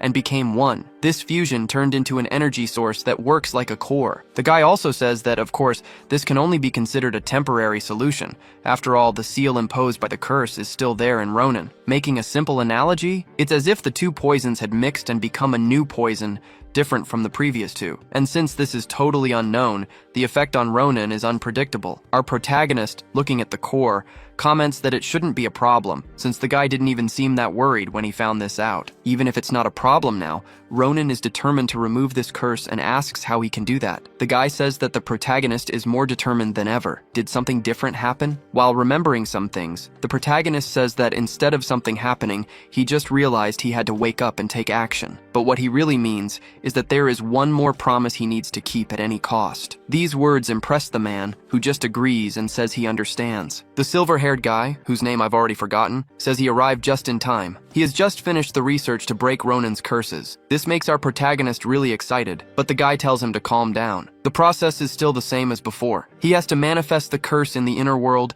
and tear everything out by the root. But the guy warns that there are some problems. This time, the curse won't reveal itself as easily as last time. It will do everything to protect itself. And that's why, to be able to keep the inner world stable, he will need an absurd amount of mana in catalysts. The guy even says they can get mana, but the problem is the catalyst, and asks if he has ever heard of a place called Dainhar. He explains about a place, some mountains full of monsters and very bad-tempered locals, a graveyard of adventurers, to show how hostile those sands are. That demonic kingdom in the southwest? Asks our protagonist. Ronin wants to know if what he needs is a rare black stone that can only be found there. The man is happy. Great. No need to explain much more. The magic stone from Dainhar Mountain is a top-level material with dense mana and mysterious power. It's so rare that it always breaks auction records when it appears at an imperial auction, an extremely rare and incredibly valuable magic stone. And because of that, it cost him several years' salary, but it's right there in his hand. And worse, he only managed to get a tiny fragment this big. Ronin, upon hearing that the guy spent years of salary for a tiny stone,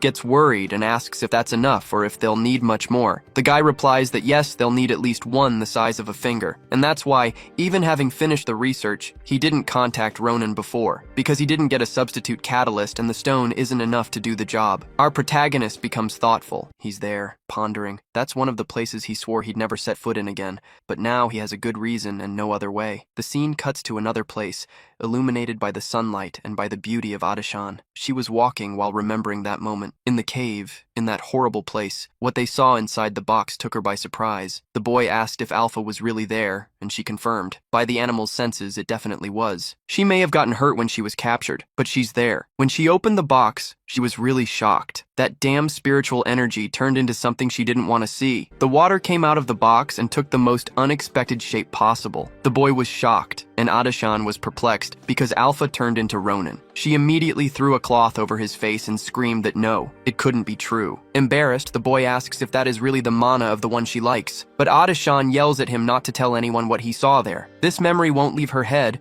her mind boiling because it can't be true. She can't look Ronin in the eye because she always remembers that moment. There must be another explanation for Alpha having turned into Ronin. She tries to convince herself that it's not because she's in love with the protagonist. Besides, she is the great Adashan. She can't get all flustered just from looking at a boy. When she finally gets the courage to move on, the bastard appears out of nowhere beside her, calm and relaxed as always, but the girl hides behind a tree, trembling with embarrassment. She still can't look at him. For a moment, she thought she had hidden well, but the protagonist asks, "What was that?" Adashan takes a deep breath, comes out from behind the tree and says she wasn't hiding, that he got it all wrong. The truth is that he hadn't even realized it was her, and says he got scared when she appeared out of nowhere. The girl, speechless, keeps stuttering. She tries to say it's nothing, but she can't stop stuttering from so much embarrassment. Then Ronin grabs her hands and says he needs her right now. They have to go somewhere together. "Adashan, come with me. I'm going to make a weapon." She is caught by surprise. Ronin says he's upset that he didn't manage to take her there earlier. Adashan must trust him and follow him now